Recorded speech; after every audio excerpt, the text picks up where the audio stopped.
Hello, LinkedIn and YouTube family. My name is Paul Cummings, CEO and founder of Whole Cyber Human Initiative, and we are coming to you live from Breaking Into Cyber. We wanted to get together and do a live stream event as a fundraiser recap of where we're currently at. We hit a couple milestones, which is why a few of us you will see today are wearing paisley. We have met 2,600 of our $25,000 fundraiser for our scholarship program that we have set up. And once we meet that goal, we will start applications. It's going to be broken into multiple different ways. I will drop the link in chat so you can see the actual video on the fundraiser, but we're breaking it into two sections. It's going to be based on a competitive scholarship and our community challenge. Competitive scholarship is going to be open to anybody globally. And the proceeds that we get for the fundraiser is to go to the procurement of up to 50 $400 certification test vouchers. 30 of them will be going directly to the competitive scholarship application, where the other 20 will be going towards the community challenge. You can find out more details on wholecyberhumaninitiative.org under community challenge. But we wanted to look at it as how do we approach a scholarship and application and really help those that are in need, underfunded, underprivileged, people that are between jobs or working a part-time job, trying to shift into the tech industry. And that's going to be the primary demographic for the scholarship. We're not looking for folks that have done, certification boot camps or anything like that, enrolled into something like WGU where they're going to get certifications at the same time. But we want to help bridge that gap. The community challenge, what we're going to be looking at is having, 3 of the modules, part of that challenge complete and then graded by the board of directors for authenticity and stuff like that to make sure it's not just something that's robbed from another person that's already done that. And then looking at it as the community challenge really is a branding tool. And the reason why it's a branding tool is because it breaks down multiple different fluencies within tech. The goal is obviously fine-tuning your skills. But the main aspect of it is to learn that you have to work as a community in order to get the job done. There are things you just don't know. We have several good guests lined up. And we're going with our partners. We wanted to give our chance for our partners to join in and get some free advertisement because they're a part of the ecosystem. We're a part of their ecosystem. And it's just our way of giving back. The stories that you're going to hear from either the partnered organizations or the candidates, they're their stories. How they got here, what path they took, the tools that either they failed with or succeeded with. The partnered organizations, the heartfelt story of why they created their organization, as well as how it's going to benefit the community in general. With that, I'm going to bring on, we're going to use this first part of the top of the hour for some Whole Cyber Human Initiative board of directors and board of advisors to come in and possibly flaunt some paisley.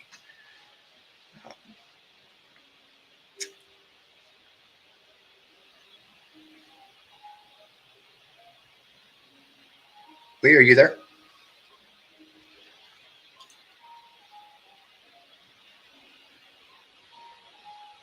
All right. While Leah is getting her stuff set up, I will do what I do best and deliver this story.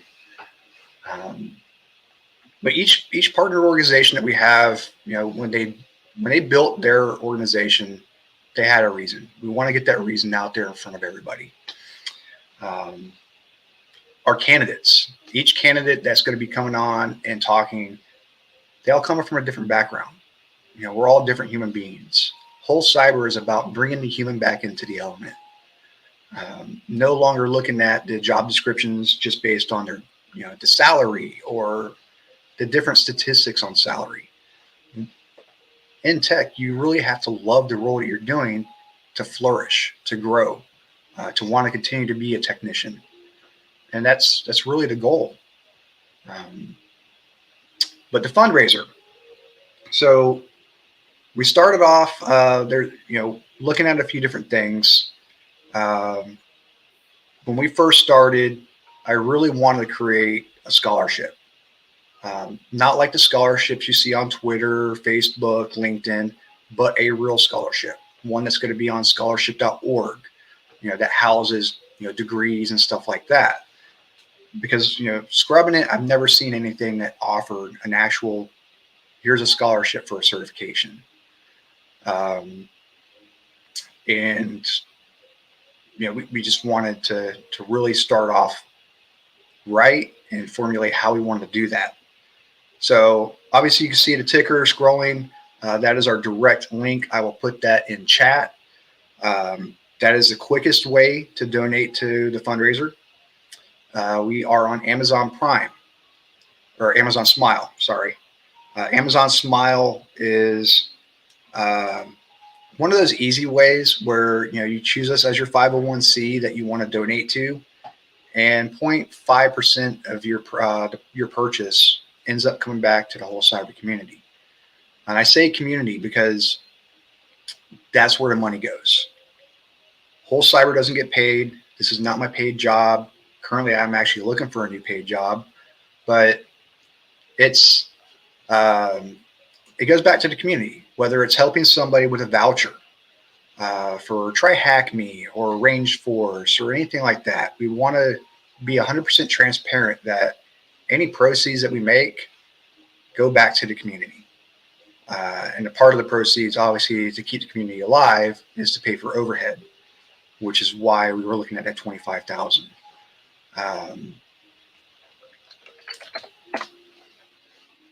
Looking at some of the other aspects, so we are on Amazon Smile, and now we're on Microsoft Rewards. So Bing, your Bing searches, you know, you sign up for your Microsoft Live account, you do your Bing searches, you make those little points, and you can either cash them in for prizes, gift cards, stuff like that. We are now listed on Bing as a charitable organization that you can donate to, which is very good for gamers that, you know, want to stack those reward points. And another slow way of bringing things in. Our apparel, I'm going to throw out a disclaimer. Our apparel no longer is a donation method to Whole Cyber. However, it does come in and it does play a huge effect because it's supporting a veteran organization that is looking to help veteran families that are maybe displaced, you know, need sustenance and stuff like that. So we're going to keep that our swag live. Any swag we sell, including our coffee, goes to that veteran organization. We're on Benevity. So if there's any corporate organizations that would like to, you know, add us into their donation pool to where their employees want to donate to a cause as a part of their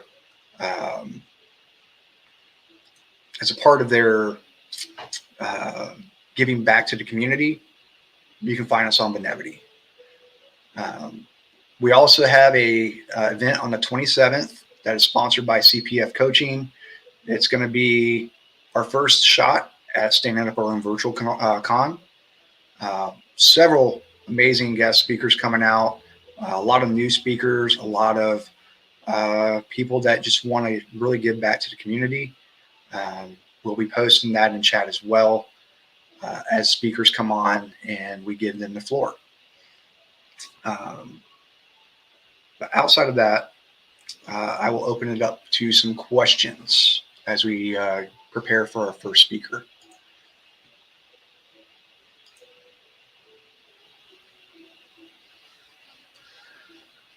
So, is there a schedule with the list of names for each speaker? Cameron, there is, but it's on my Google Sheets. First off is going to be our brother James AZAR, CISO Hub podcast, followed by one of our candidates. The first candidate we're bringing in is going to be Allie, who has an interesting story, interesting background, followed by our partners at CPF Coaching.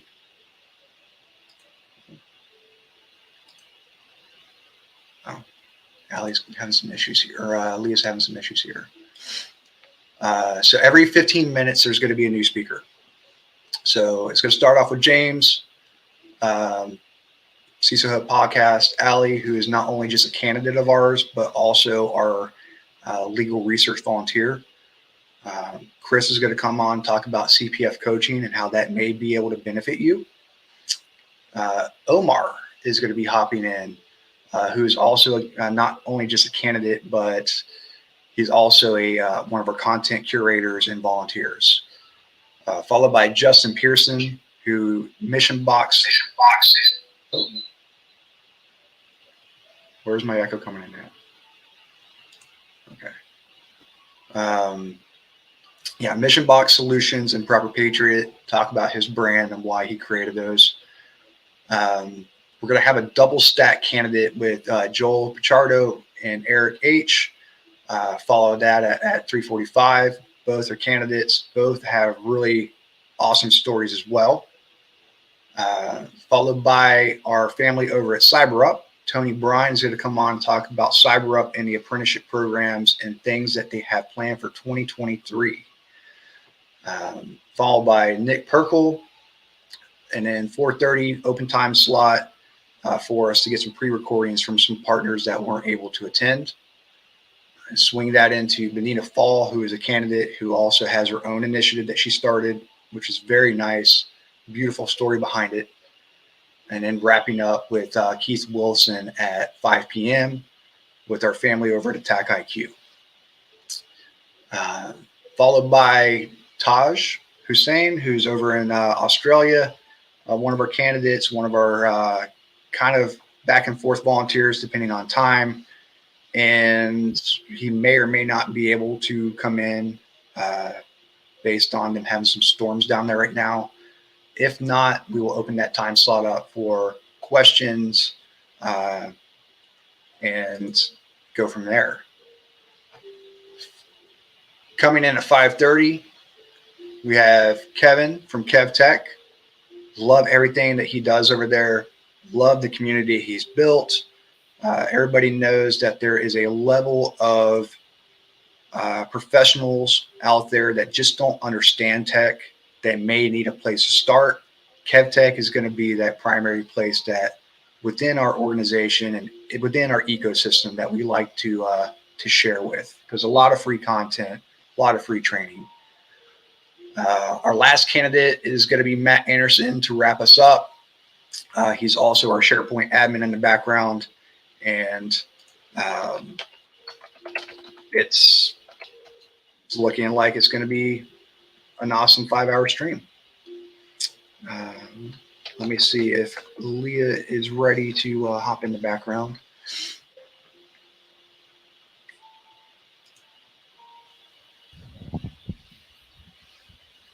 Hey there. Look at that paisley hat. I'm like, I didn't get this for nothing. Leah, so I mean, we met a long time ago. Before you like thought of full cyber. It feels like a long time ago, but it was only last year, I think. I know. The year before. What are some of the personal initiatives you got going on this year? I mean, outside of whole cyber, I know you're doing a lot of mentorship through your Java MasterCard and different alliances that you're a part of. Are there anything coming out right out the gate for 2023? Still focused on mentorship and trying to do more with Whole Cyber Human.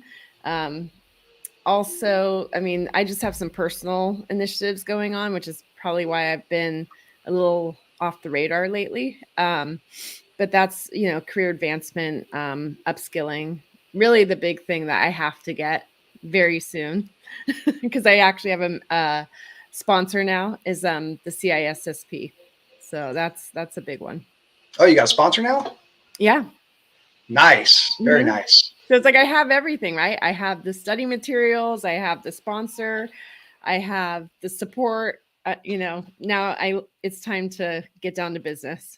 Holidays are over, you know, ready to rock and roll. Awesome. Love it. Absolutely love it. But how exciting is this, our fundraiser?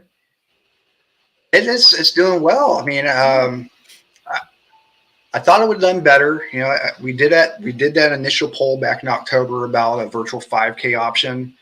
You know, we had over 200 people vote yes, with another 100 or so that voted no, because we wanted to really gauge it, and then we gained a sponsorship that wanted to sponsor that event for us. That's huge, though. The sad thing is we didn't make it. Lessons learned. You know, the virtual 5K was between October 15th to New Year's Eve, so I think that time frame might not have been good for people. But yeah, we weren't able to break the mold for that. So I think Jason McCartney over at Wolfcat Consultants doing some amazing things over there, you know, helping some small, mid-sized businesses with some consulting on the side, and his generous you know, donation for that, because he funded everything for that. Yeah. But we did make, you know, some good strides. We know that the medal and the t-shirts will be there. So we do want to take another crack at it. We already had the template ready. Another big stride that obviously, because you've been burning the candle at both ends over at your primary job, we are fielding some job applications for some marketing volunteers. If you want to throw your name in a pot, we are looking for people that want to help us on the social media, push out the initiatives that we're doing, specifically around the fundraiser, so we can get the scholarship really up and running and publish it. With all of us having, you know, full-time jobs between you, Alex, and myself, of course, now I'm on the market looking for my next full-time job. So, you know, that is what it is. But it really is hard to, you know, generate content like that when, you know, you're working, you know, a full-time job that's very demanding. And then for the listeners that are job seekers, you know, cybersecurity is a very demanding role. You know, I can't count how many of our candidates that got SOC roles that want to get back, and then, you know, hey, you know, I want to set something up, and then boom, I'm working a double, or you know, hey, we got this instant response, and, you know, right. But it's fun listening to them and talk about how a lot of the different training that we curated that they get for free has been helping them flourish. Yeah, I just had another one reach out to me on LinkedIn earlier this week that I need to respond to, and she, let's see, I helped her out probably 6 months ago. She landed a job at a pretty big name vendor, cyber vendor, and she's in the DFW area now. But since she started, I mean, it's been nonstop, right? As she realizes, hey, this is a lot, but good.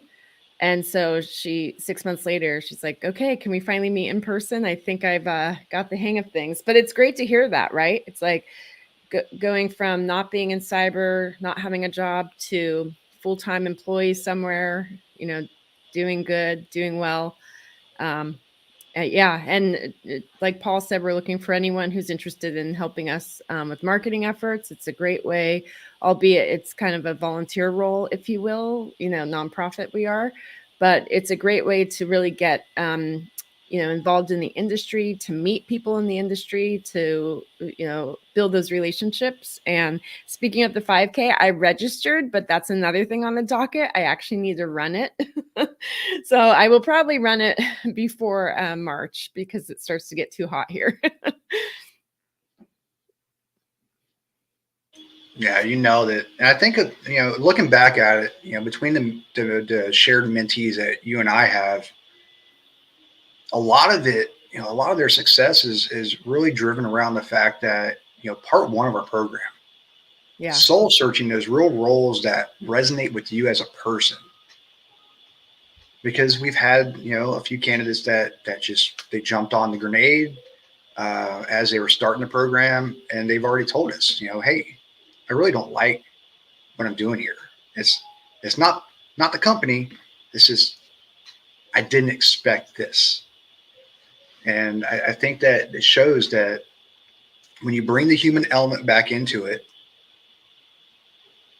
we have the ability to not only help people get roles and jobs they like, but jobs that they know that they're going to stick around for a while, and not with this, in 9 months, I'm jumping ship and going to another org. So I'm excited about that. Yeah. Actually, you bring up a good point, because I think there's a lot of people who are thinking, oh, I'll go in, but if I don't like it, I'll just jump ship. Where I think I encourage people to really think about that, especially if you just got into cyber.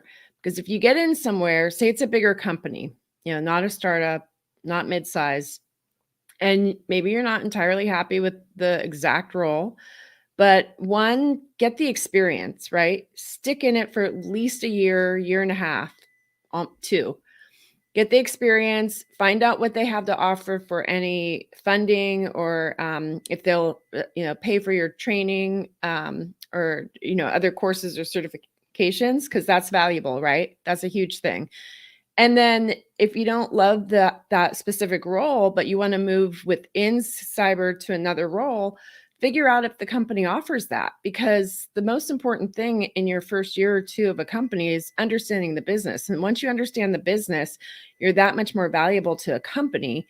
And if they have a decent sized cybersecurity team, try to move within the company, because oftentimes leaders want to hire you from the company internally, because the business, and that's huge. So that's just my 2 cents on the on the matter. But Well, you nailed some of the secret, ingredients to the sausage we make. yep. Right. Yeah. I know everybody's heard that, how to make sausage, right? Let's make sausage together. Yeah. But that's really one of the biggest things, is whole cyber is about really giving you that holistic look. We throw some blue team training at you. We throw some red team training at you.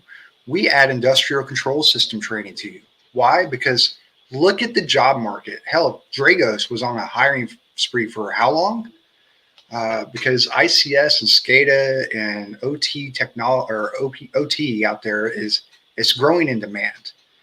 There's a lot of DoD roles that are actually starting to pop in as well. But that's really a lot of the secret, ingredients that we're arming our candidates with. You talk about a person that joins a role and they may not necessarily like it, but because they had their foot in the door, and because they may have went and done some of the other training within our pipeline program, whatever you want to call it, they have some fluencies already built up. So, we're all about career progression and upward growth.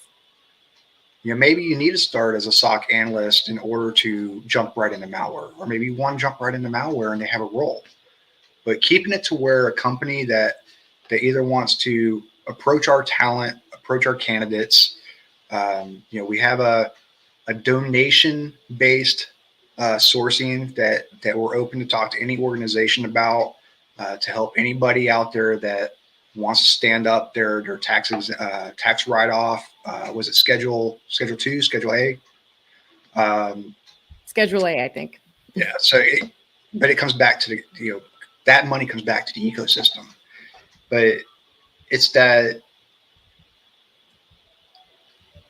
companies are, we all know companies like to hire internally. So, if my end game is in the next 9 months, I want to do X, Y, Z, boom. Let me get my foot in the door and let me start talking. On the instance of like Mandiant, or Google Mandiant or Mandiant Cloud or whatever they want to be called today. They have an internal academy program for their employees. So if I start off as cyber sales and my end game is I want to be an incident responder or I want to do a pen test and stuff like that, if I'm doing an internal pipeline, I can reach out to those department heads and say, hey, I've knocked out XYZ, and I would love to be a part of your team. And you keep it within the organization, and there's no attrition. Yeah. So I guess confirming, right? Yes, Mandiant officially is part of Google now. I think they completed it September or October. So I know there was some back and forth there. Okay, so Paul, with the, we're fundraising, we are thankful for any donations we can get, but once we, are getting donations, what are we going to do with it? What do we have to offer? You want to talk about that a little bit more?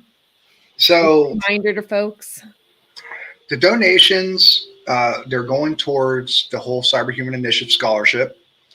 Once we hit the $25,000 milestone, we will announce it officially live. Applications will go live, and our hope is to get on scholarship.org.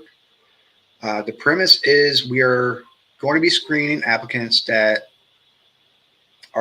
just can't cover the cost of a test.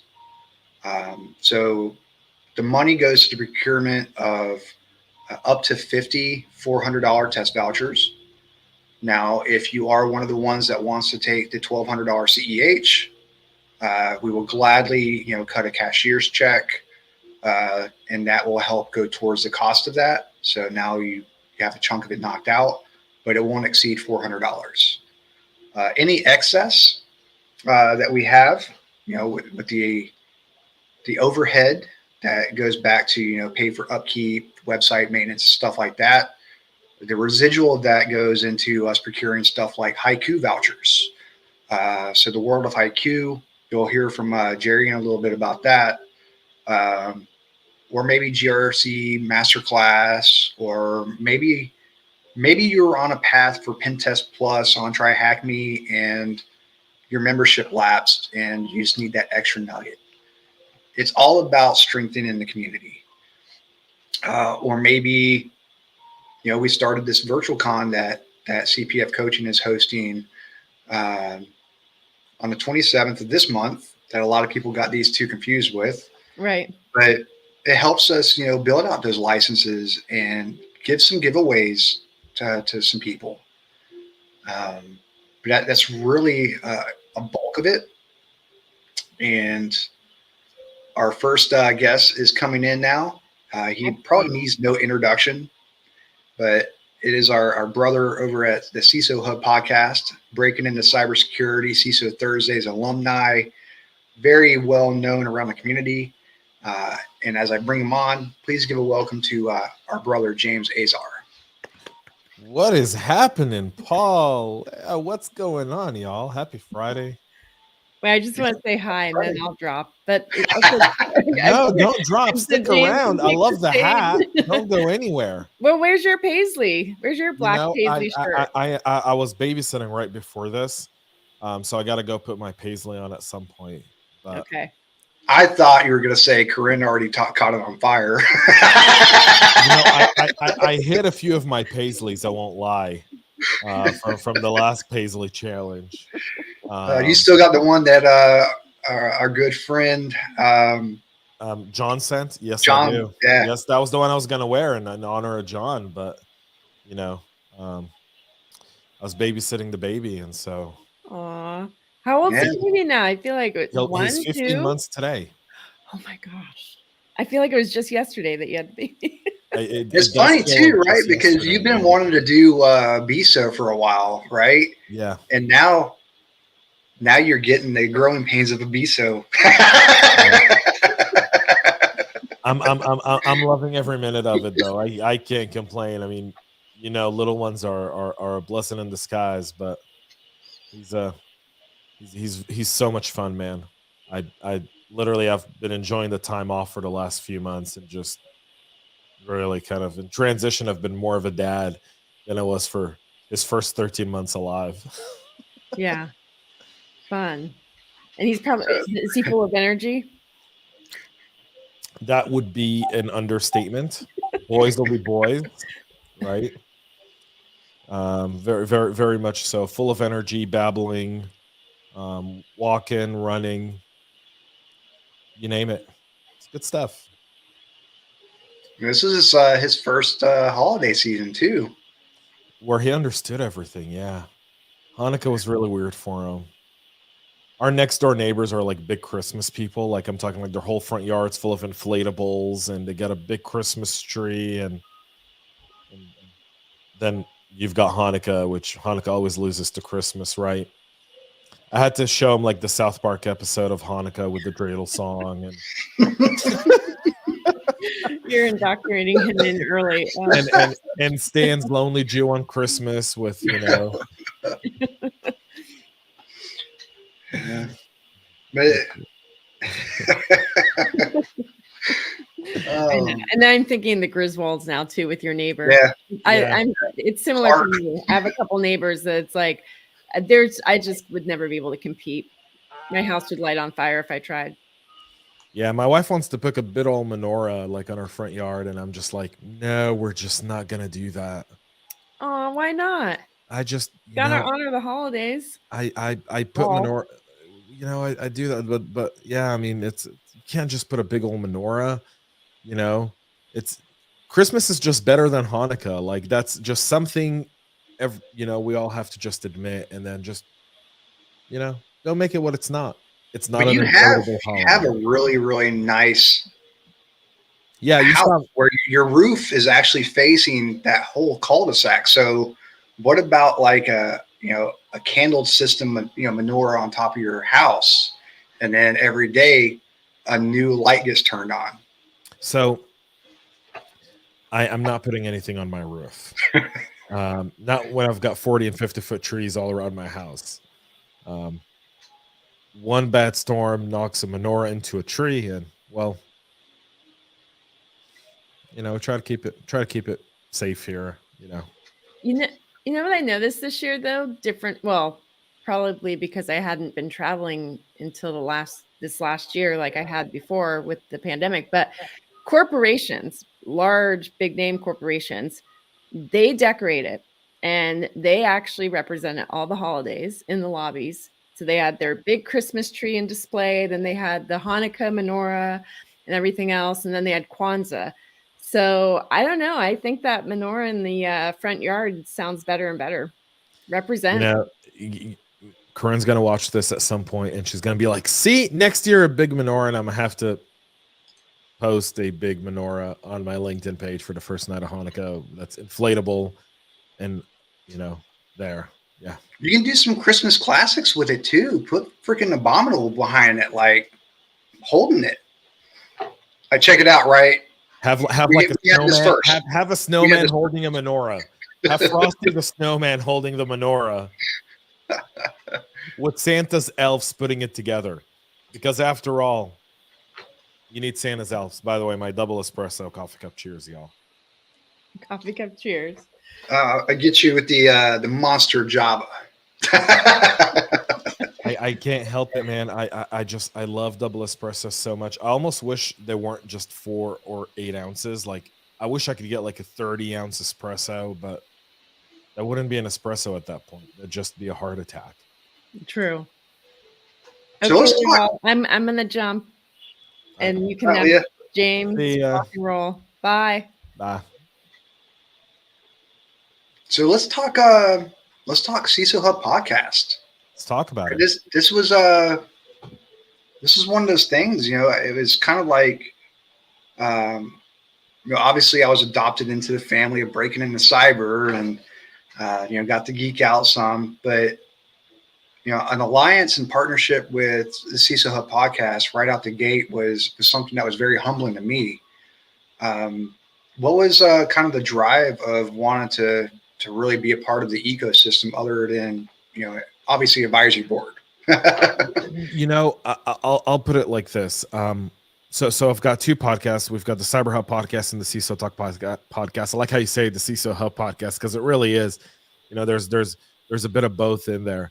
And really, when you pitched me the whole cyberhuman initiative, I was just like, there's no way any practitioner can ignore the fact that we need more and more talent in cyber. There's no doubt that, like any good CISO, right, any good leader realizes that you need good recruiting. And this is really common, by the way, in soccer more than it is in any other sport. But I saw the Human Cyber Initiative as kind of being my academy to hiring talent for my teams going forward. So it was a no-brainer to partner with what y'all are doing, because it was just, it's my academy. It's where I'll find good people to fill roles in my team. It's where I get to kind of leave a mark as to what's really important and what's not. And, you know, I started the podcast because I didn't want to do anything that had to do with sales, right? I started my show because I wanted to really share tidbits of information and nuggets that would be meaningful to people. And so our values aligned. Now, with you talk about the values,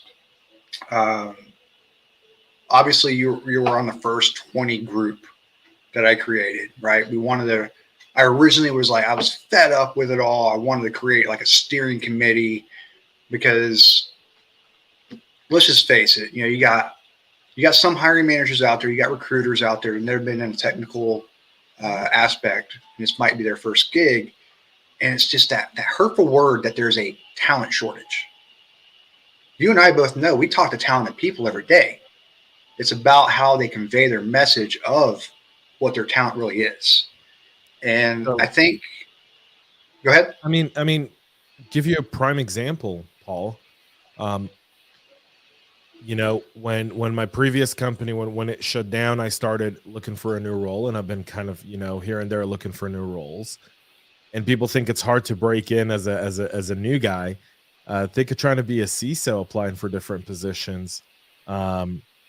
You'll get positions where the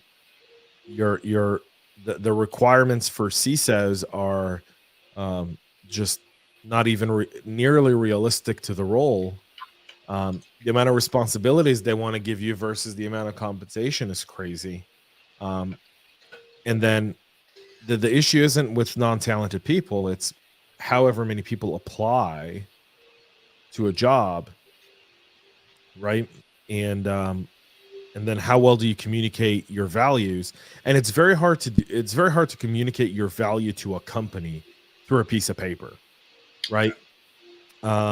It's really, really difficult. One of the things I've actually changed up in the way I approach kind of roles now is I've recorded a 90-second video that I send as a cover letter, as a link in a cover letter that says, hey, I'm sure you don't want to read all about me, but here's a link. Give me 90 seconds. And if I'm a fit, great. And if I'm not, you know, be well. And it kind of talks a little bit about my background, because I don't have a full college degree.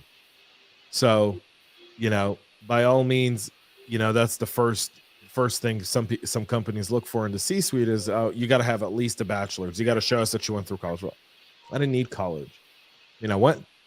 I never finished because I didn't need it. I found it to be not for me. And again, not dismissing people who go to school, but you know, my liberal arts position. So, I mean, you look at what's going on with the whole Human Cyber Initiative and the kind of learning and skill up we're trying to give people, and you and Christoph and Leah and team have been working so hard on. It's the right skills that people need to get the job. It's not anything around it. You go to college for 4 years, 80% of what you learn is moot, and 20% is really what carries you forward. So why not just do the 20%? Yeah, you were a part of the like I said, the initial push. Yeah. And you know, it was obviously, you know, Leah, you know, after I kind of built that candidate pipeline, how I envisioned it, you know, she called back and, you know, we got on the phone. She's like, hey, you know what? With all these resources and how frugal you are, let's create a nonprofit. And it went from a steering committee idea to the organization we see today.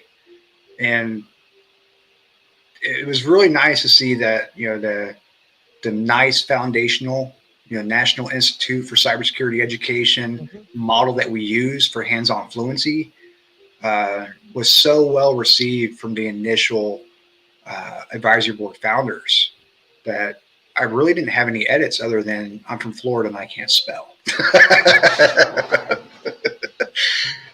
But it was refreshing because I don't think you can't spell because you're from Florida, Paul. No, it's not. There's you shouldn't label the whole great state of Florida. Why not? Everybody else does. Big Bird, I'm on my way to Florida to teach how to speak.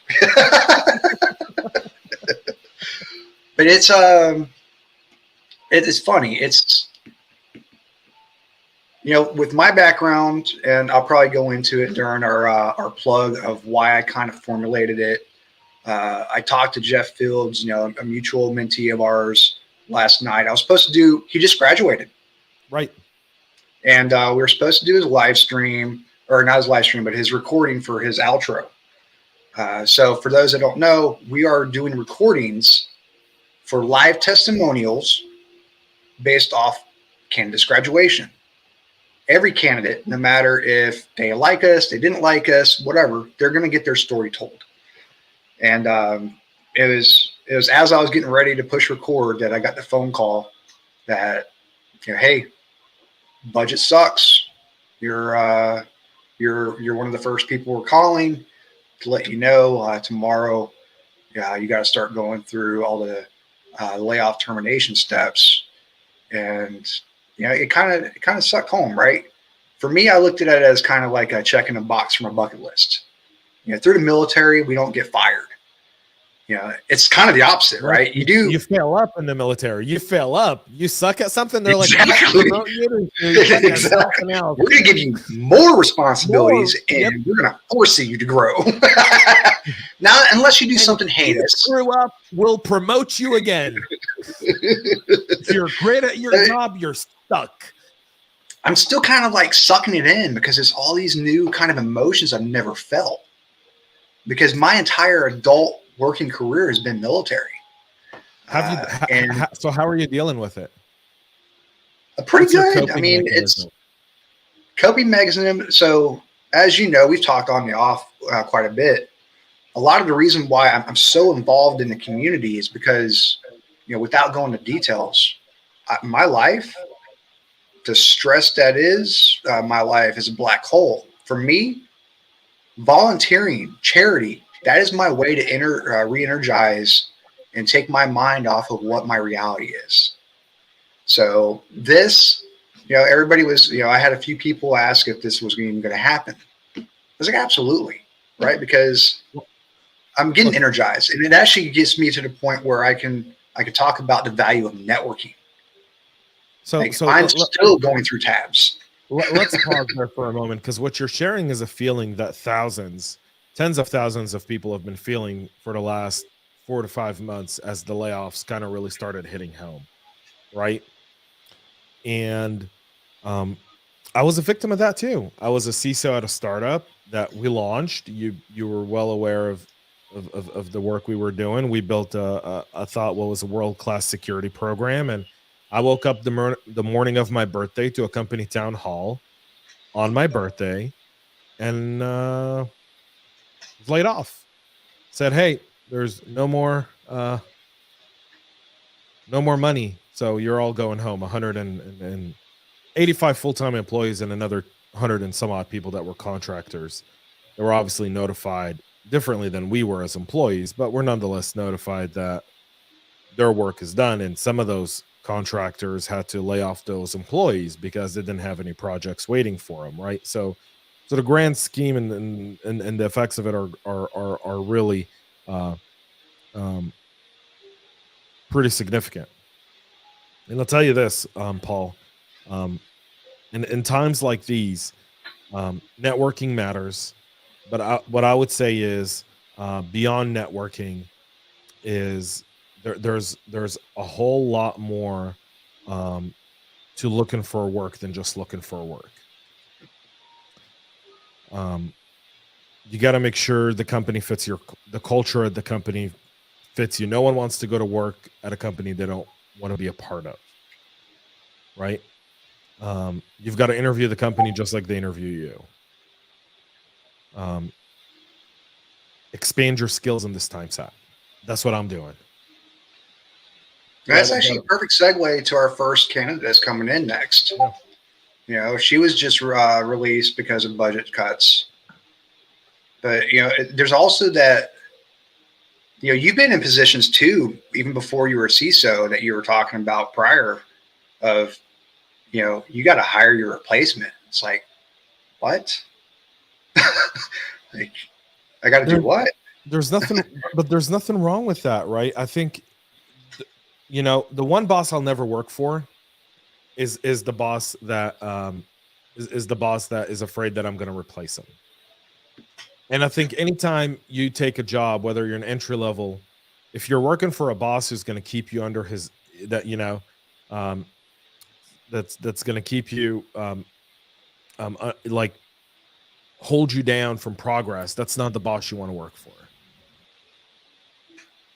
You want to work for people who see you as their replacement so that they can move up, so that you can continue to move up. There's points in life where you will end up working for people who used to work for you. And that's quite okay. That's, you know, life's a Ferris wheel. You're up, you're down, but at the end of the day, you're still going around. So when you're not going around, that you should start worrying. And now I'll shut up because Allie's with us, right? Say that right? Did I? Hey, how are y'all? What's happening? How are you? No, not bad, but you know what? You hit some good points. I'll tell you why. So a previous manager of mine once stated, a great boss wants you to know everything they know and more. And that's essential because, I mean, what if they're not there for the day and you have to pick up slack or run a team? And if you don't know what you're doing, then how's business going to run that day? Yeah.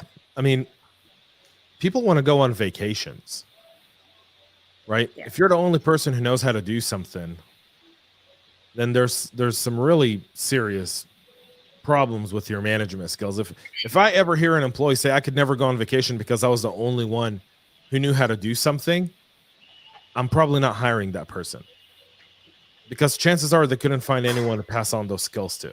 And they're going to hold on to the same thing. They're going to look for something when you hire them on your team to own fully so that they can be that person, because that's what gives them job security. That's just not the right approach. Yeah. Well, let's get into Allie though. Yeah, let's do that. Go ahead. Let's let's finish your topic there. I was gonna say another thing is having some trust in your employees and allowing them to learn something.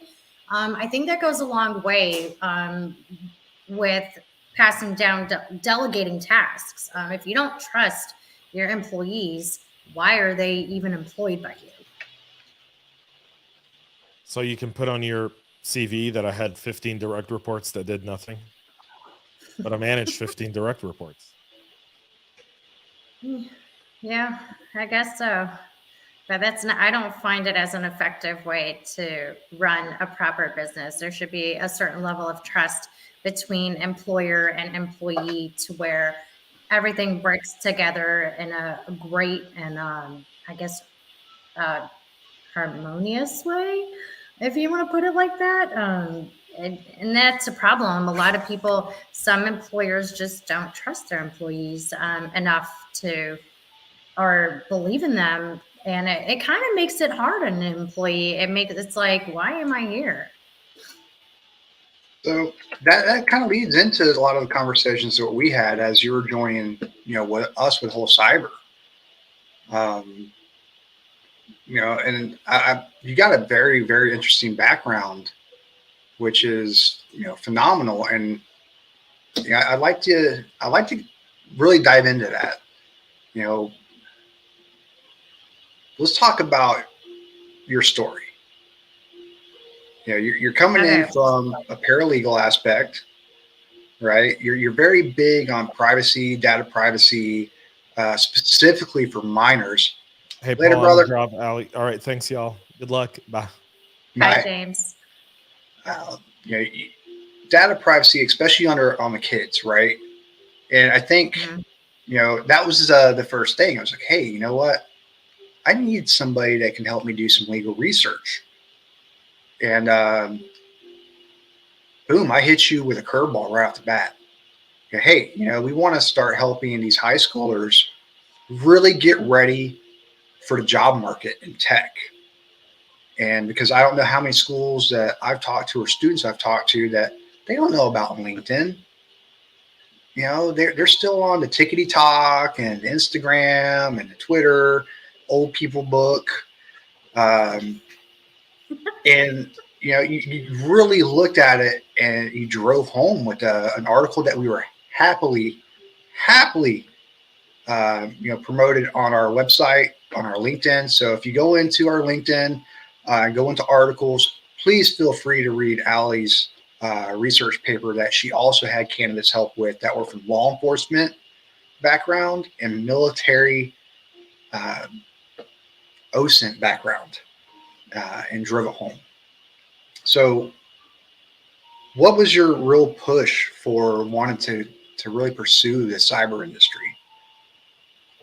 My real push was so we all have a story why we, you know, are pursuing this industry. If you don't have a story, then or a reason, I'm not sure what you're doing. Find a purpose, please. It all started one retail sales week. I was an office manager at a retail store and started noticing that we're losing sales to the internet. And I'm like, you know, and I'm processing everything. And then we're just losing sales to the internet and we're not getting credit for it, which we still have a standard to keep up. And I was like, okay. Then I realized I don't want to be in this industry. I'm going to go back into legal. Got back into legal so I can hone in on some skills and realize there's a serious disadvantage in legal and in the healthcare space. I can't even tell you how many times that like healthcare facilities violate their HIPAA standards. Like you would think that they were honestly HIPAA and high tech and adhering to all these, you know, standards that we have, and they don't. It's not that hard. And if people think that it's only technical, it's really not. You can be sweet to Miss Betty and get any record that you want, and that is very problematic. If somebody can be sweet enough to get records, sure, nothing was done maliciously, all for the purpose of working my cases up under less than 24-hour deadline, realizing the previous person oversaw something, didn't catch it. We need additional information. And we'll say, I'm going to call her Miss Betty. It was so easy to have Miss Betty just fax records to us unknowingly. Imagine if I was actually malicious and I'm getting records. Now, these records have people's PII on them and their socials and their insurance information. I mean, look at all the things that could snowball from there with destruction of this one particular person. People don't realize also that death certificates contain full social security numbers on them. And per my own independent research, there's hundreds of thousands of deceased people that their identity gets stolen every year. Something has to change. I'm still a big advocate for even the deceased having some privacy and letting them truly rest in peace. Yeah, some states is public record. You know, and it's funny you mentioned, you know, it's not even HIPAA. It's not even just medical. I mean, what is it? It's not even just medical. Look at Five Guys. Five Guys is in the news now. They had PII leaked from job applications. I mean, a job application, I can build out a social profile on somebody. There's something called Blue Leaks. I don't know if anybody's ever heard of it. This is where departments and And you have to understand that police departments have not only the criminal files in there, they have the personnel, they have our officers that defend us every day. They hold so many records. And then there's states like Missouri that have a criminal database or even a case record search where they don't even care to protect it. Like, you can get everybody's information, their name, their address, the year of birth. It's not that hard to figure out what month and day they were born, and go from there and find out their phone number. So something really has to change to really protect people's information, criminal or not. I mean, everybody has that right to privacy. And then fast forward from that, because obviously you know your curiosities and you know what things that you want to be a superhero in. What really led you to us at Whole Cyber? I cannot recall the specific person that led me to you. It's been a little over a year. I can't recall anything I did even 2 days ago.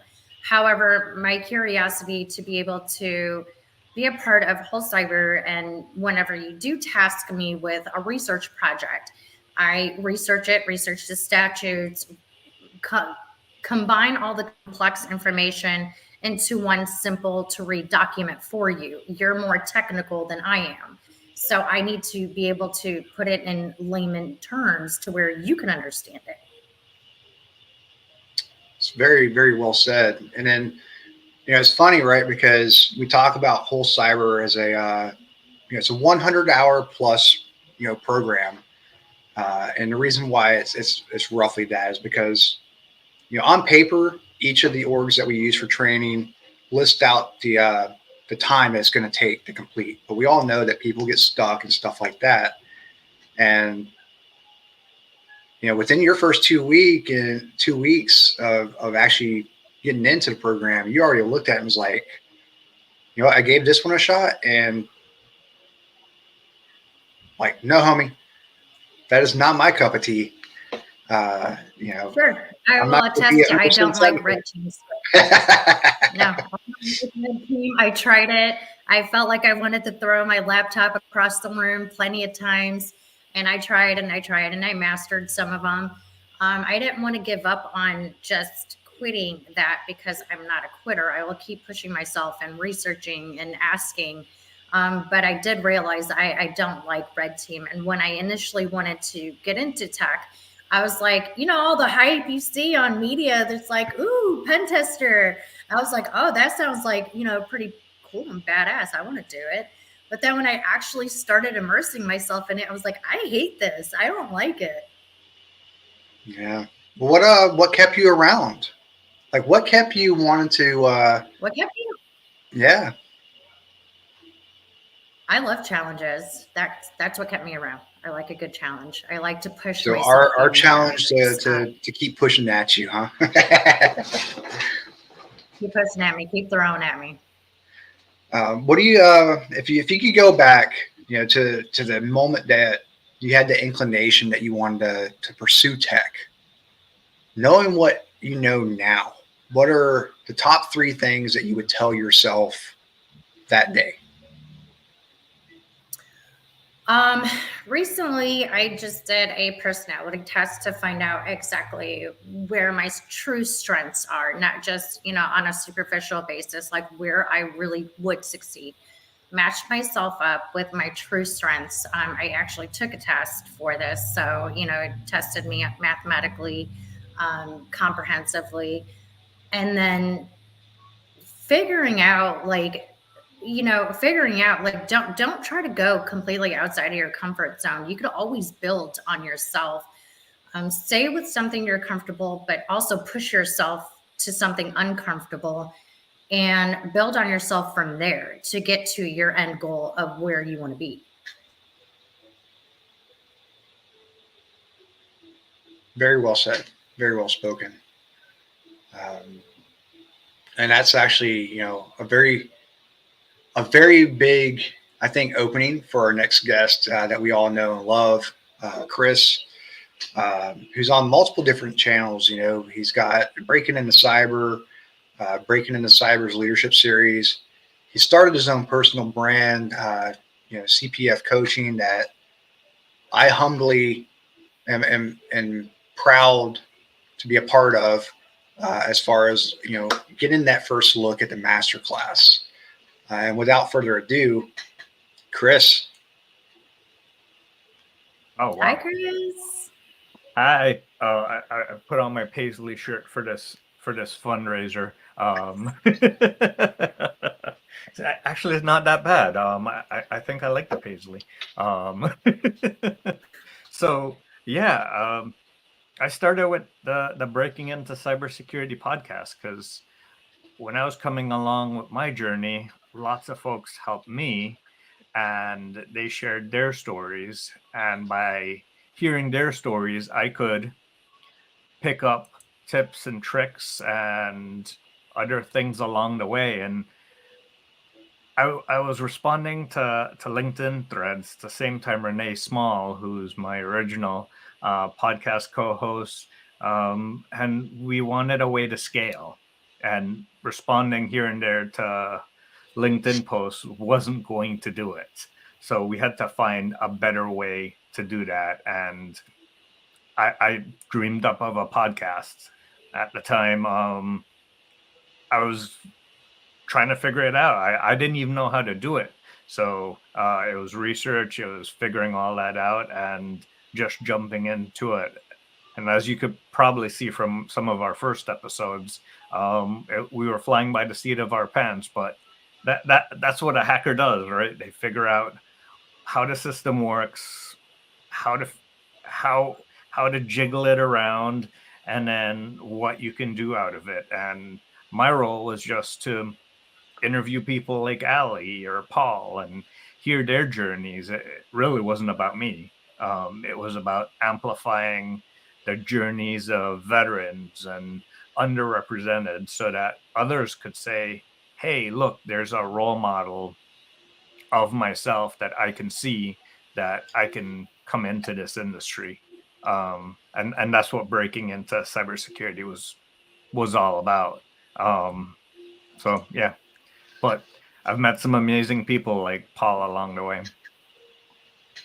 That's funny too, right? Because now we're on the opposite side of the table, right? It's the I get to ask you what your passion was for, not just a podcast, but understanding that we know humans all are different, and everybody learns differently.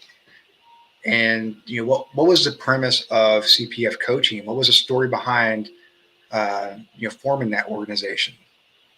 Well, I would say I've been a leader, a team lead, a manager. Even without a title, people came to me for advice. How do they advance their career? What do they need to do?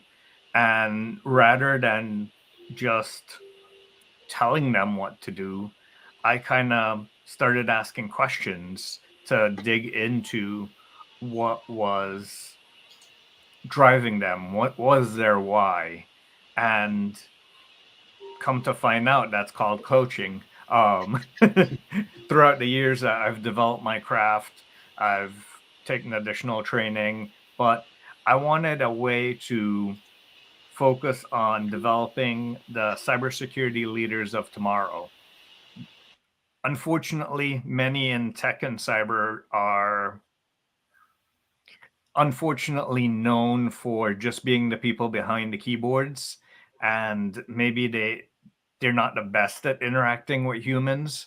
So helping to coach individuals as to how do they tackle those challenges, how do they effectively communicate with others, how do they get their message across, and then what do they want to accomplish in their career.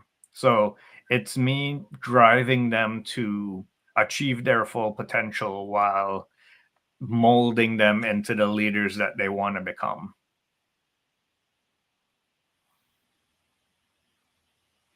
But the other thing I would say that I've loved about it is that I've had the ability to meet so many cool people along their career and kind of talk to them and help amplify the effect. It's kind of like the butterfly effect, where if I can help Allie move up in her career, she'll help other people, and it has that effect throughout it. I think we lost Paul Have you somewhere seen there. that? Yeah, have you seen that effect actually being successful at all? Have you seen anybody that you coach actually then helping others into this industry? And Paul's a great example. Paul is like he was at the edge of applying for a role at Home Depot because he was so frustrated during his transition, because he was a 20-year military veteran that was applying for entry-level roles. And as a hiring manager, that's potentially a red flag for me. Like, why would someone with that much experience want to apply for an entry-level role? So I think he was undervaluing himself and his experience, and therefore was being looked over. When I saw that post that he was ready to apply at Home Depot, I said, okay, call me up. Let's have a call. I was actually walking my dogs at the time. And I'm like, Paul, like, why are you've been a leader. You've run teams, you've run major projects. Why are you applying for an entry-level role? Like, is this what you really want to do, to be a SOC analyst? And he said no. And I'm like, so what do you want to do? And we figured out what he really wanted to do and kind of guided him into looking at more senior roles and highlighting the skills that he had from his military experience so that he can include that in his resume as transferable skills, so that he can include that in his interview stories of the things that he's done successfully as to why he can lead a team, or why he should be able to run a department or a major project. So a lot of companies now are honing in on soft skills. How would you have somebody translate that properly to where it's effective? And this is kind of like a two-part question. Yeah. And of course, it's the daunting ATS that everybody has to get by and hopes that their resume makes it past. Do you recommend different variations of the resume, or do you what are your suggestions on that? Well, my first suggestion is really talk to the human. Network. The only time I have applied to an ATS lately is after talking to the hiring manager and them going, okay, yeah, I really want to proceed with you, but you have to apply. So then I would apply. But otherwise, I'm not going to become just a number in the system. So what I do is I network, I find out like what you're looking for, what their expectations are of the role, how I can fill those expectations ahead of time so that I know if I'm a good fit for the role. And if I'm not, I'm honest. I say, hey, this is where I lack skill or experience. Is this a deal breaker for this position? And sometimes they say yes, sometimes they say no. And then that allows me to gauge where I am. And after I get to the end, that's where I would apply to that ATS system. And I would have 2 resumes if you aren't able to network with someone. A generic resume that the ATS system can ingest. And there's several ATS scanners out there that will give you feedback if it's ATS readable or not.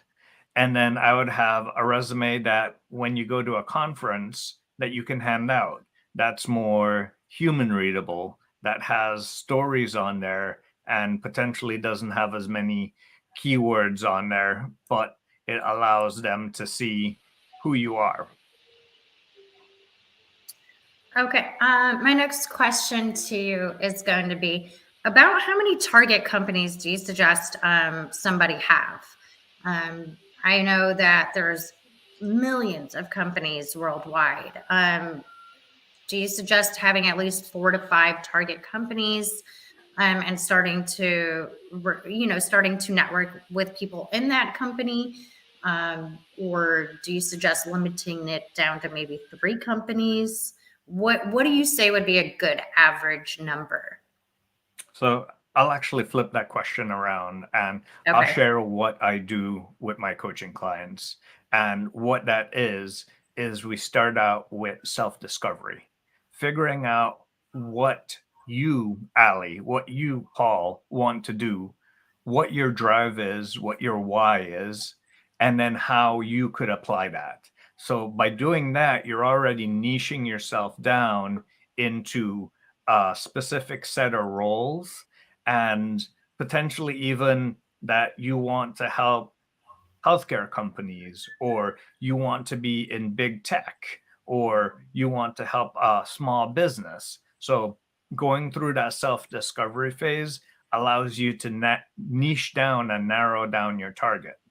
Next, you want to then hone in on the specific roles that you're looking for, so that instead of just sending out a phishing email to say everyone, you're going to really target 1 or 2 companies at a time, so that you can network and reach out to those companies directly. Okay. Good deal. Take notes, y'all. So the CPF coaching approach is you start with self-discovery, then you go to creating a brand for yourself, who you are, what you do, what problems you solve, what value you bring, and having that elevator pitch, having that LinkedIn profile, having other media that you might have published, that you might have talked about, that's all towards your brand. Then you could focus on networking and executing on the job hunt. Paul, welcome back. I do have to drop. I really appreciate it. I see we have several other candidates that are in the pool waiting, so I'll allow them to have their time. Thank Nice you so seeing much you, for your time, nice Chris. seeing you, Nice everyone. to see you again. Paul, you're muted still. Sorry about that. I just had a power surge, so my everything, lights, they all I had to restart from everything. So, the funny thing is, before we bring in our next guest, who's also a candidate and volunteer, is how Chris and I met. We joke about it in the background quite often, but in March of 2021, I created the Veterans Breaking into IT and Cybersecurity kind of mentorship circuit, and he reached out to me and was like, "Hey, you can kind of close to my intellectual property here." And then from there, it was kind of that's how we met, and then bringing it into where he was happily able to join this organization that he's a co-founder of. But I like how you drove that last question about networking, and really looking at those 5 companies. Part of the whole Cyber Human Initiative candidate program is that branding aspect. So after a candidate completes, we help them target that. Researching those top 10 companies that you figure you think are your dream jobs, and then not even narrow down the roles that you want to do. You know who to approach, instead of, "Hey, you do stuff over here. Can you give me an introduction with somebody that's in cyber?" Well, what part of cyber? Right. And I think it's just being honest with yourself. It really starts like, take a look in the mirror. It's a psychological thing. Take a look in the mirror. Like, where do you see yourself in a position? Who do you see yourself as, and stepping into what shoes? It's just, that has a lot to do with, your personality and where you want to be, personal goals, career goal wise. It's targeting your missions, basically. Yeah. And speaking of targeting missions, that's funny, because that's what our next guest did for well over 2 decades as well. And I'm going to bring him in now. And we're going to give the floor to Omar, I met Omar through Vesta Industry. And Vesta Industry is one of those organizations that I truly love. My story goes back, obviously, I've told it before about, my job hunting issues and stuff like that. And they're the ones that really helped me, because, you just don't know what you don't know when it comes to post-service and how to write resumes, and what the hell is an ATS? And why is my resume getting automatically bounced as soon as I submit it? But Omar, welcome to the stage. Love you, brother. Love everything that you're doing with us, and that really niche program that you landed in. And the floor is yours.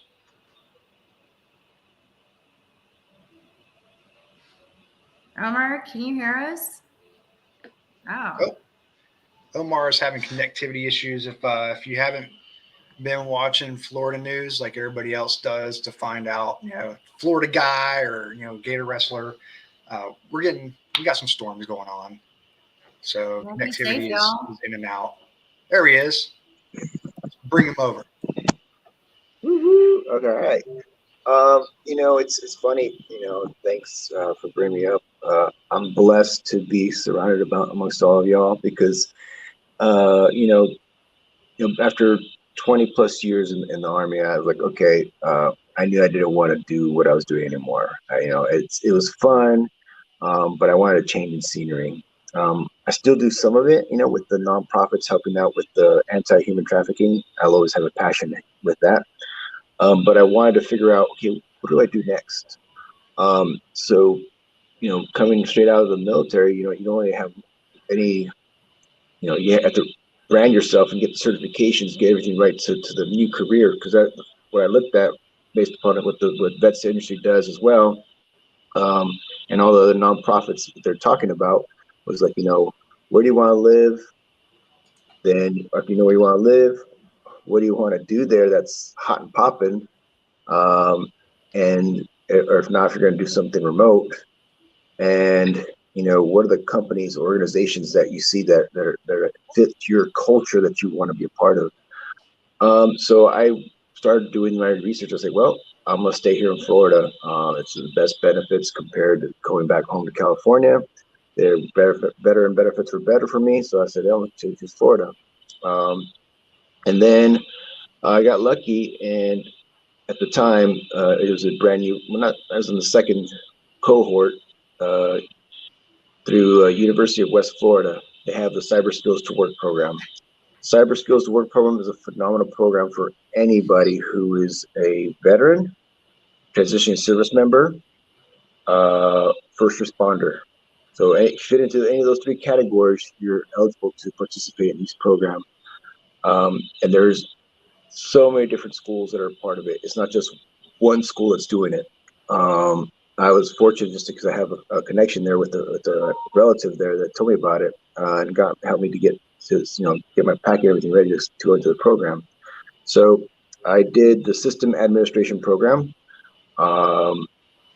It allowed me to not only get certifications from the school itself that have their own training certifications, but it also allowed me to test and pass my CompTIA A+, Net+, and Sec+.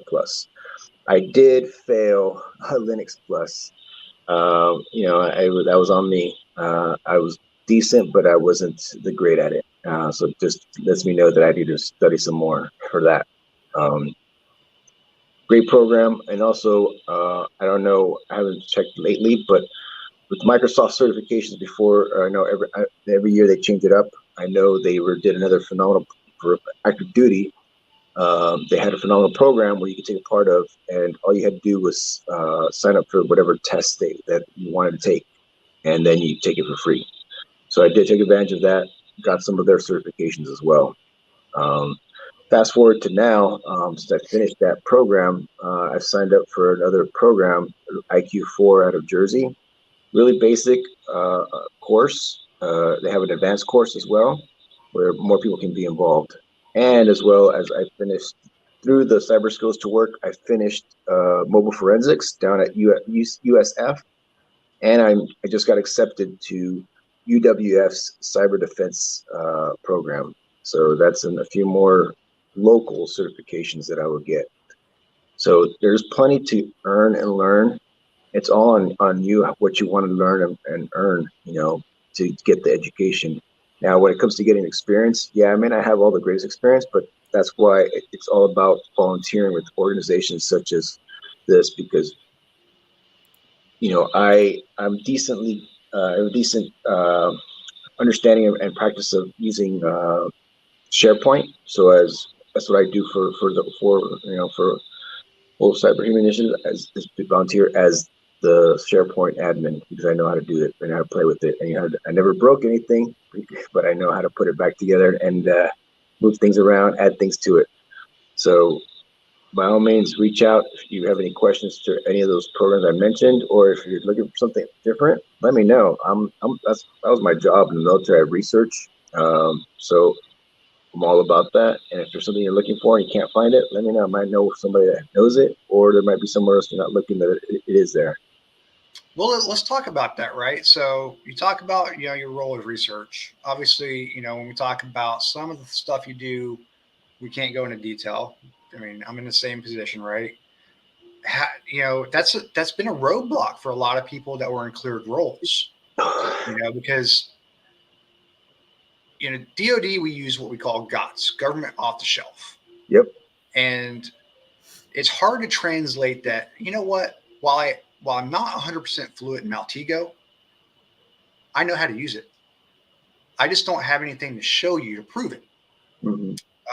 And I think that was one of the things where I challenged you. Hey, let's get you on a proving ground like Trace Labs, which is, it's not only a great organization, but it also it hit home for you because you like finding the missing persons. You like finding the evil, right? The evil is out there. Between you and Allie, right? We've often had a lot of communications in the background about the sad stuff that we call grooming. And it's that, I think there's that aspect that a lot of agencies that are outside of post-service that don't see that value because we can't give them that look behind the curtain of what we actually did. Mm-hmm. But I like to look at it as what Tom Moore with You and Me says, potential, right? You take a shot at me and watch my potential grow. And that's huge, right? It is. I have to agree. It's a huge. A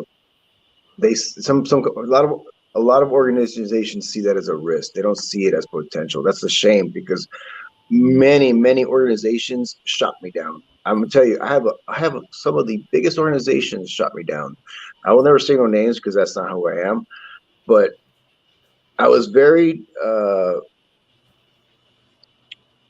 I hurt in a sense, but it made me come to realize that you guys are not for the veterans, as you may so to speak, but because you were all about, hey, make sure you have this certification or make sure you have that, and it's like, okay, once I got the certifications, now what? And it's like, oh, now we want you. Okay, that's the wrong answer. You should have, exactly what you said, you should have seen the potential. This guy's aspiring to be professional in this career field, instead of saying, you know what, come back to me in 6 months or when you get the certification, instead of saying, hey, let me take a hit on you, and then guess what, If 6 months to a year you ain't got certification, then yeah.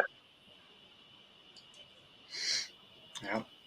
So what? Omar, can I go ahead, say Allie. something to everybody? Omar is one of the people I co-wrote that paper with, and he's a great team player.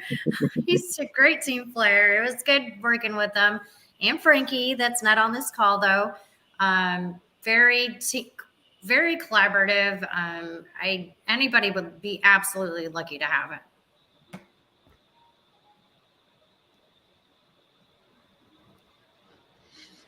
And you're absolutely right. Because there's a level of detail between you and Frank that really Allie didn't really couldn't comprehend because of the technical aspects and stuff. But really, the three of you were like three peas in a pot, because it all revolved around protecting the human. And the human that we were talking about within that article was, how do we get our high schoolers that are in STEM classes that already have this advanced education job ready? So there's some that are in STEM courses that are doing dual enrollment that are graduating in 3 years versus 4. And I get it. 18 is roughly the legal age for public security and getting that background check and stuff like that. But think of the value of having this person that went through a STEM, or what Jerry Ozier wants to call it, STEM C, because we want to add that cyber into it, and pull them on as an intern. Let them see how the secret sauce is made within your organization. And then, once they turn 18 and they can have that public trust, you got someone coming out swinging hard. Because youth is all about technology. They're all over, social media. They're all over gamified education. They know how the new generation thinks. And that's really my 2 cents on that. Yeah, another thing that I saw that's good for the youth, they have a program. A lot of the high schools are taking advantage of it. Luckily, when I went through my training, they also took a part in it. I'm looking it up because I don't remember the name of it. It's been a while since I took it. But it's an actual, believe it or not, it's a certification as well that you get from it. And the beauty of this one is it's not as intense as like going through a CompTIA certification, but it's more of your hands-on knowledge. And I really like this one. Let me see if I can find it. Test Out is a website. They have all various different levels of certifications that you get. But for high school kids that get that, dude, they're knocking out the park. I saw this one child or one kid, high school kid. He had all of them already. I'm like, dude, that's amazing. So the kid's not even 18 years old, has all his Test Out Pro certifications. So now when he comes out and he goes to college or decides to do a program like this, and then gets experience, and now I've got all these other certification knowledge. Like, oh, that backs it up. So that's another tool to look at for the high school kids. I know a lot of colleges are taking advantage of it as well. Now, if I like this comment too, depending on the HR maturity of the organization, talent will be recognized and rewarded. And that is 100% true. 100% true. When you look at the amount of companies that are mature with how they do stuff and how they model their maturity of upward growth and nurturement, they're the ones that are flourishing. Look at IBM. IBM succeeds because, for one, they have an amazing CISO and cyber director staff over there that they're all about that upward mobility. And they're one of the far and few companies where you see people stay after 5 years. That's something to show that, that potential that they have, they grow and they foster it.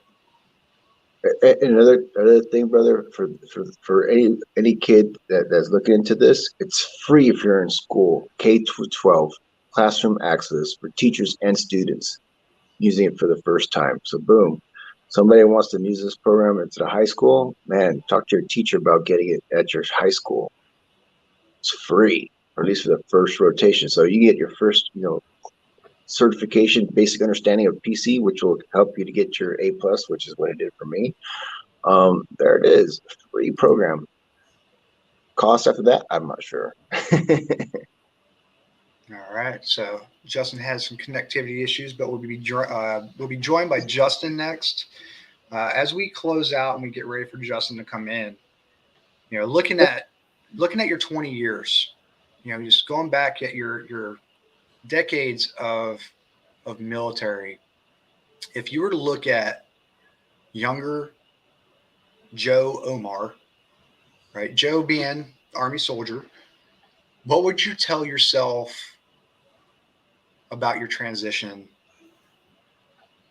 when you first thought of, I'm putting my paperwork in? It's funny you mentioned that. I went through that conversation not too long ago. I retired in 2022. At 2017, 5 years before, I started planning for retirement.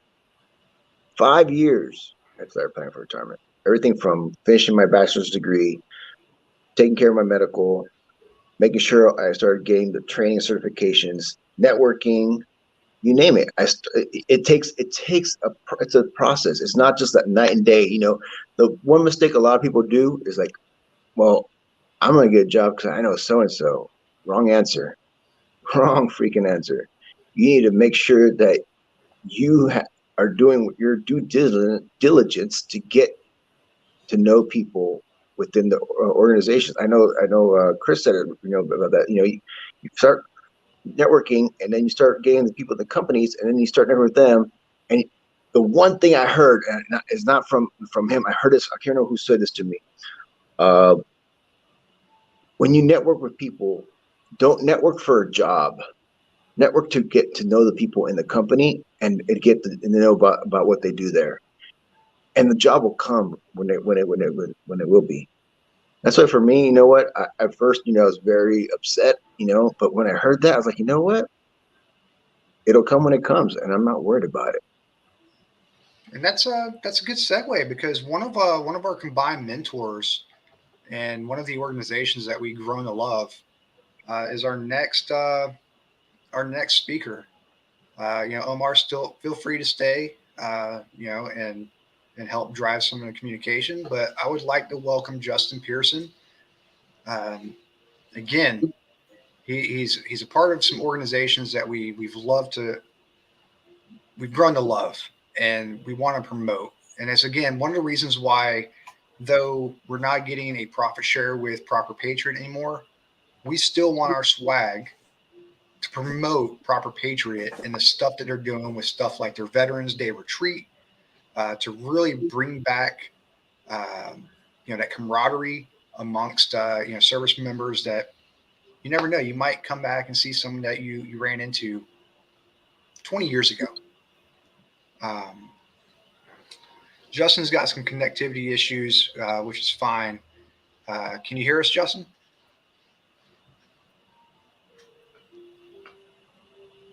I think it's video on his side, so it might be audio as well. But Is everybody in Florida? No, not right now. The entire East Coast is getting slammed right now, especially in Northeast. They have a nice little know about that. end of holiday season storm coming in. I'm out in California right now. Yeah, so you're lucky now. So you're not in Flabama. No, dude, it was. Well, it came right when the storm hit over here, so it was bad. Right. Omar, we got to catch up. Jeez. While we're waiting for Justin, I haven't talked to you in a long time. Oh yeah, none of us have really talked, because we've all been kind of, pushing out our personal growth. With Omar, you're on your second trace labs now that you've already done. So next no. month you get to I've judge, got, right? I've got 5 under my belt. Now you're able to judge. Yeah, no, I mean, I've judged 5 already. Hi, Justin. There he is. Woo-hoo. Nope, still frozen. At least there's a picture now.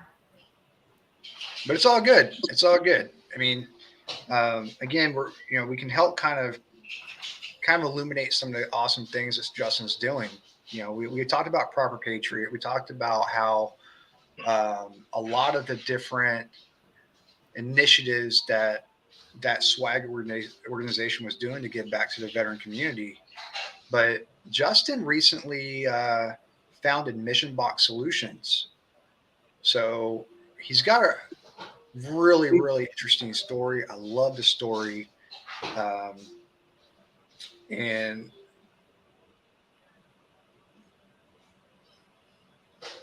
you know what I'm going to try to do? I'm going to see if he can call me and see if y'all will be able to hear the audio. You want to give that a shot? Do it.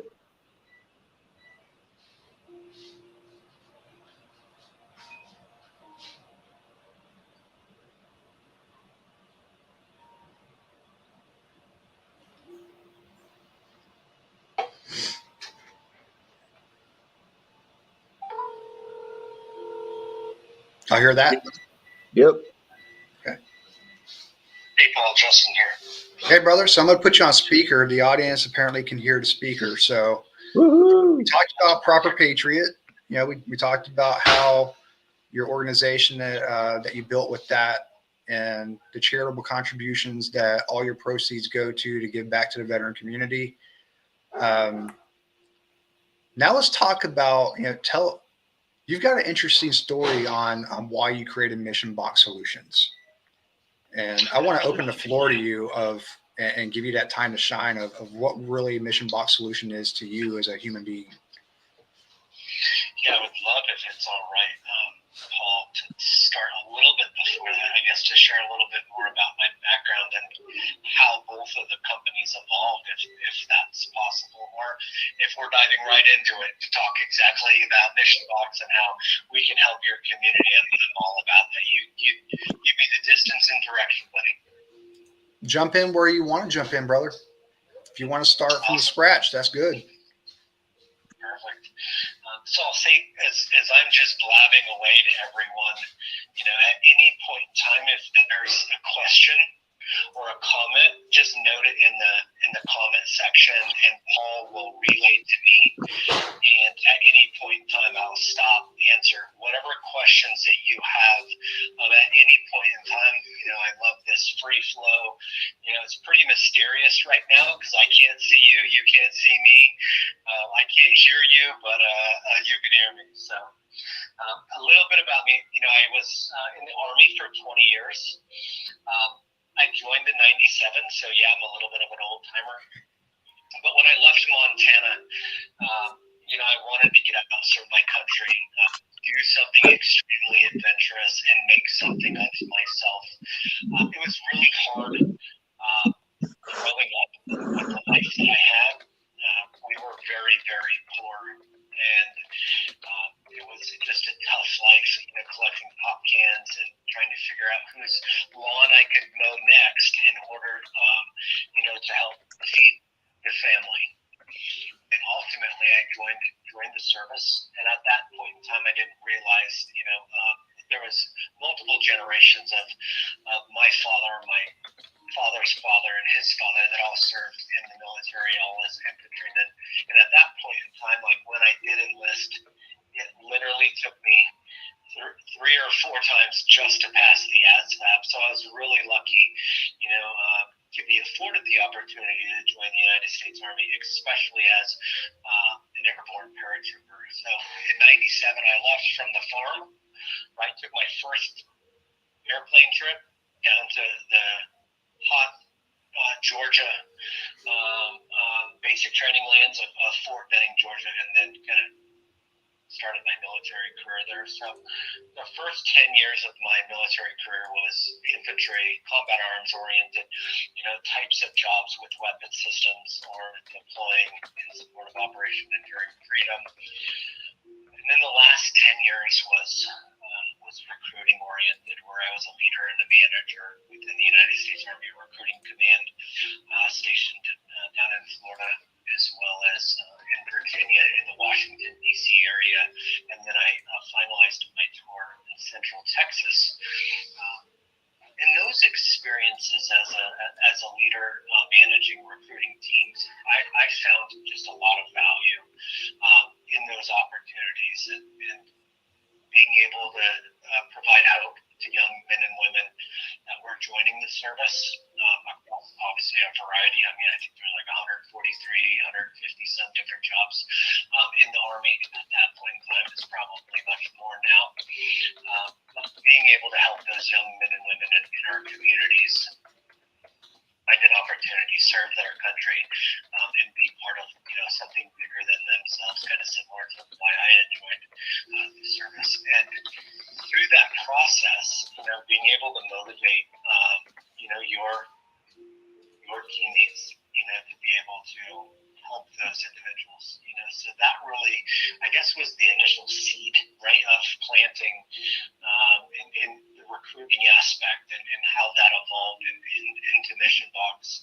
But throughout that journey, right, in mid 2015, 16, 17, I've always been patriotic, but at that point in time, I was looking at, how do I create more lines of passive revenue? How can I get some of my inner passions and of patriotism and serving our country, onto shirt designs and out in the community, and finding other individuals that, could see a shirt, whether it was a military one, like being an 82nd Airborne paratrooper jumping out of planes, when you're walking down the aisle in the grocery store and another local service member sees that, right? Most of the time it was always those 101st individuals that were out of Kentucky there. And he would always give me a bit of a hard time, because there's always this competition between the 82nd and the 101st. But I always really enjoyed that camaraderie and that connection, and wearing these patriotic military first responder types of pro-America shirts in your local community. You were able to connect with people that you may have never had the opportunity to meet, especially from your local community perspective. And I have a lot of value, and I find a lot of value in that. So that was just really important to me as I was finishing up my military career, and that ultimately led to building Proper Patriot, which really focuses on honoring our American spirit. Right, it's an apparel company that also has a coffee line. So if you love good veteran roasted coffee, jump over to our website and sign up. It's better than getting the Folgers at the store, I'll tell you that much. Right, but throughout the year, right, all of our proceeds that we make from the shirt sales and from the coffee sales, for the most part, it goes towards putting together our annual Veterans Fishing Retreat on Veterans Day, right, where we bring together 250 veterans and family members out in Stark Tannery, Virginia, and we have 2 days with them where we're able to do, obviously, fishing and campfire and networking and professional development, career development, out in this serene environment, out in the middle of nowhere, right? It's a couple miles from West Virginia, basically. And they're just really able to connect with nature. They're able to connect with other veterans, share their stories. Military spouses doing the same thing, right? Being able to talk to old buddies, that they've now seen year after year because they've been a part of the Proper Patriot Fishing Retreat. And for several years now, this year will be our 4th one coming up, so we're really excited and motivated about that. That serves one purpose of mine, is connecting the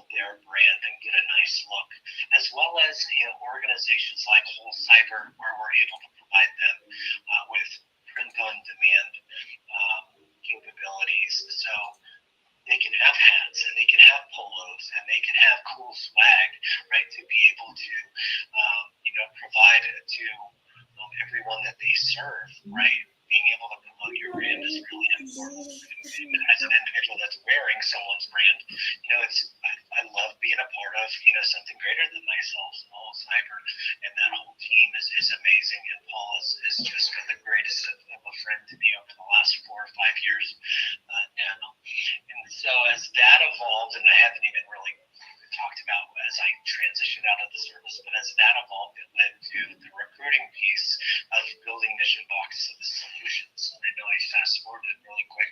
I've been kind of rambling for a few minutes now. But Paul, is there any questions that came in? Maybe we want to pause and answer any of those questions or whatnot. No questions, but I dropped Proper Patriot. I dropped your LinkedIn.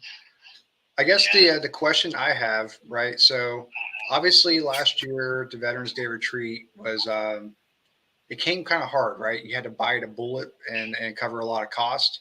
How can the community and listeners now help or start contributing earlier in the year? Yeah, I think that's a great topic, right? And we have a lot of time. I mean, we still got roughly 10 more months for the event, right? So I think the first step is, as individuals, connecting through similar and like-minded nonprofits like Whole Cyber, right, who we are a partner with, because Proper Patriot's a for-profit business, right? We don't accept donations, right?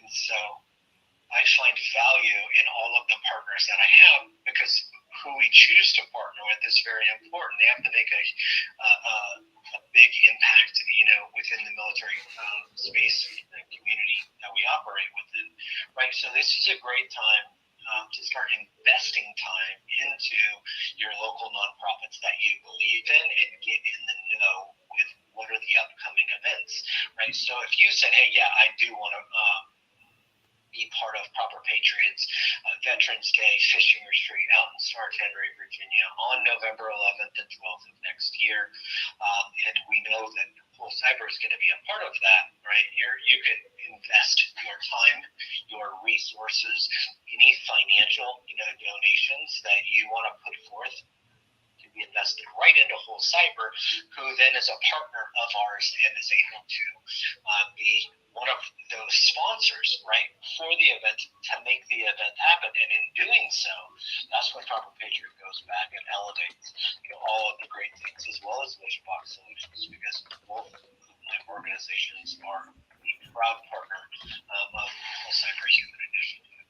But that's an easy way, right, is making more of a commitment to nonprofits that you're currently involved with, spending more time with it, devoting more of your mental resources, right, and taking part and actively participating and supporting and in building those organizations, which ultimately, I'm a partner with, and that is more impactful right there for a veteran community than me asking you to go buy a bag of coffee or a t-shirt. So what do you think about that, Paul?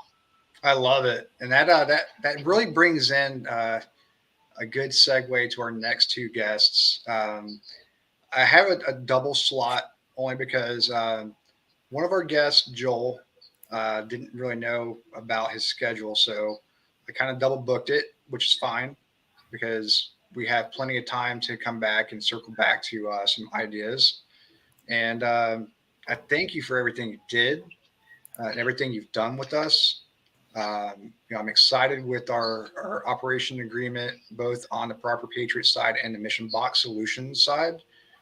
For those that don't know, for Mission Box Solutions, we have a sourcing agreement, and with it, it's donated back to us. Recruiting companies, sourcing companies, they make their profit, and for us, it was more of how much little can we get back for helping find this talent. How can we support each other? So with that, thank you so much, brother, for I'm glad we were able to at least get on the phone and do speaker. And I'm glad that everybody could actually hear it. But without further ado, I'm going to bring in Eric and Joel into the live stream. And I will talk to you later, Justin. Thanks, everyone, for listening. Bye now. Bye.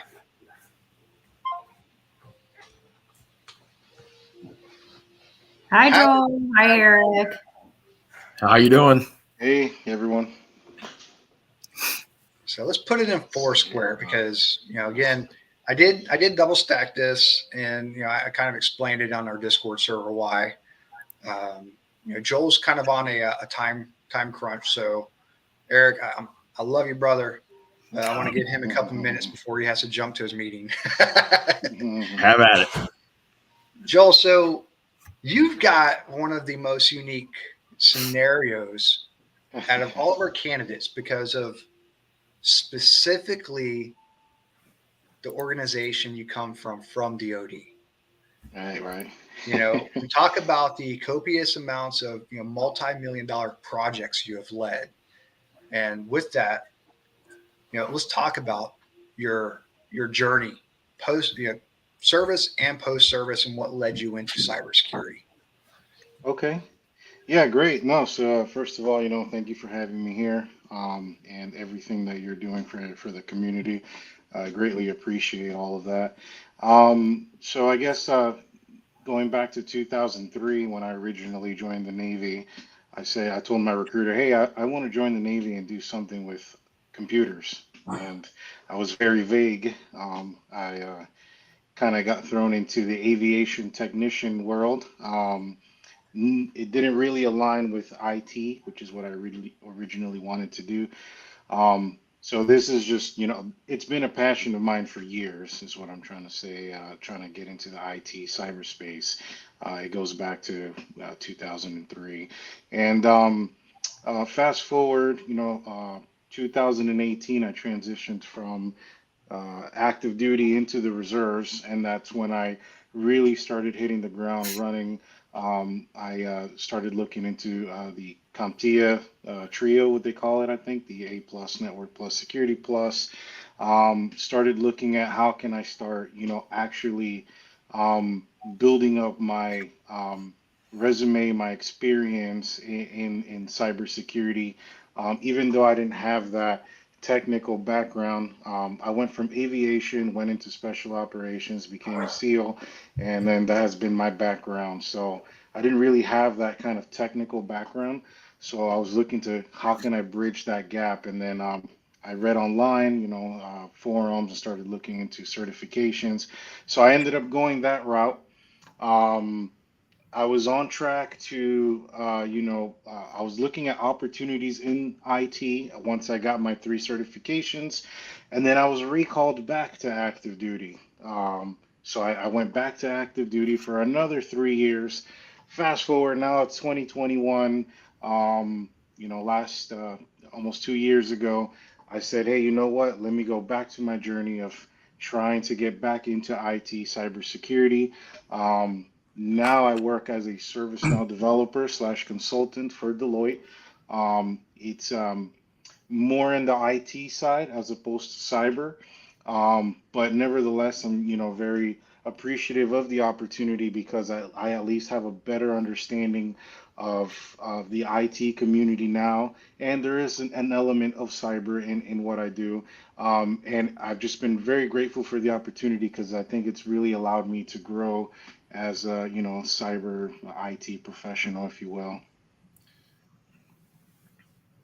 It's funny you mentioned that, right? Because we approached the topic probably five months ago about hey, why don't you try our program out? Mm-hmm. But you had just landed your role and you were trying to grow into it and figure out what are some upskilling that you need. And now that you've kind of ran into that point where now you have some time, you kind of grew into it, your onboarding's over, what kind of time you can dedicate. And I thoroughly enjoy that, out of the offerings that you're starting to realize that Purple Team is really where your passion project is. Mhm. You were completely rocking out the ATTACKIQ courses, and for those that don't know, ATTACKIQ will be talking here shortly, but their academy is 100% free. Well, not 100% free. They do have some paid content, but the bulk of their academy is free. And what was the? I know that out of the courses, that's the one that you kind of started with first, because the other ones were kind of like,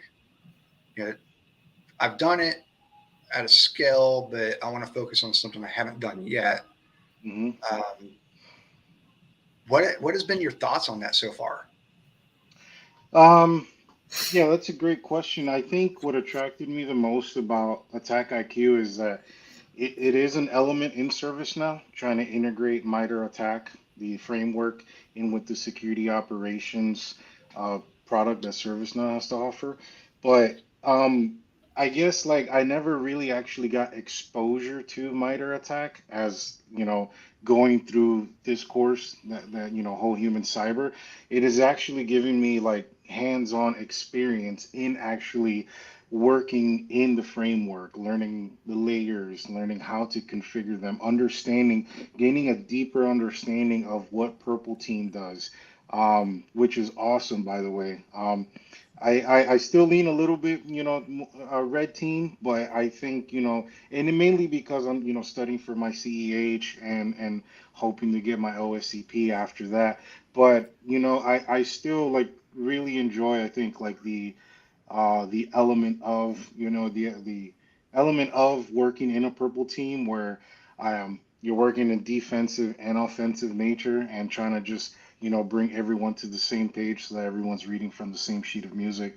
And I think what I really like about the course is just being able to have that exposure. I think recently I just completed the attack workbench, which was really cool. You get to work in an instance, configure it, and to the, I guess, requirements of the client. But just being able to get hands-on experience has been extremely valuable to me at this point. I now have a better understanding of how the framework works, as opposed to a couple months ago before I had even started the whole human cyber initiative.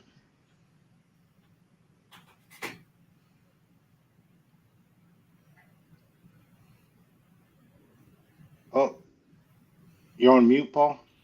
I said, Yeah. what I was saying is it's much appreciated. I didn't really know that it was going to be that much of a value add to what you already know. And it just shows that, it really doesn't matter what level you are in your seeking of a cyber career, that this has a value in or impact in. It's wild, and it's much appreciated to hear that. CYBERUP is up next, and what I want to do, because my son's going to be getting off the bus in a minute, is I want Eric to kind of drive this conversation with our next partner. This is a partner organization that I've known about for several years. I love them. They're everywhere. On the NICE Council, making things happen, making sense of what is a skills gap to talent gap challenge, and bringing it in together to formulate what we call CYBERUP. Without further ado, Tony Bryan, we've connected on and off over the years as I was really contemplating, really building the whole cyber human initiative.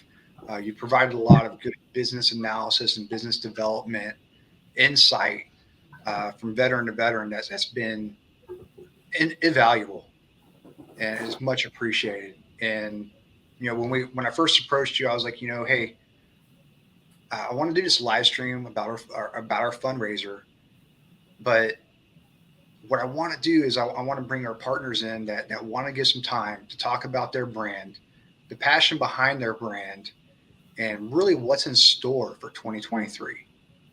And with that, you have the stage, brother. Hey, man. Thanks for having me. Eric, Joel, nice to meet you guys. Hope you all have a great afternoon. Paul, Eric, we got to hang out. Paul's leaving us, so we got to hang out. Yeah, we do. And spend some time getting to, but I'll be back. It's just I got to get him off the bus whenever he gets kids are here. important, man. As my dog just ran down here, which apparently needs to go out now, but it's great. But yeah, excited to be here. Love the work of, that you're doing, Paul. I think it's admirable.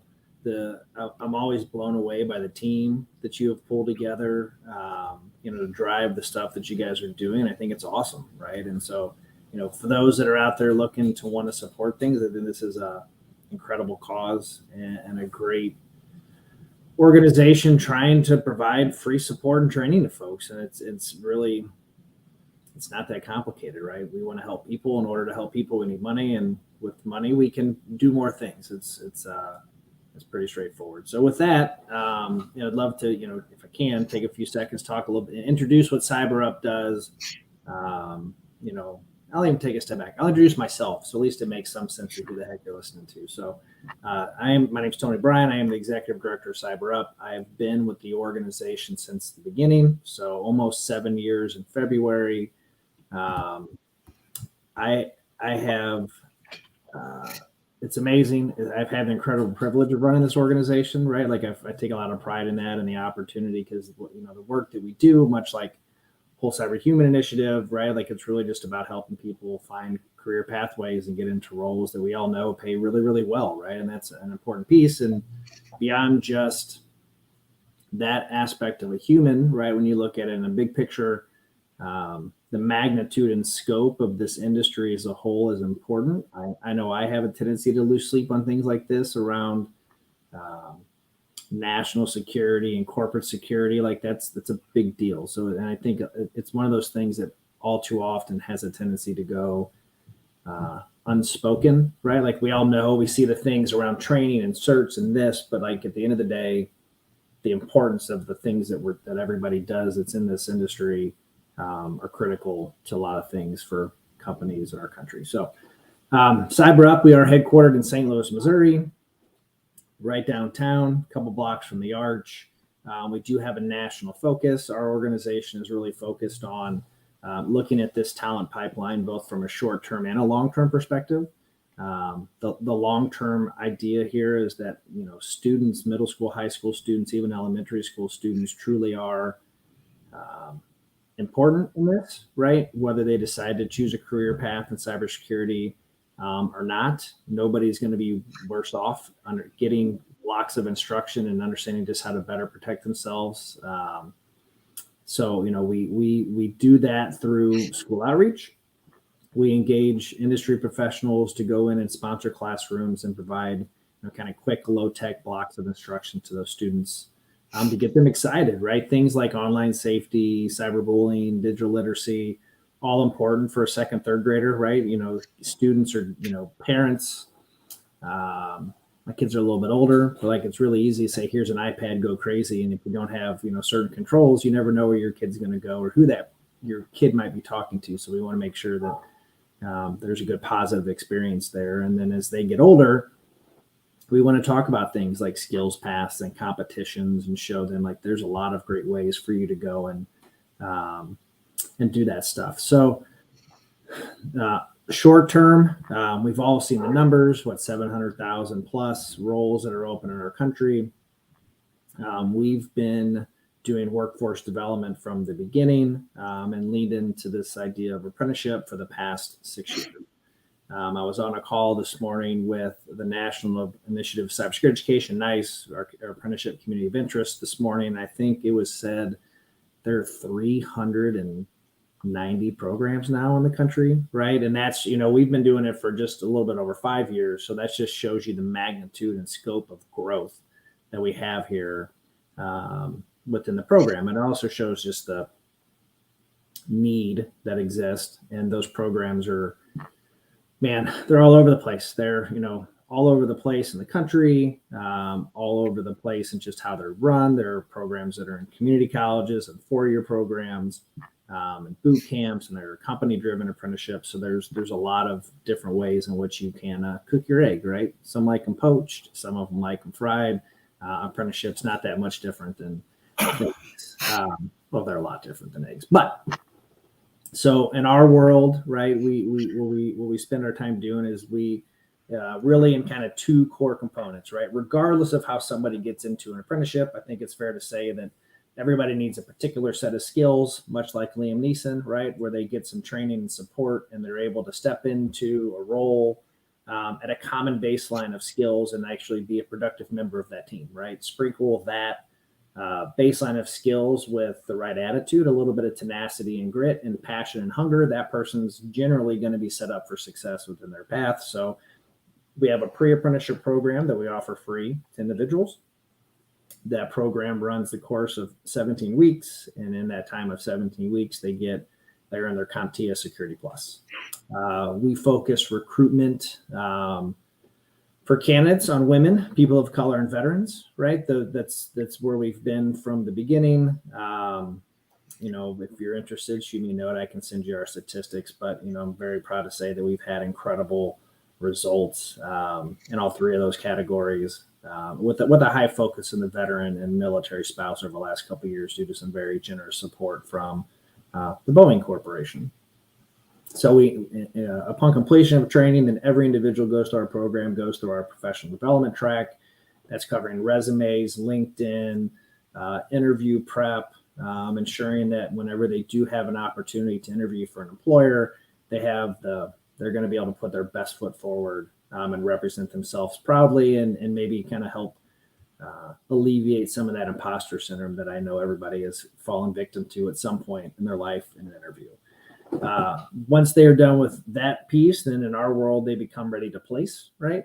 And then we actively work to put them into a paid apprenticeship with one of our employer partners. So we've had the pleasure of working with organizations as large as Centene, their Fortune 24 healthcare company, all the way down to small businesses here in Missouri called Master Clock, right? They're a 25-person shop, but have an important role of protecting time for things like the FAA.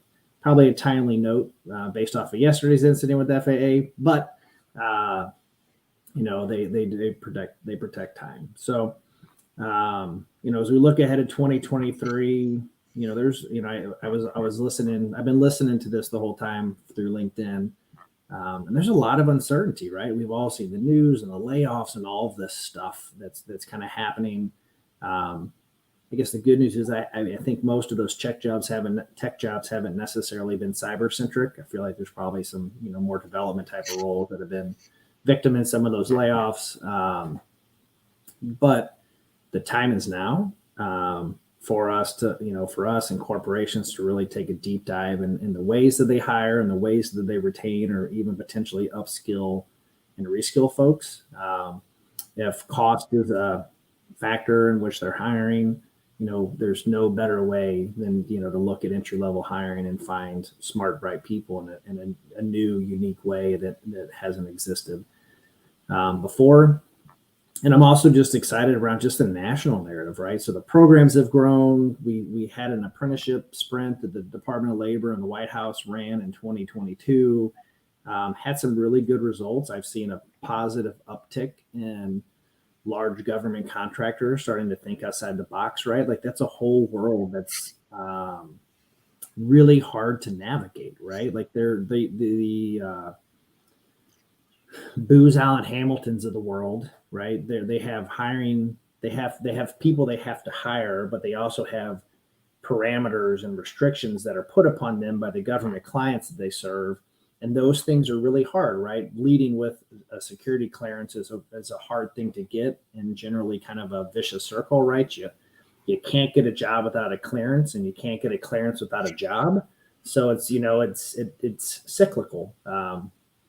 Had a conversation with a contractor today. And so like, if I could wave a magic wand and give out lots of certs and give everybody a top secret SCI clearance, then man, we would be the biggest nonprofit apprenticeship organization in the world, but nobody has quite cracked that code of how we solve clearances. So I could ramble on and on for hours. I'd love if you guys have questions or there's things that you want to know. I'm happy to answer. One last thing to add, we do, we're headquartered here in St. Louis. We have a physical presence in Denver in partnership with Arapahoe Community College, just outside of the Denver community. Kind of their main STEM campus is in the Denver technology corridor. Fantastic school, very forward thinking. The state of Colorado has done some great things around workforce, quite honestly, from the governor down. And also some stuff in North Carolina. But our standards are national guidelines, so we can do remote apprenticeships or apprenticeships about anywhere, as long as the employer is pretty flexible. So, questions? So Eric, let's you and I chit chat, man. Like we haven't had a chance to connect. Yeah, so Eric is going to drive these questions, and the question I have before he starts is how. So he comes from a law enforcement background, and there's something that you missed about the first responders that you also assist, and I think that's still another nation hero that you guys are just doing phenomenal things with. Yeah, I mean, there is a nice parallel. I mean, I've heard lots and lots of stories of former law enforcement that have transitioned into a security world. I know where I'm at, the local county sheriff, they actually have a cyber team that they do. Man, the job that some of the stuff they do of like kind of stalking some of the predators and bad, I can't imagine, man, just some of the stuff that they see on a day like that, the mental terrorism that play on me. I don't think I have the intestinal fortitude to take that job by any means, but I know there's a good parallel, and even, the gentleman I was speaking to this morning, and we have a new employee who's been with us. His name's Dylan for right around a month. What I have appreciated about, the InfoSec community is like everybody just wants to help everybody else, right? Like there's not this worry, right? Like anybody who's talked today or is going to talk later, they're not worried about somebody new coming in and taking their job. What they are worried about is like, crap, like I'm getting tired, I'm getting burnt out. I need more people to come on my team and help me out. So like there's this willingness of like, I don't know if it's, I don't want to say desperation, but just like, oh my God, please, we need more people to come into the space. So like this idea of just rallying the troops around everybody and trying to support people, which I think is the core to whole cyberhuman, right? Like it's, how do you get more people into this space and do it? So I'm a nonprofit guy who's been doing nonprofit 14 years after a 9-year Army career from there. But it's been, I've truly enjoyed, getting to know great people over the last 7 years and have made some, I think, what I would consider lifelong friends doing this job for sure. So, Tony, I have a question. I listened to your podcast yesterday.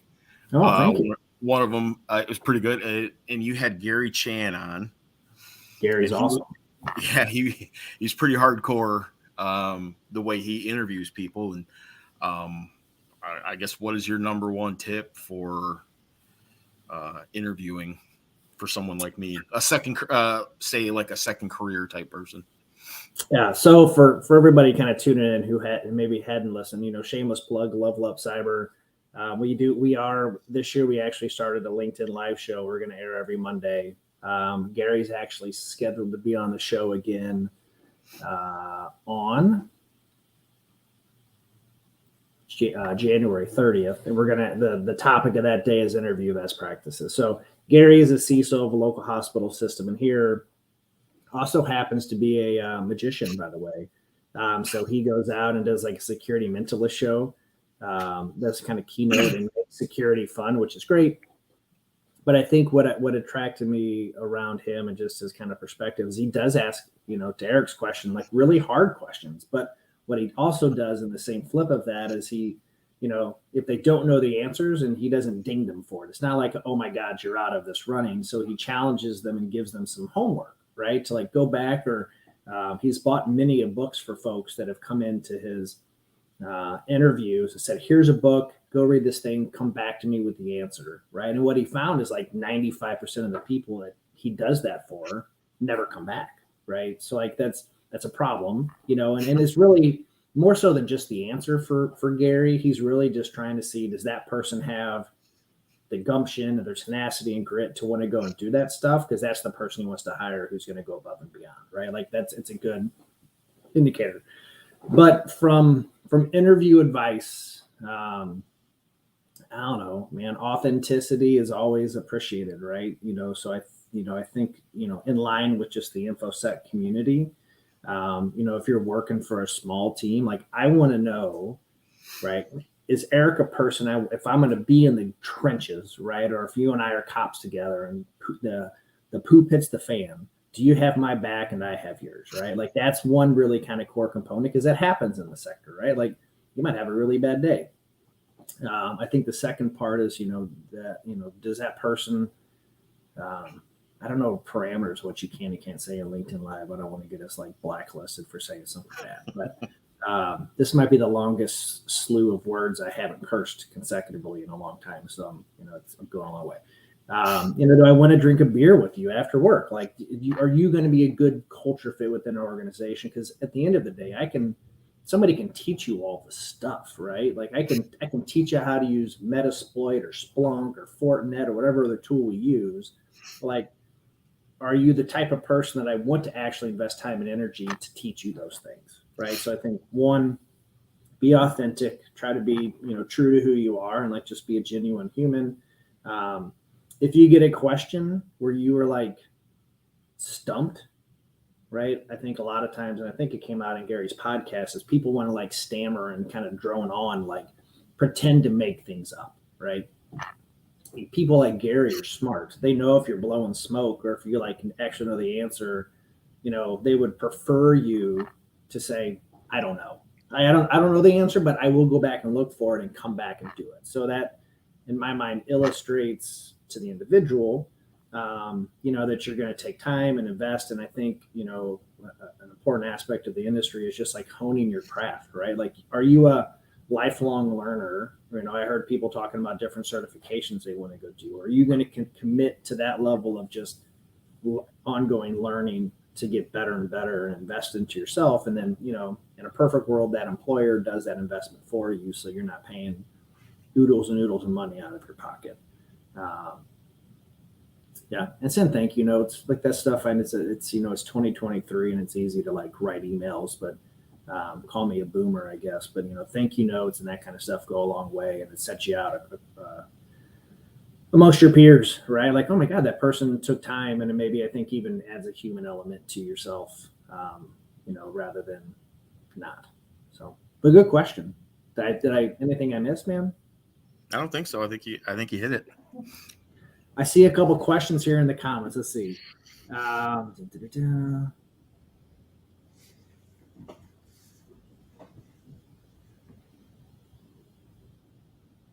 Do people from apprenticeships generally move into full-time entry-level employment? 90% of our folks do move on to full-time employment within that organization. You know, like the market's hard. So, you know, if they can retain those folks at the completion of their apprenticeship, but for us, an apprenticeship is a full-time job, right? A candidate's going to earn benefits, PTO, and things regardless whether they're an apprentice or not an apprentice. But as long as, you know, some of the things I mentioned in the interview, you know, you're able to illustrate that to those individuals over the time, we have found that most companies will keep you on and retain you. And then had one more question here from Hector. What are some tips for someone trying to present the drive, passion, gumption in spite of not having experience? Great question, Hector. I know, you know, early on in this, a lot of the hiring managers that we were talking to, you know, asked a lot of questions around like, what's your network like at home? What are you running? Do you have a server at home? Are you tinkering with things? What kind of environment are you playing in? Like those, and I'm not saying go out and buy a rack of servers and spend $7,000, right? Like the cloud is an amazing thing, and you could do a lot of stuff in droplets that you can containerize some of that stuff. But, you know, having doing some of those things shows initiative and shows a commitment to that role and right kind of learning and growing. So hop on YouTube and say, how do I build a cloud network, right? I'm sure there's somebody has popped on the internet and showed you how to go into make a droplet, do this, and contain some of those things. So that would be one. I know a lot of interviewers have a tendency to ask questions like, what podcast do you listen to? What was the last book you read? Just to try to get a sense of, are you diving into the sector? And it's a great way to show drive, passion, and gumption. And I'd say last but not least, it's been mentioned a couple times, doing those things like Hack the Box, doing CTFs that are out there. It's a great way to bolster not only your skills, but those are things you can add to your LinkedIn profile, and you can, it shows that you're going above and beyond of just like, here, boot camp X, here's $10,000, $15,000, teach me. And then my expectations, well, I did what you told me to do, and now I got a job, right? Like I should get a job, but it goes beyond whatever the degree or certification, and you got to take that to the next level and continue to grow those skills. Great question. Any other questions?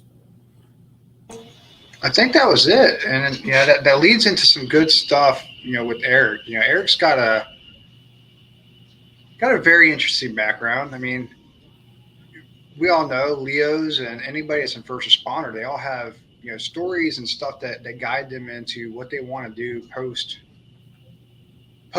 Batman and Superman cape. When did you had that inclination that you wanted to approach tech? So while I was still working at my job, at the sheriff's department, I wanted to get into the human trafficking space, and I started taking an OSINT course. And one of the recommendations for the OSINT course is have a Linux background, and I'm like, I don't know what Linux is, so I asked a friend who turned out to be kind of a mentor. I asked her, like, what do I need to know about Linux? And she's like, I can help you out with labs. And in my mind, I'm thinking Bunsen burners and beakers. And ever since then, I slowly started dipping my foot into this new world, which I had no knowledge of. And here I am. So thinking of that, you're in this very close-knit family, right? Between EMT, fire rescue, which my kid just actually met, fire rescue a couple of days ago, and he's already trying to find fire hats. He wants a lid now. With that family and that camaraderie that you have within that type of organization or that kind of footprint or demographic, how do you think that's going to affect you when we talk about how big the cyber community is and how we treat it as a family as well? I was excited, and what I've just like Tony said earlier, like people are very friendly, or people are more friendly than what I expected them to be. And it's just a matter of wanting to be back on a team, being with a team of people. That's kind of the way I look at it. And for you, I mean, I know you're a busybody and you like to be in front and drive communication. Are you looking for more remote? Are you looking for hybrid? Are you looking for on-premise? I'd pretty much, I'd be willing to do anything. I really just want to get my foot in the door. Yeah. Stanley, I'm going to slide it over to Patrick and Josh. If you notice, Patrick and Josh jumped in, advisory board members, and it's again, we all came together and said, hey, once we hit a certain milestone for this fundraiser, we're gonna wear some loud, ridiculous paisley. So between a red team hiring manager and a blue team and GRC hiring manager, I want them to ask some questions with you, and you ask them questions of where you see yourself and how do you fit that humanistic piece of, what is cyber. Yeah, I just so my leaning after all this and after doing the soul searching at the beginning, looking at a lot of blue team stuff. I really liked ATTACKIQ. I like the MITRE stuff. I really enjoyed. Some people might laugh. I really like the elastic part of. I think that was immersive. I think it was. No, that's good stuff, Eric. Yeah. So Tony brought up some really great points about how to interview, right? Some things that tips and things that typically are asked for. So to get a job, though, I know it's hard, just like you're experiencing now. It's hard to break into the industry without experience, without knowing somebody, right? And oftentimes, sadly, even though there's like a million jobs out there, it's who you know, not what you know, right? So a lot of times, people coming in, out of the military or out of law enforcement, they're doing all the things to help them get the job offer, right? They're doing all those things you just listed. So the problem, though, is getting the interview most of the times, right? So that's where, strategic networking comes into play. So you're in St. Louis area, right? No, I'm in Michigan. Oh, you're in Michigan. Sorry, that must have been Tony said that. Okay. So Michigan. So, and I know with post-COVID, there's still quite a bit of remote jobs, but the problem with remote jobs, you are competing against the world essentially. So there's a lot of people are doing those same things like you're doing, getting the same certs, degrees or not. And anything helps you increase your chances, right? But again, as a hiring manager, when I post an entry-level position, I'll have 1,000 people sign up in a couple of days, right? So it's very hard to differentiate between, people doing all those same things. However, if I know someone that, like yourself, like we've hired law enforcement at where I work at GuidePoint to get into cyber, entry-level roles, but it's based on, we know this person, somebody referred them. So the apprenticeships that Tony's doing is great. But on the social media part, there are jobs local to you that you want to do, if you get on the company page on LinkedIn and, connect with people that you have similarities with, maybe you live in the same town, maybe they were prior law enforcement, or, something that kind of connects you. That way they're more likely to connect with you and answer your questions, right?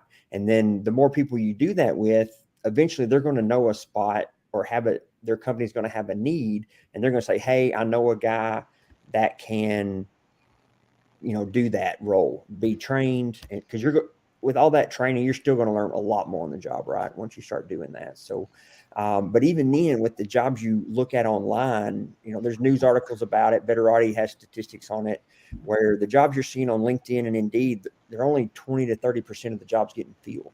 So if you're applying for jobs after job after job, and you're not getting an interview, you're only targeting a minority of the jobs. So 70 to 80% of jobs get filled by networking, by, take somebody out to lunch. That's the best way.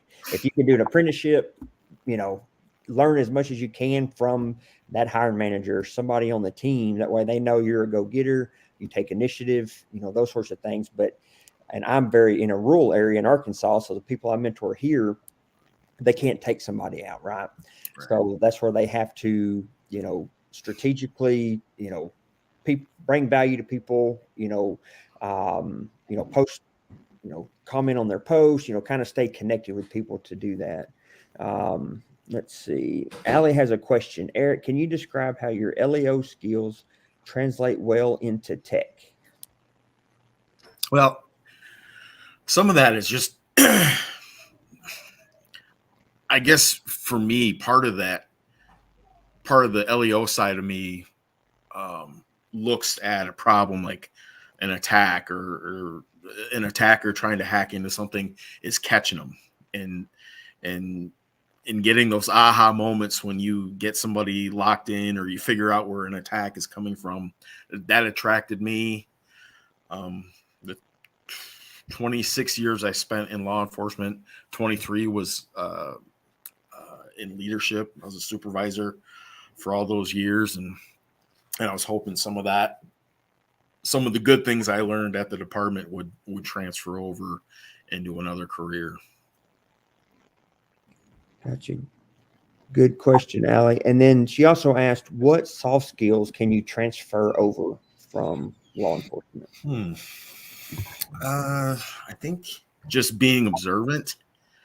What I've learned in my business, patience and attention to detail are some of the huge things that I see once I started looking into this world here. Gotcha. And you listed all the things you've done that you've enjoyed. Is there a role that you're really kind of aiming for? Like red, defender, blue team, red team? Or are you just trying to just kind of get whatever is available? I think in my experience of what I've done so far, I think blue team for me, just being defensive is what I like the most. Yeah. Purple team in ATTACKIQ was one of the last things I did. I really like that too. I like the concept of the two groups talking to each other and actually figuring things out. Yeah, that's definitely the best when you can have, because a lot of times a red team will come in from an independent company, right? They'll come in, see what they can break into, and then hand you a report. And oftentimes there's not much communication with the defenders, right? So that's where a good purple team comes into place. However, sometimes you can't have a solid purple team from the same company because of compliance, right? Because you can't have the same company finding your issues and fixing your issues. You kind of need that independent access. So that's what to me causes a big gap between red and blue on getting things fixed, because it could take months to get that communicated and for blue team to understand why they need to do it, what needs to happen, and then you got to go back to the red team to verify and validate. So those are definitely some issues right now in the way things are done in the industry. So I'll jump in for a quick second. I was a prior law enforcement many years ago.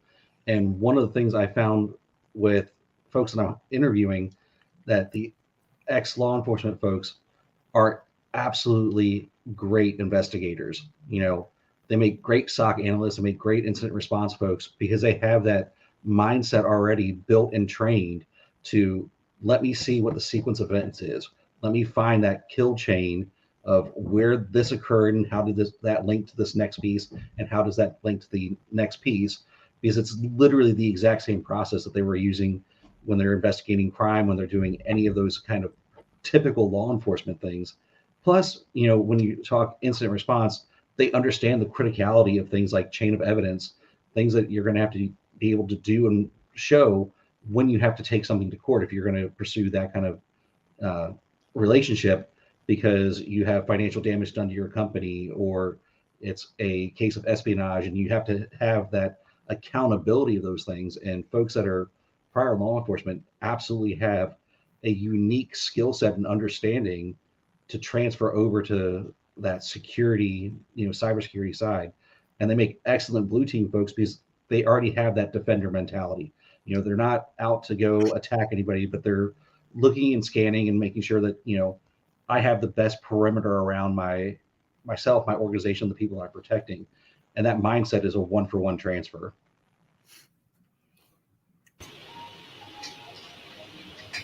Dude, you just hit my hot spot, my sweet spot. I love about the my weirdness that you and I both share about how to translate, a different career into technical.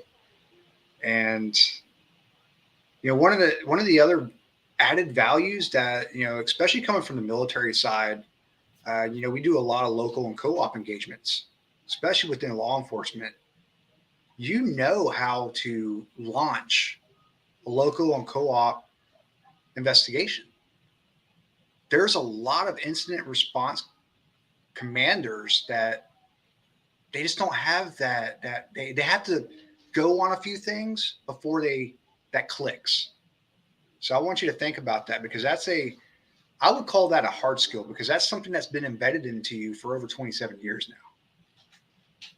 I just wanted to highlight that. So one of our proud supporters, Whitney, obviously, helped drive you into to really coming into whole cyber. What has been a other than ATTACKIQ, what's been an added value that you think other people could gain? Just out of everything that I did, I really enjoyed the CISA portion and just watching the FAA crash a couple days ago. That was very interesting to me, and I think to me a hidden value of some of these programs. Some of them were, for someone like me, a little difficult to navigate at the beginning, and then once I got into the mindset of, oh, this is what someone in the business has to do. Someone has to do some digging. Someone has to do some investigation to figure some of these things out. Besides phoning a friend or Googling it.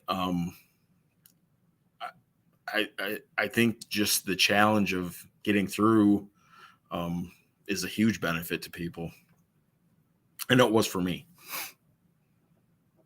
Yeah, I think that's funny, and I'm gonna ask Josh to chime in on this, because him and I we went back and forth on this for a little bit, because there's a few orgs and there's a few people we talked to at the beginning that were like, why is Whole Cyber offering up ICS SCADA type courses as a part of this?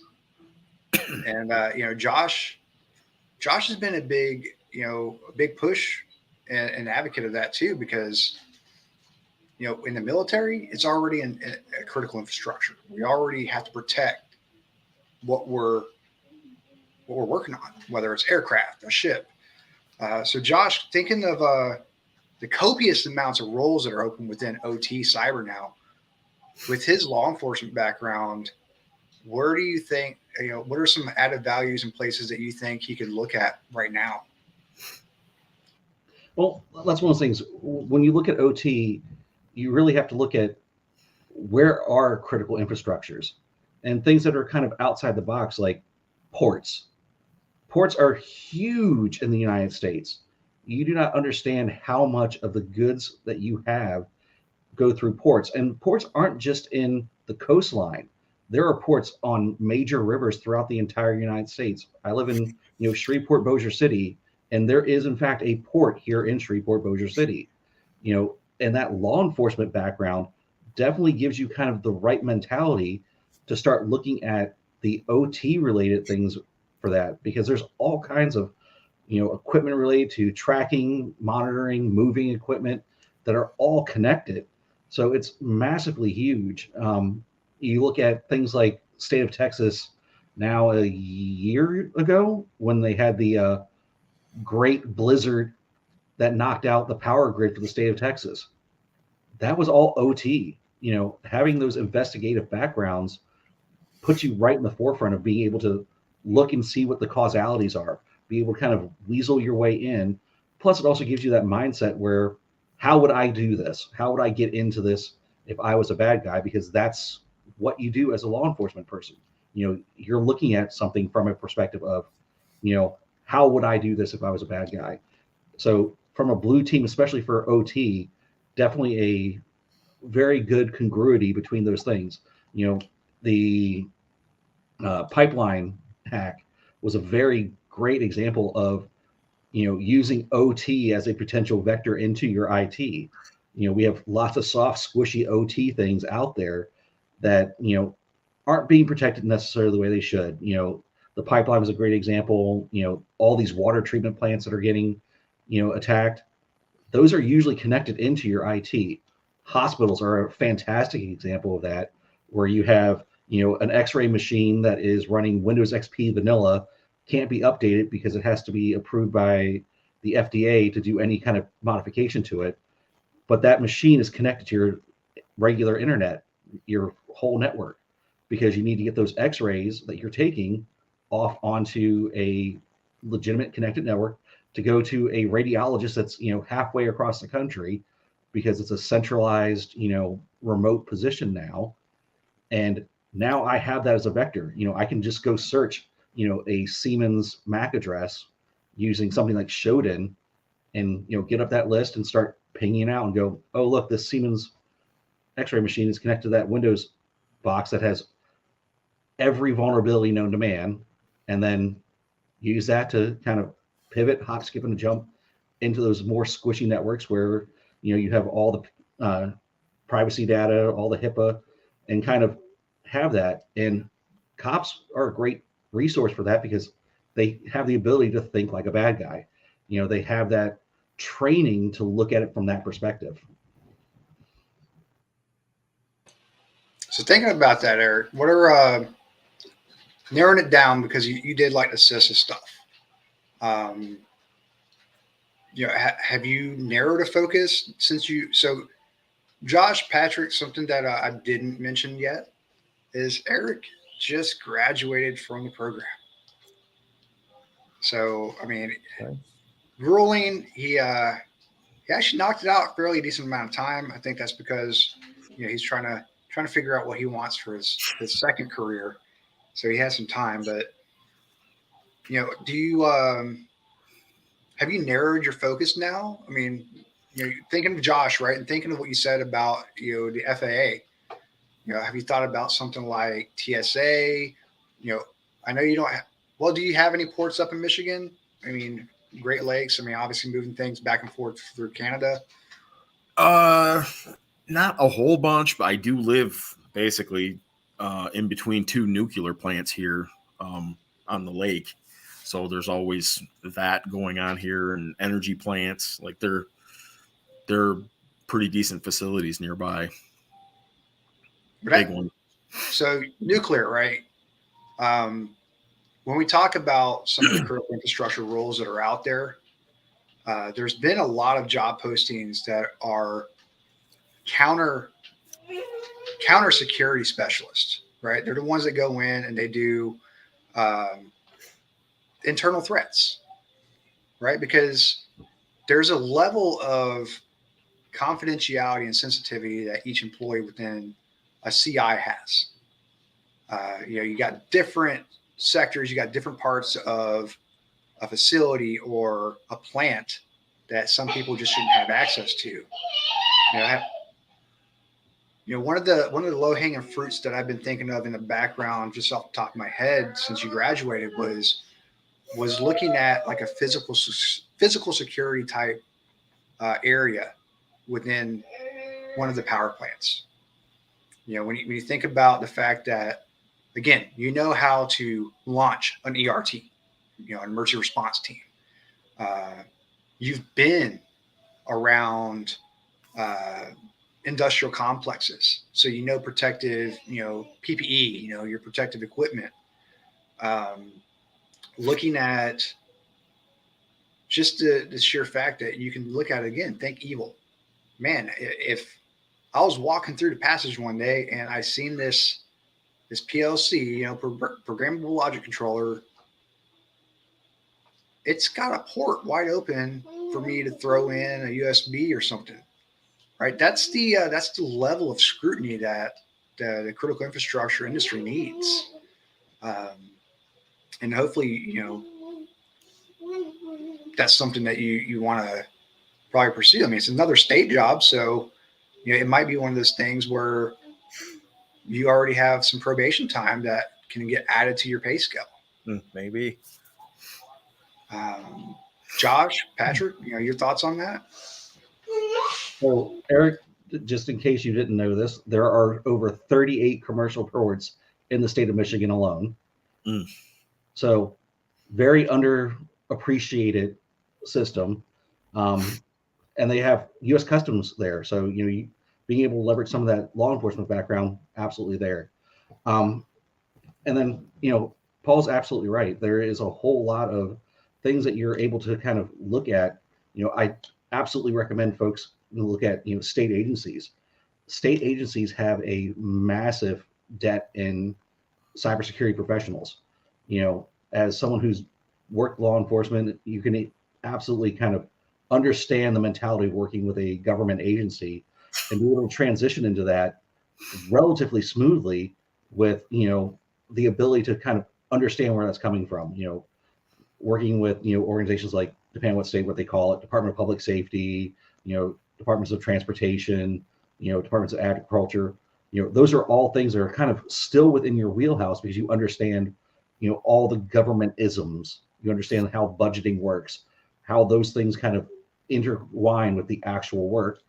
And they're good paying jobs with steady income.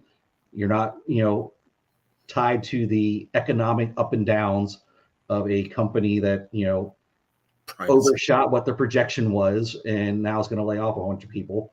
It's really good work with good purpose. And, I found with folks like me, Paul, that are ex-military, ex-law enforcement folks, we really resonate with jobs that give you a mission, something that means something to you. It's not just a job that you go in, work 8 to 5. We kind of gravitate to those jobs that, absolutely have some kind of tangible mission where you feel that the work that you're doing matters. And, looking at state agencies, there's a low burden to get in, the pay's stable, the jobs are stable, and, you get to do some really cool stuff. Absolutely.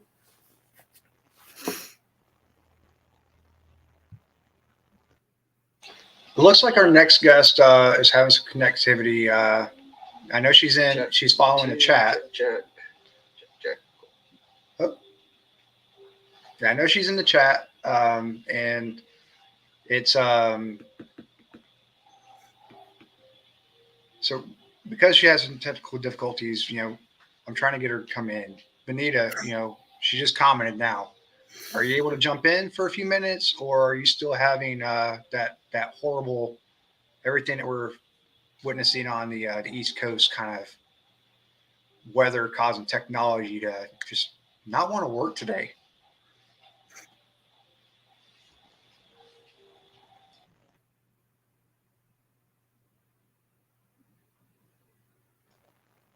Well, to be clear, it is Friday the 13th, so there is some kind of bad juju involved with that. Good point.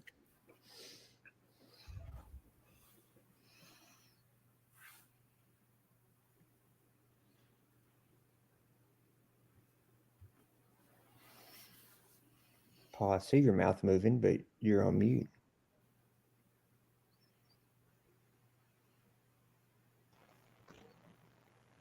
Paul, you're on mute.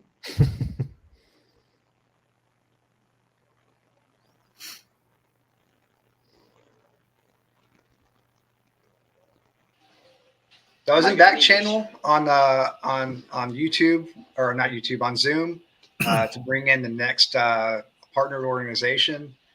He'll be dropping in here in a minute, and while I was muted and while you're seeing my lips move, but I hear your lips move. I can't hear no words. It's one of her.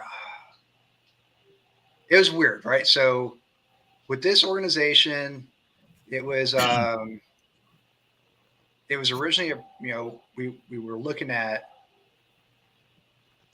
trying to get some sponsorship from them, but obviously being how whole cyber is kind of self-funded, and now it's going to be self-funded with not having a role currently, but it was approached at, hey, we want to do some dual sponsorship. We love your initiative, and we were like, we love your platform. So the next partner we have coming on is ATTACKIQ. Like I said, I primed them and let them know that you and Joel were really, really, really loving the ATTACKIQ stuff. So once he joins in, I can't talk about them enough. I mean, you said it, right? The way they deliver the training is phenomenal. I mean, you start with the crawl, walk, run, right? What is the MITRE? What is this MITRE everybody talks about? What is this cyber threat intelligence? I keep hearing about this stuff, but what is it? And then Purple Team. I mean, you said it yourself, Eric. You like the fact that, hey, it comes together. But between Patrick and I, with Boosted Cyber, we approached purple teaming to add another construct to it, and that's the coming back to the techs and actually explaining and giving them advice and actually showing them where to put these mechanisms in place.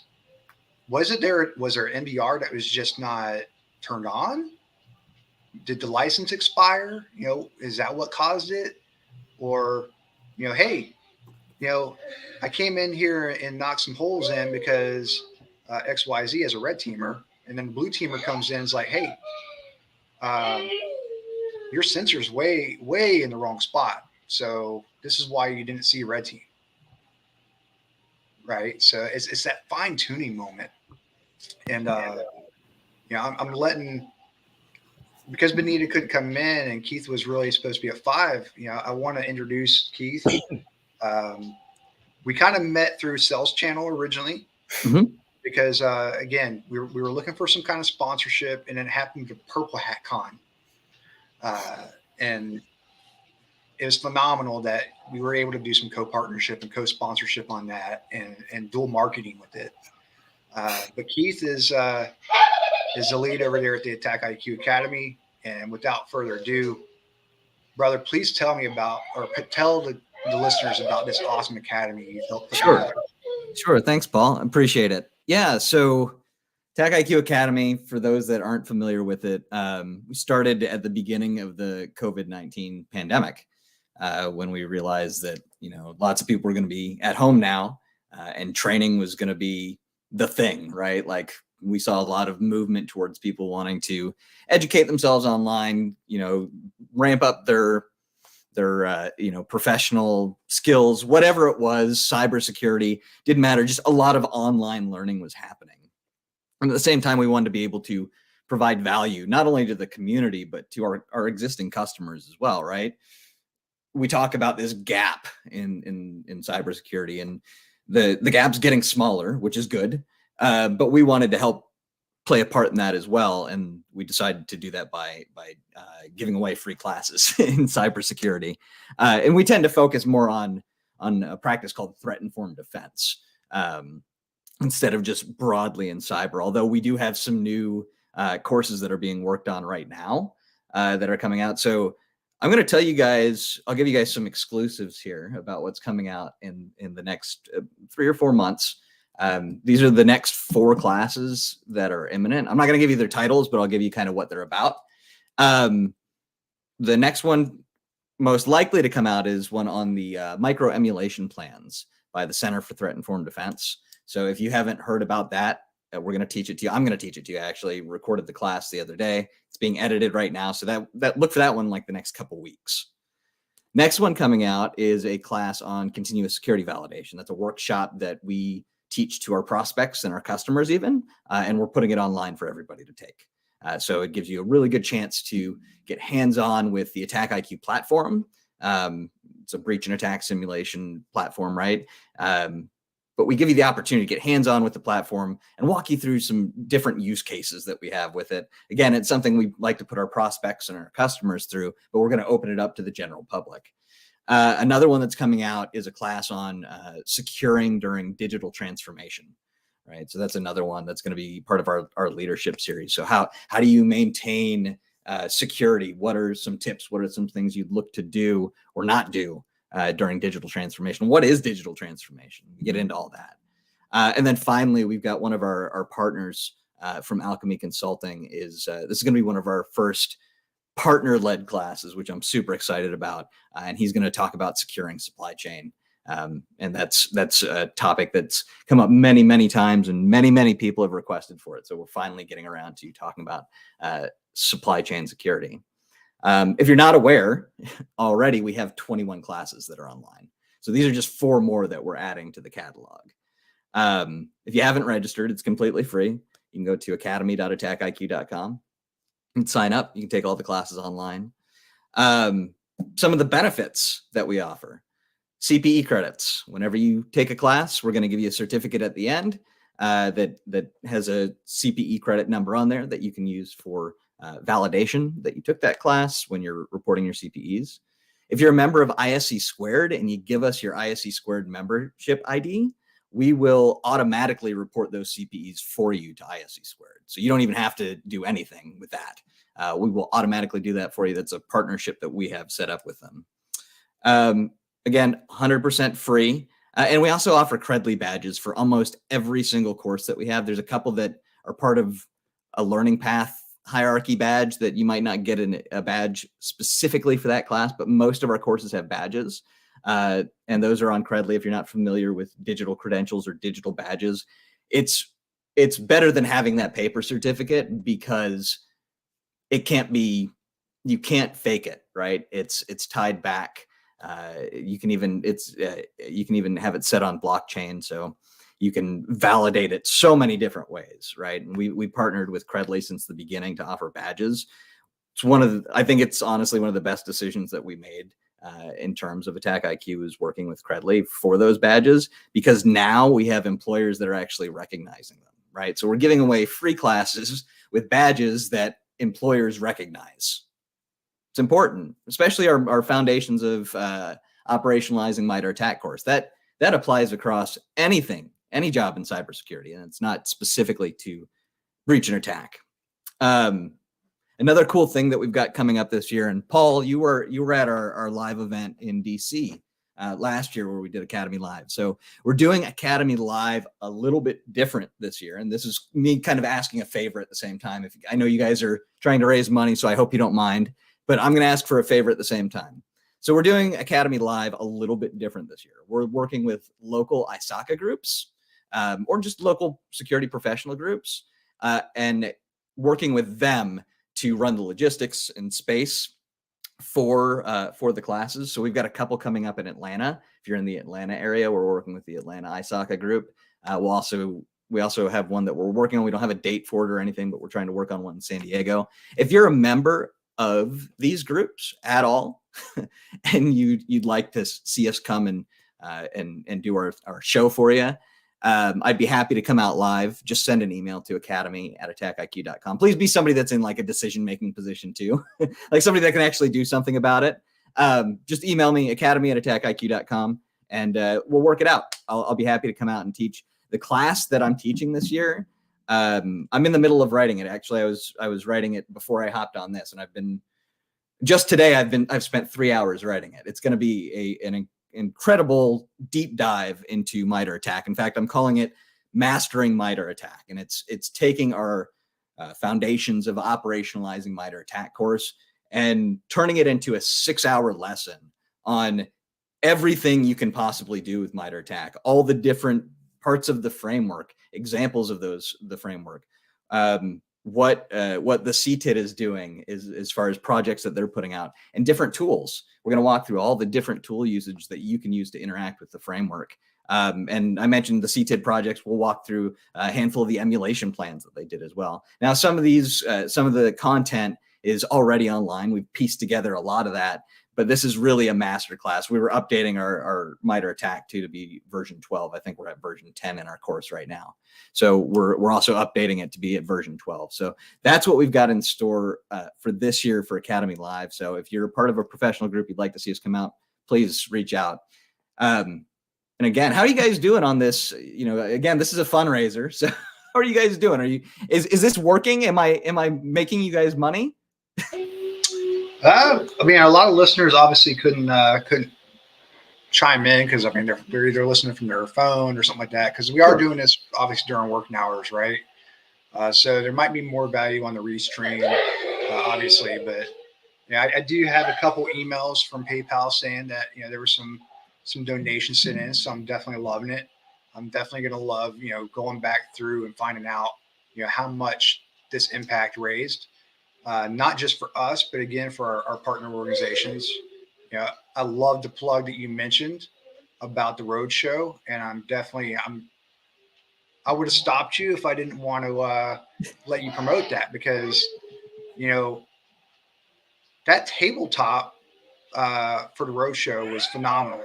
And one of the pieces that I don't think really gets shown is the amount of detail that's in these books that are on the desk when you show up, that is yours, right? I gave mine out because I had a mentee that was trying to wrap their head around Caldera and, you know, but that's where, as a membership community, you know, ISACA, ISC squared, you know, Chamber of Commerce within cybersecurity for your town, township, that's where the value goes. You're getting an instructor that comes out that has been in the industry for so long that probably could teach a class with red eye. I mean, probably has taught plenty of classes with red eye. But the book, I wish I had it to show. It's a step-by-step playbook that you can literally go through and like build your own home lab with. And I think that is one of the biggest value adds that I loved about the roadshow, other than meeting with people, obviously. Mm-hmm. Do you foresee any Caldera labs getting added? I know Caldera has their own internal kind of training. Yeah, so we don't. I haven't messed much with Caldera mostly because Caldera is an open source breach and attack simulation tool, which competes with ATTACKIQ, right? Not necessarily competes because it's open source. Not that I wouldn't do a class on it. It's just not high on my priority list, right? I've got other things to talk about. And Paul, you reminded me too, talking about the roadshow that you came to last year, with building threat-informed emulation plans. That's another one we're going to be putting online soon as well too. That one's being retired. That's how all these live classes work. Is I go out, I teach them live for a year, then I retire them and put them online for everybody that couldn't make it. So the one that we did with Paul in DC, we're going to be putting that one online and live for you. Or not live, but online for you, so that you guys can experience what everybody else got to that came out to the live one. So all the material that goes with that class will go out, all the different planning material and stuff too. So I'm excited to put that one out online. I know a lot of people were disappointed that we didn't make it to their city or their country. So I think this will help a little bit, and hopefully we can make it this year.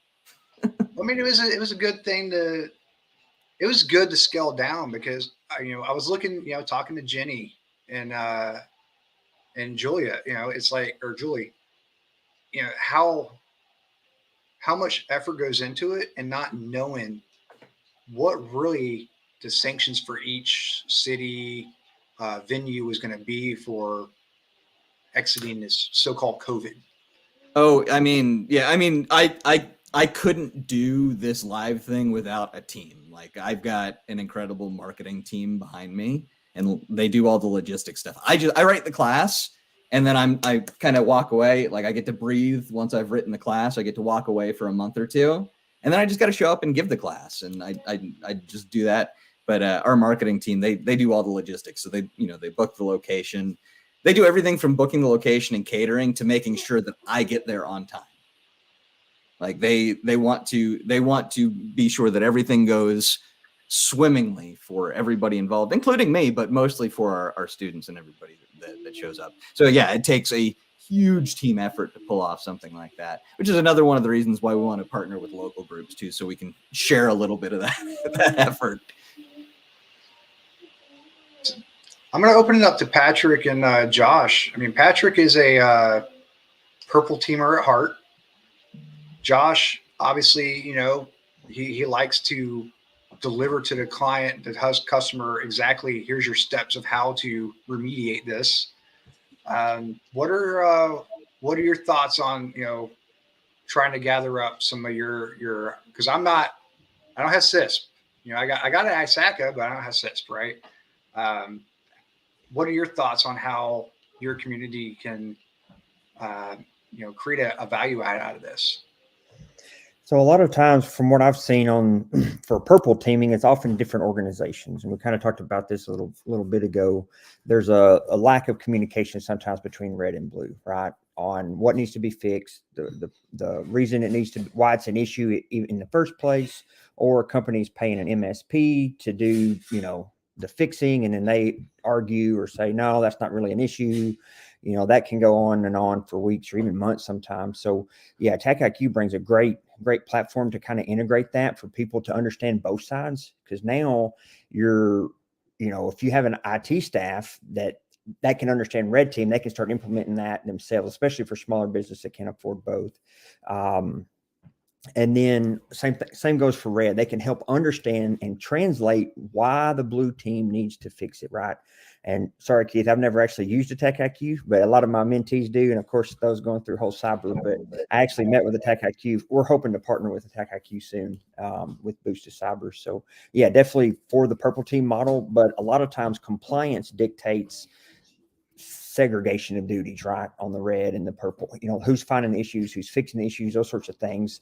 But a lot of the times, small businesses that don't have compliance often don't have any cybersecurity at all. So bringing in, you know, an ATTACKIQ or, you know, a single team to consolidate those issues that already communicates well together can come in and at a much lower rate perform a true purple team, because they're not limited by those compliance, you know, segregation stuff. Well, and with BAS tools too, it allows you to do it year round, right? You don't need a human to be there to do it, right? Red team exercises are expensive, and they're needed. They're absolutely needed, but they're expensive, and they're limited in scope and scale, right? Yeah, you can't scale a red team exercise. It's impossible. The only way to do it is take bits and pieces of it, the techniques that you've discovered, and drop them into a breach and attack sim to do over and over and over again to make sure that your tools are still working the way that you expect them to. Right, because a red team might perform an engagement for a month, and 2 weeks later, a 0 day comes out, and then, you know, that red team exercise didn't, you know, wouldn't have caught it like you said, the breach and attack simulation tool would. Yeah, and to kind of Patrick's point is your red team, you know, exercise is only as good as the red teamers that are, you know, performing that. I've seen, you know, unfortunately, you know, some folks where they pay for a red team pen test and they essentially get handed a uncredentialed Nessus report.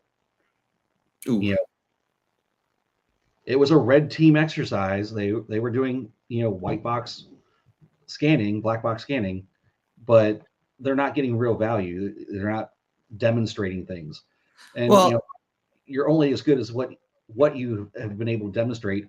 And as a defender, you know, and I talk about this all the time, that, you know, to be a bad guy or a red team, you have to find one vulnerability that you can exploit. From the blue team side, you have to find all of them and then also predict where vulnerabilities you don't know about might exist and put those layers of defense in. And, you know, platforms like, you know, ATTACKIQ definitely allow you to kind of do that repeatable process outside of, you know, a regular pen test to validate that, hey, I had this happen, I fixed it. Does it stay fixed? Mm-hmm. Yeah, well, and we like I said, we talk about threat-informed defense. That's kind of the overarching methodology. And there's really two super important parts of that. And that's, you're looking at threats that are likely to happen and likely to be imminent, right? Like likely to happen soon or within a reasonable amount of time. So if you can focus that based on threat intelligence, right? Like if I'm getting my intelligence and I can focus that, and I know I've got to test for these 6 techniques because this group that targets my industry always starts with these 6 techniques, that's what I'm going to have my red team engage on, right? And we're going to turn it into a purple teaming exercise, because every time they pop past my blue team, they're going to tell my blue team how they did it so that those guys can write rules and fix it. And that having that focus eliminates so much extra work that are spinning your wheels, right? It eliminates the inefficiencies by just really playing on the odds in threat intel. These groups, they're a business just like we are, right? Like they use the same things day in and day out. They're not developing a new 0 day every single day. They do the same things. They have the same behaviors almost every single time. Maybe a little bit of variation here and there, but that's what your purple teaming exercises are for. And having that focus again just allows you to to be more organized, right? To communicate business value, to do metrics, and to protect your enterprise as a whole. Breach and attack simulation plays into that as part of, you know, being able to scale purple teaming, and that's what ATTACKIQ can help you with. Yeah, and what's so important with that is that when you actually look at these attacks and look at the actual breaches that occur, when you kind of peel back the onion, you see what the actual attack vectors in are, and they're typically things that were unpatched, have had a patch released for months, sometimes years. You know, these folks are using stuff that is out there, it's tried and true. They're just going to keep banging away at it, running the same suite of like 6, 7 attacks until they find that one squishy server that wasn't patched. So you're really on point. And I know you're on a time slot, especially being how, you know, you're hand jamming this new content. Eric, I'd like to open it up with you to, you know, to ask a few questions as an academy student. You know, what are some questions or what are some suggestions that you have? Because Keith's team, you know, 100%. Be gentle.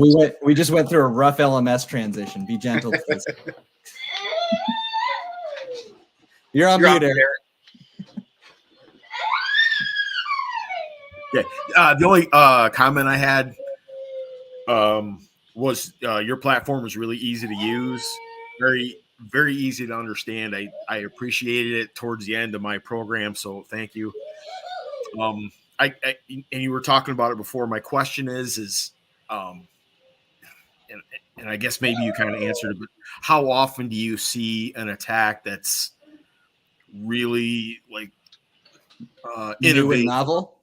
Yeah, really novel and really innovative. Oh my God, we've never seen this before. Or is it, or do they just tweak little things here? And yeah, I mean, I'm not a research guy, so I don't have eyes on it as much as somebody who does that does, right? But in my experience, from what I've seen, it's the most of the attacks are going to be the same sort of things, maybe a little bit of change. Where you get into the more worrisome attacks is when they're state sponsored, because that's when you get your 0 days, because they have the research. I mean, you got thousands of coders that are focused on just 0 day attacks. Like that's a hard weapon to fight against. Ooh, that is a phenomenal question. Does ATTACKIQ have the ability to do BAS on a digital twin, such as software model built to replicate an OT environment? So ICS and OT, you can't be intrusive, right? So it'll be a lot better for a tool to be able to test an ICS or OT environment in a digital twin. You can do all the testing you want, you find the issues, and then you go fix the issue without having to potentially take down the electricity grid. And Paul, I meant to do that quietly in case I didn't want to put you on the spot on that one. I know that's So I mean, ATTACKIQ is agent based, right? So and I hate saying agent because it's a lightweight Python interpreter. That's all it is. So you'd put that on just if you have an image of whatever system you're trying to recreate, you could do it. You could just replicate it in a lab. If you weren't able to directly test that system with our software, though, we have a do no harm, I guess, methodology behind it, right? So any sort of scenario that we're going to run is not going to cause damage. It's not going to cause an outage. But again, I understand where there's systems where they're like, you're not touching that. Absolutely not. Right. So in that case, you'd have to test the twin image.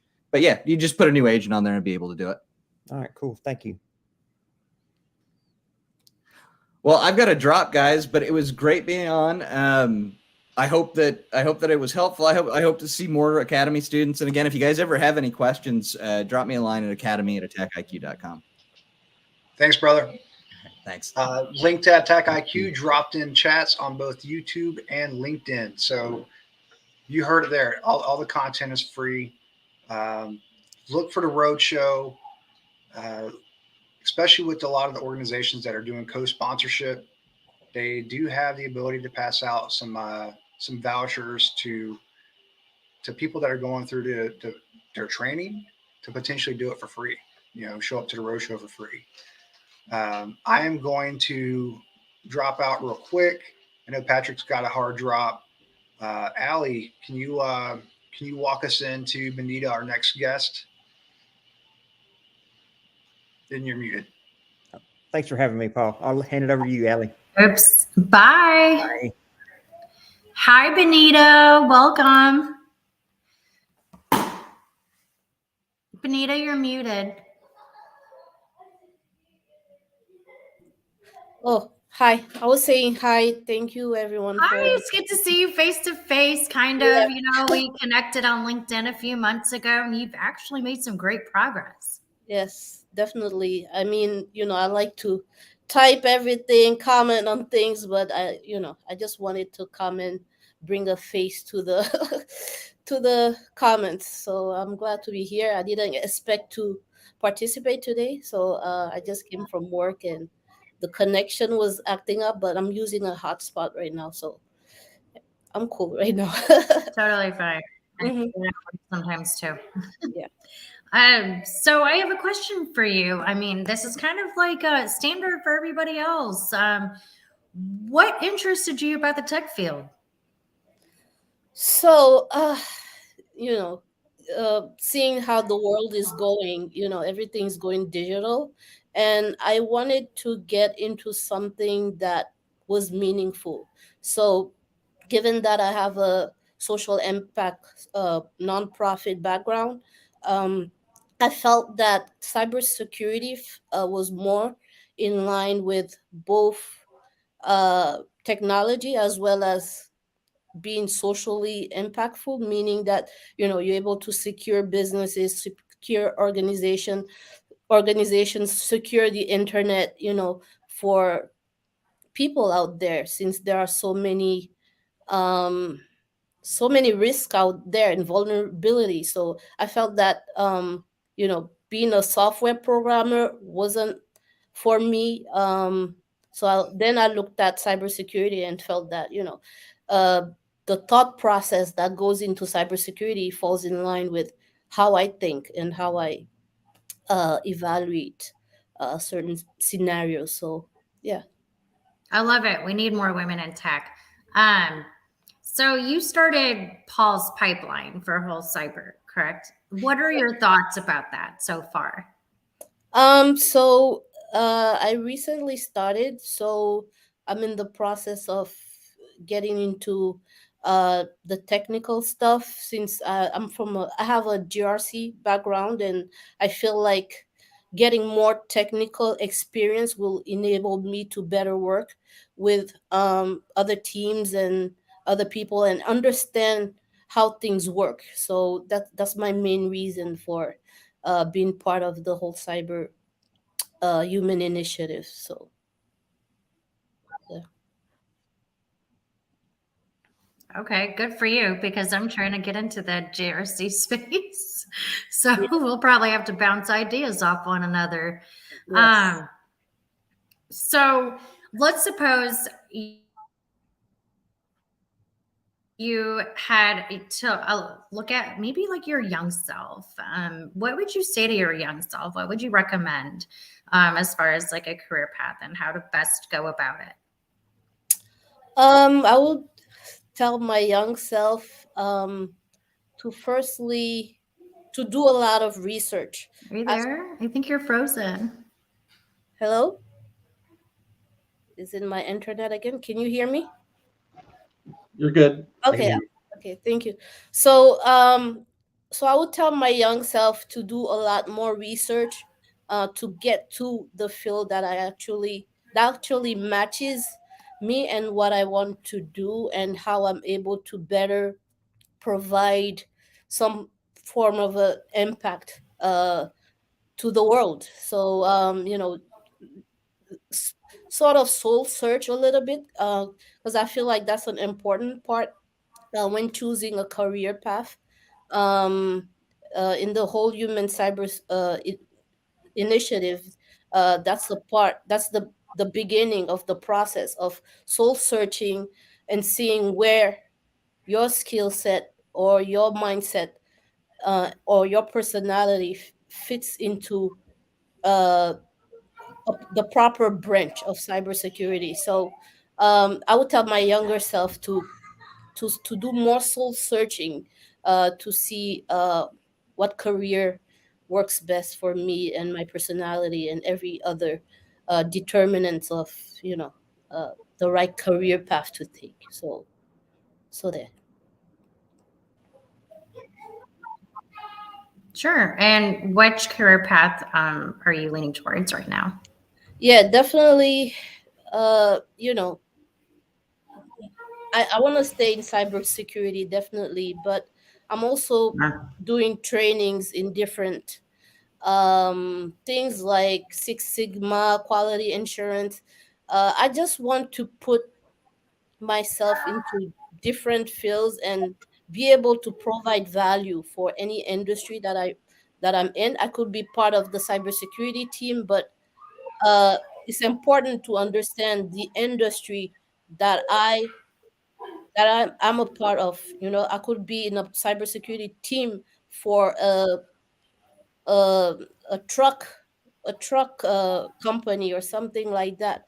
Um, so if they deal with quality assurance and other things, I want to be able to provide my thoughts, my opinion, and add some value to whatever team I'm a part of. So I feel like being too focused on one thing can limit you, as an individual, and can limit your ability to provide like some value for any company. So with my background I have a bachelor's in business administration and a master's in international development. I have a background in marketing, nonprofit, so different fields. And I feel like the set of experiences, qualifications that I have can bring a lot of value to any team. So it's good to have some diversity of experiences and skills. I believe in whatever team. Yeah, absolutely. Absolutely, man. That's pretty impressive. Thank you. Like that's all.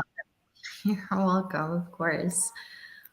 Hey, Josh, do you have any questions for her? Yeah. First, it's a pleasure to meet you face to face, digitally anyway. Yeah. Her and I have been conversing for probably the last 6 months or so. It's been amazing to see her growth over the last 6 months, just exponential. Amazing to see that. So you want to stay in cybersecurity, what's the real push and where's your passion for cybersecurity? Tell us a little bit about kind of what guided you to that path.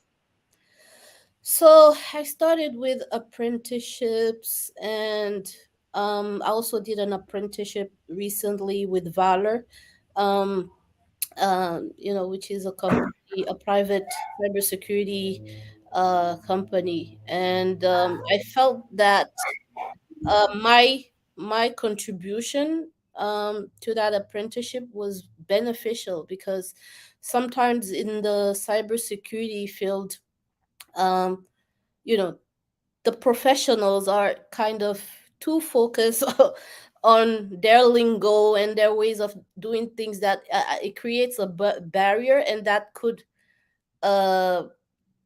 prevent them from being able to communicate to folks that they want to sell whatever product to, or business idea to, when they're so set in their ways. So I feel like I can bring something new to this industry, and I also like it for some reason. Sometimes in life, you like a certain job or career pathway or something, just because you feel that your personality matches with that, your way of understanding things matches with that. I feel like it's a unexplainable passion that I have for cybersecurity. So sometimes people decide to be doctors or be in other fields, and they don't know what has gotten them there, because they just felt that, it was something that they really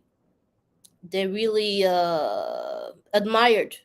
And so I admire the cybersecurity field, and I feel like the field does so much for the world, especially given how many threats are out there. Everything is digital. Our finances, our lives are online. So we need people who will be able to protect our lives. So I feel that the online world is another part of our life. So how the best way to protect the online space is, I feel, through cybersecurity. So that is why uh, I want to be in that industry for a very long time. So yeah.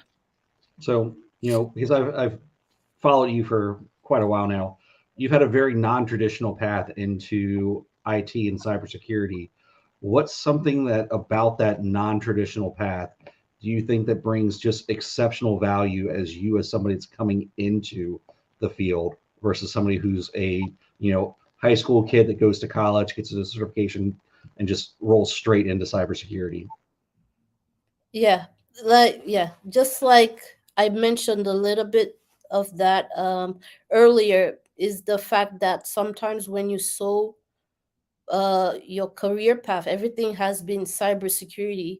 Um, you can't really bring in your own ideas. You just do things based on procedures and guidelines and things that are there for you to follow. And there's not really any sense of how do you say the word, um personality. I'm thinking about the synonym for the proper word to use here. But so I feel that there's no autonomy. Yes, that's the word. There's not really a lot of autonomy when you come into the industry, like from high school and doing cyber your whole life. So I feel like my untraditional career path into cyber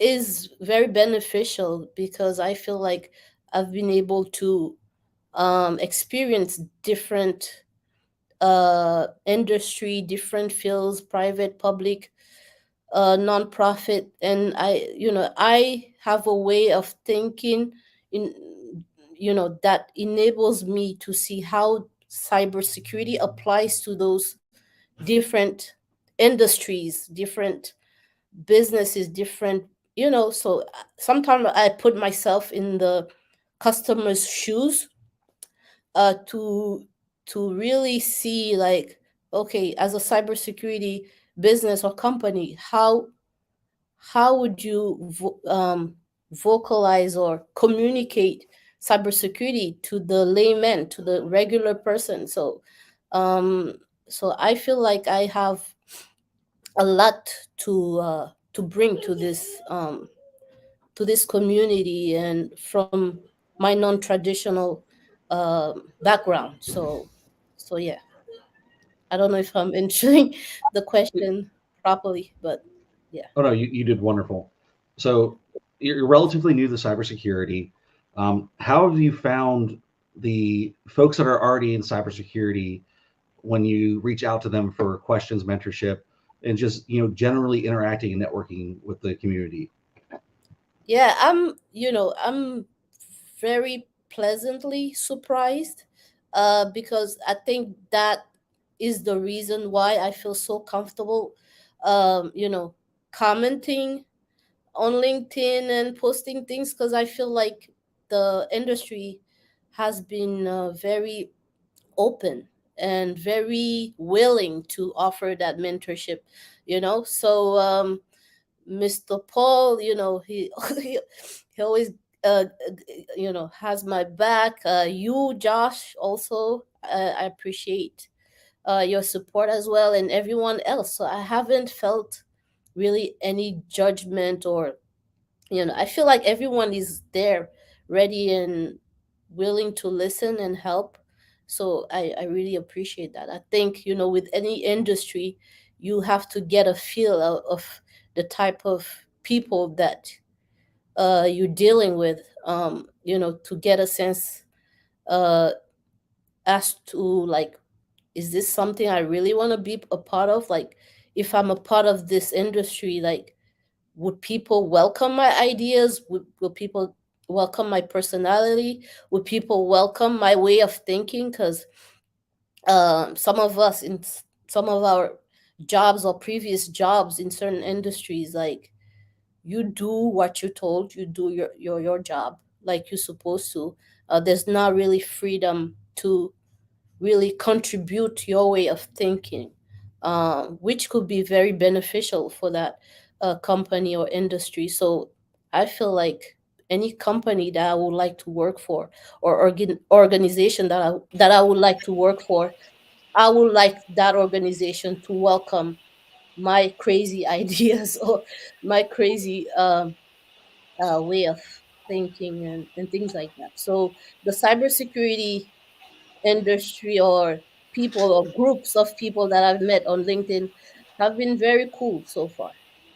So I love that. And as we wrap up and we bring on our next guest, you nailed one of the big components and one of the core values of whole cyber is bringing the human back into it.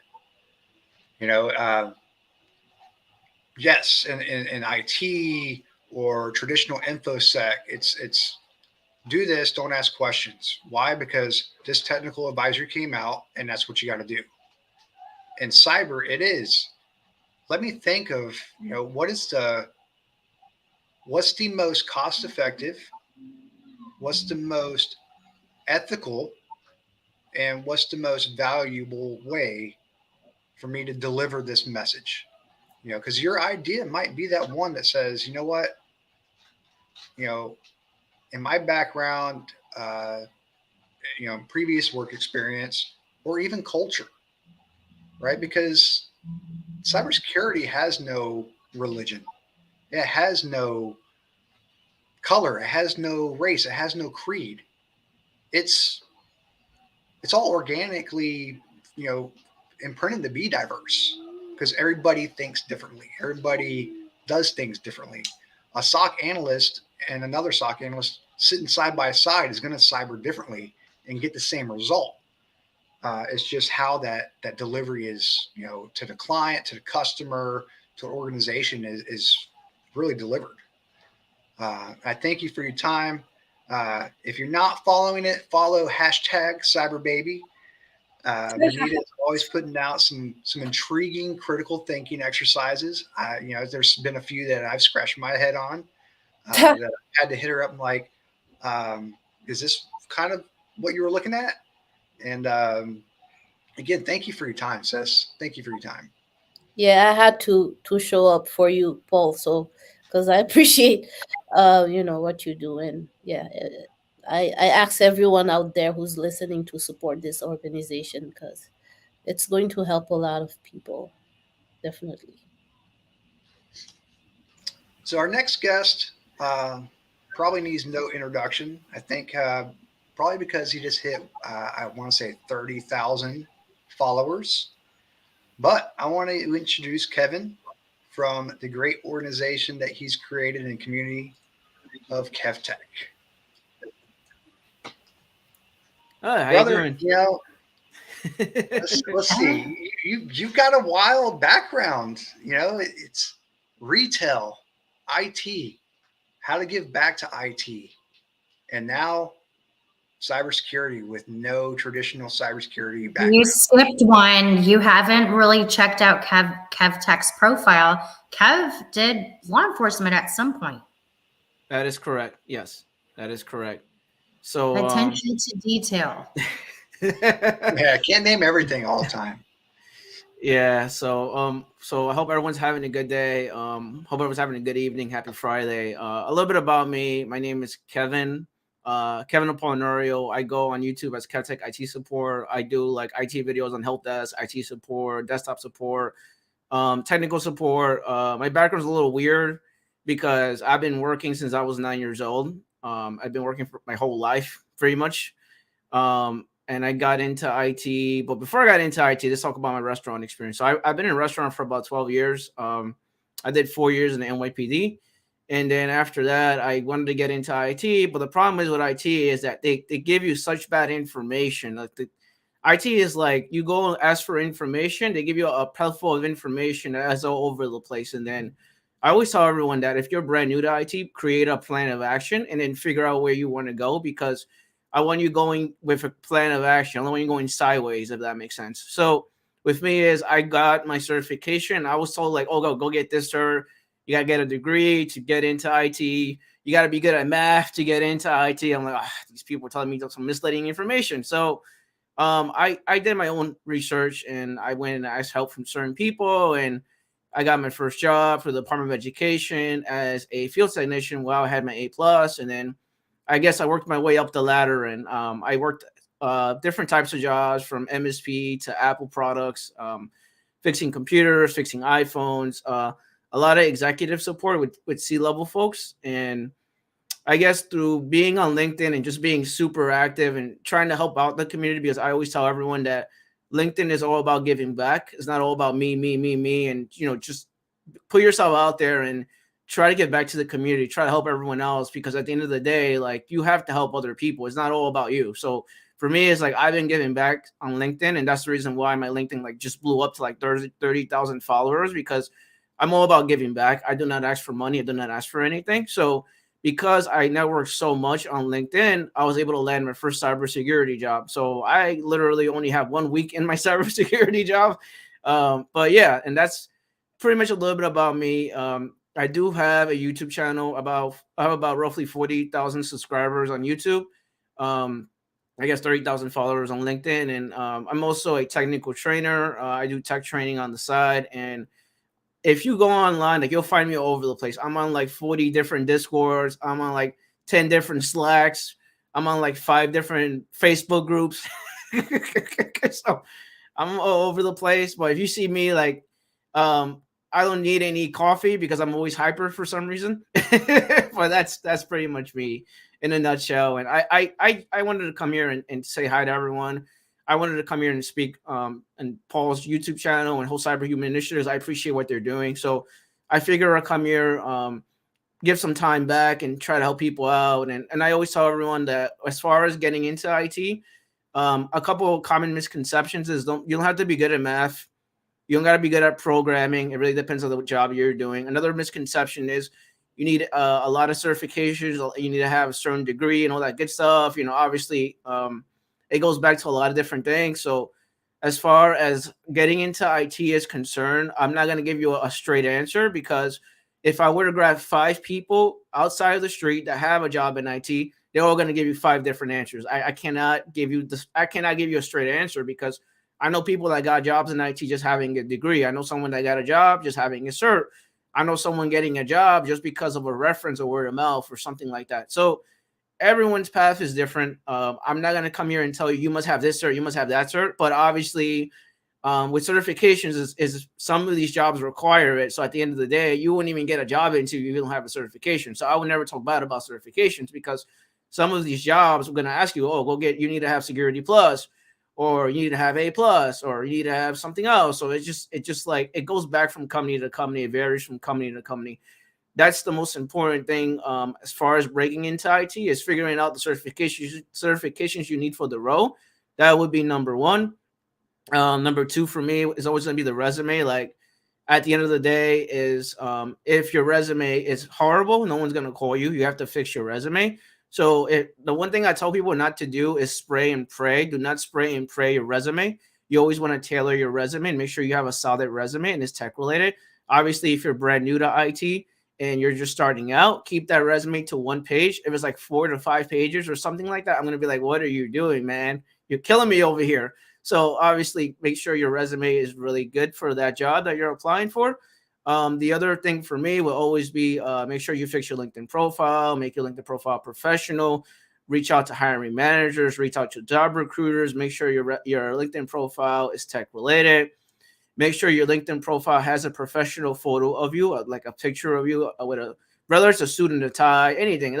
Obviously like a clear background, like a white background or something like that. If you go online and you go to Canva, you could actually get banners for free. So you could literally go on Canva and actually download a banner, create a banner, and then put it on your LinkedIn profile. And that's absolutely free. You don't got to pay anything. So things like that. Like make sure your LinkedIn it's tech related. You actually want to go into LinkedIn as well and enable the feature option. So then that way you could put up your projects, you could put up your URLs, you could put up your certifications. That's another important thing on LinkedIn. For me, LinkedIn as well is make sure you put your experience in there.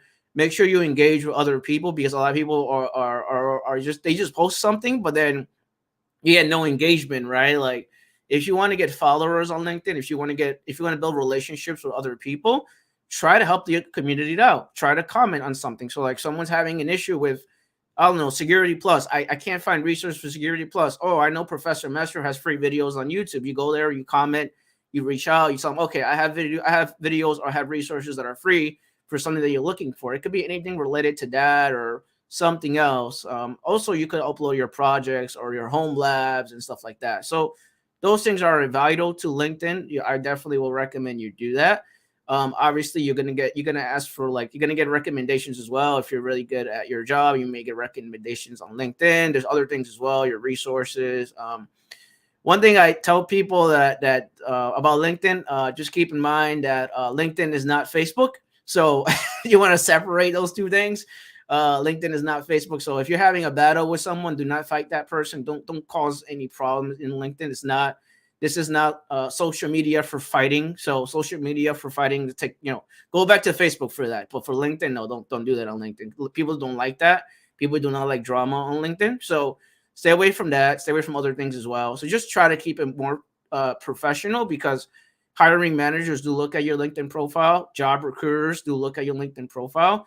So you want to make sure that it's professional, and you want to make sure that you're actually networking with people, you're building relationships and stuff like that. All those things are extremely vital. Paul, you want to say something? Yeah, you nailed the point, right? So it's a professional network.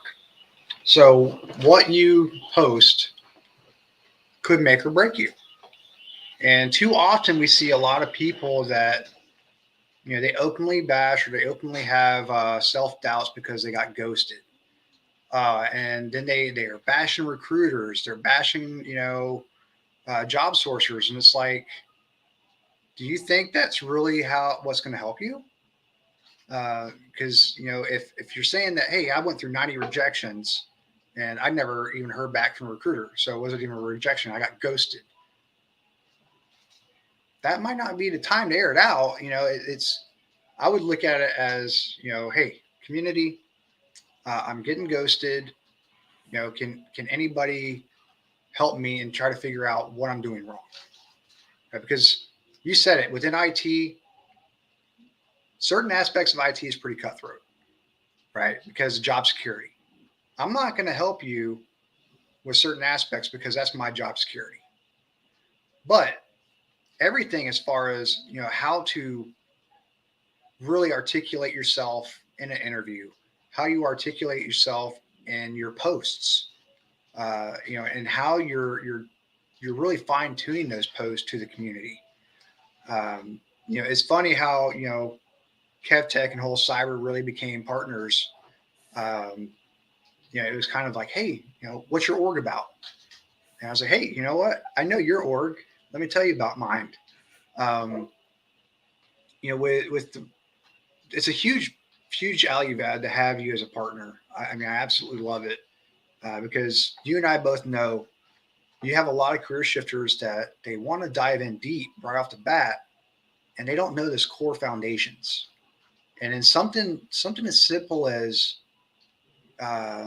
maybe that generic technical support specialist type free education or watching a video on it can really put things in perspective to where it could save somebody $12,000 for a boot camp. Because I posted a video about pole turtles, right? And after we talked to our next guest, Matt Anderson, who's about to come on,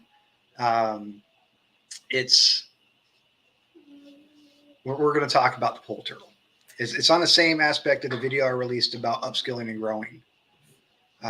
You know, it's if you start off with too much fertilizer and you don't have grouse roots, you're not going to survive when you hit the soil.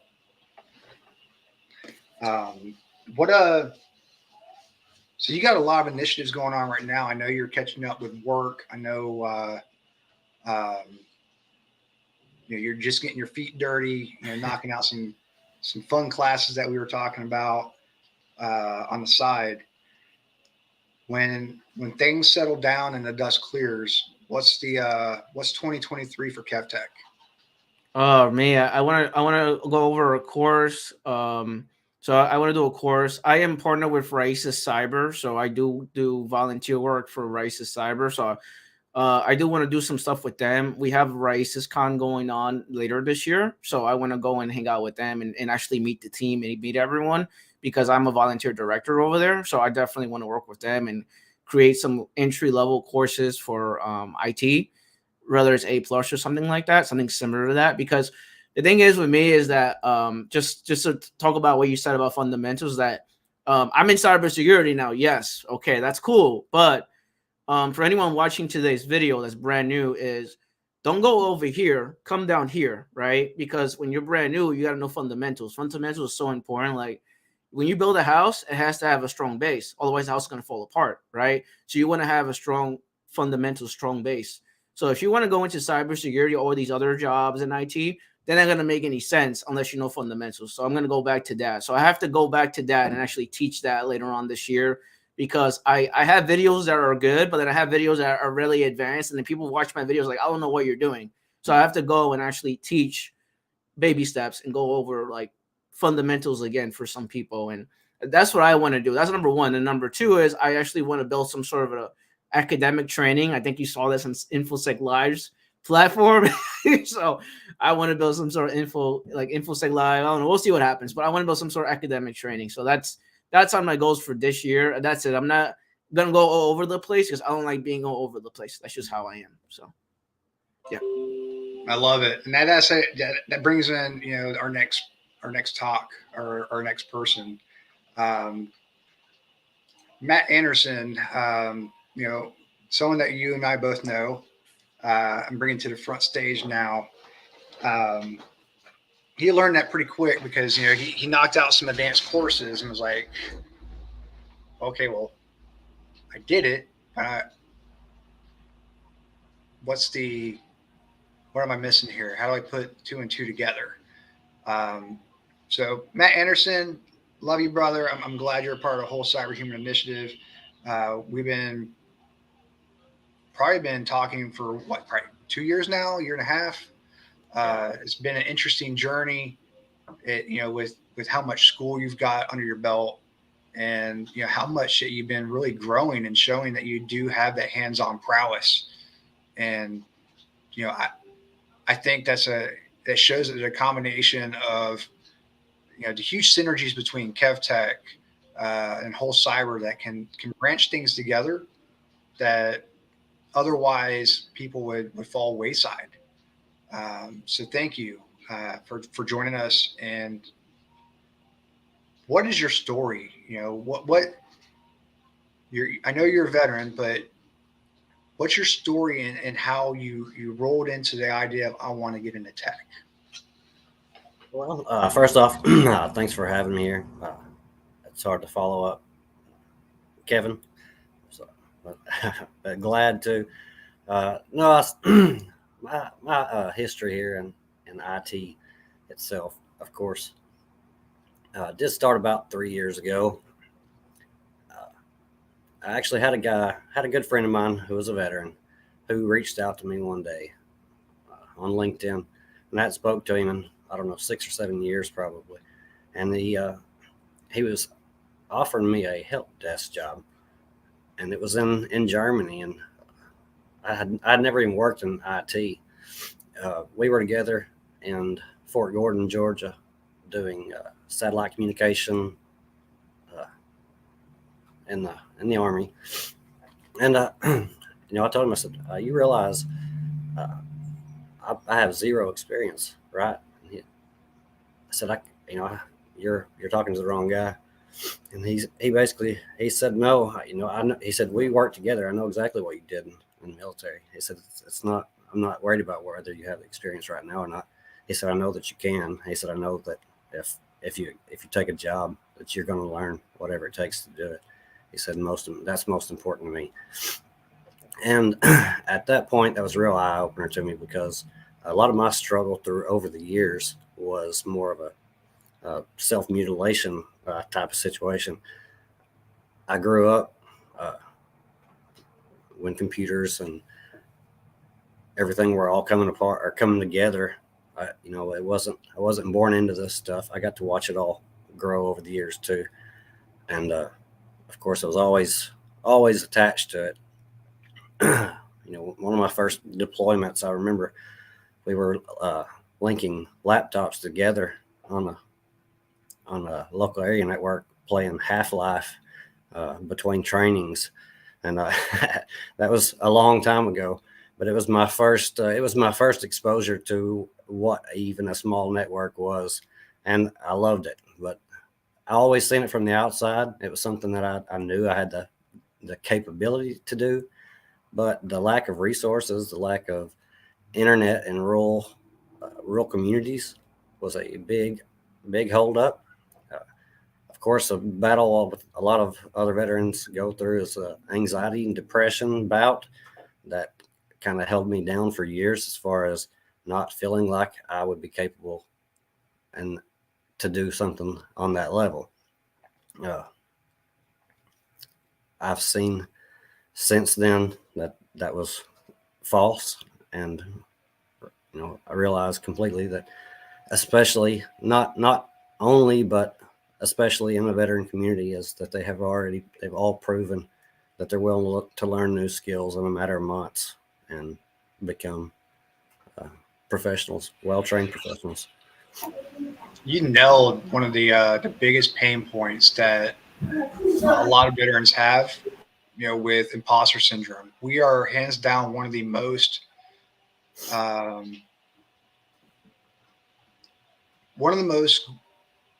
robust groups that self-impose imposter syndrome. And part of that is because we've become industrialized, where you take a look at somebody that may have been a machinist for 20 years in the military. That's all they know, and it's been beaten in their head every time they re-enlist. Like, you ain't gonna get a job out there. You ain't gonna get a job out there. You might as well just re-enlist. You might as well re-enlist, because that's the name of the game for retention. And when we get out, it's like, I don't have any skills. Like, what am I going to do with myself? Right. So I'm glad. I mean, I'm really happy that you were as vulnerable with us as you were. I was not expecting that, and I'm glad too that you showed that there is that perseverance, because what was it about maybe 5 or 6 days ago? What did you just acquire that you never thought you would acquire when we first talked 2 years ago? Right, Security Plus. Yep. And which was when I got that job offer, was when I first looked at Security Plus, and like I said, at that time it was really overwhelming. But I also agree. You don't have to have a certification for every job. But as far as the Security Plus, as I know, it does cover the DoD requirement for a lot of government contract work. So, and it falls in line with my college coursework. Hey, so I have a question for you. Kind of rolling back to what you said. You mentioned that you got to watch tech like completely grow. Like, what are your thoughts on that so far? I mean, I find it very fascinating and interesting, where, I mean, if you think about it, it's like, I'm not saying, okay, please don't take this the wrong way, okay? I'm just saying how, electronic and tech and everything has gone from even 50 years ago is amazing. What are your thoughts on that? Oh yeah, I mean absolutely. It's it's kind of it's hard to know. It's when you think about the last 10 years of technology, it's hard to even imagine what the next 5 might bring. And sometimes it's intimidating. Sometimes, the fundamentals I think will always be the same, but to try to plan 5 years in advance on what someone might want to do, especially when you consider long-term position goals and stuff like that. It's hard to imagine what the newest tech at the time is even going to be. Sometimes my problem with college is that it's often behind where the technology is currently. So I look forward to seeing what it'll bring. Now, you nailed something that, everybody knows that I'm like not a pro advocate, or I'll never advocate for a boot camp. But everybody also knows that I battled that conundrum of having that paper degree credential as 100% requirement for a job rec, just because what you said, right?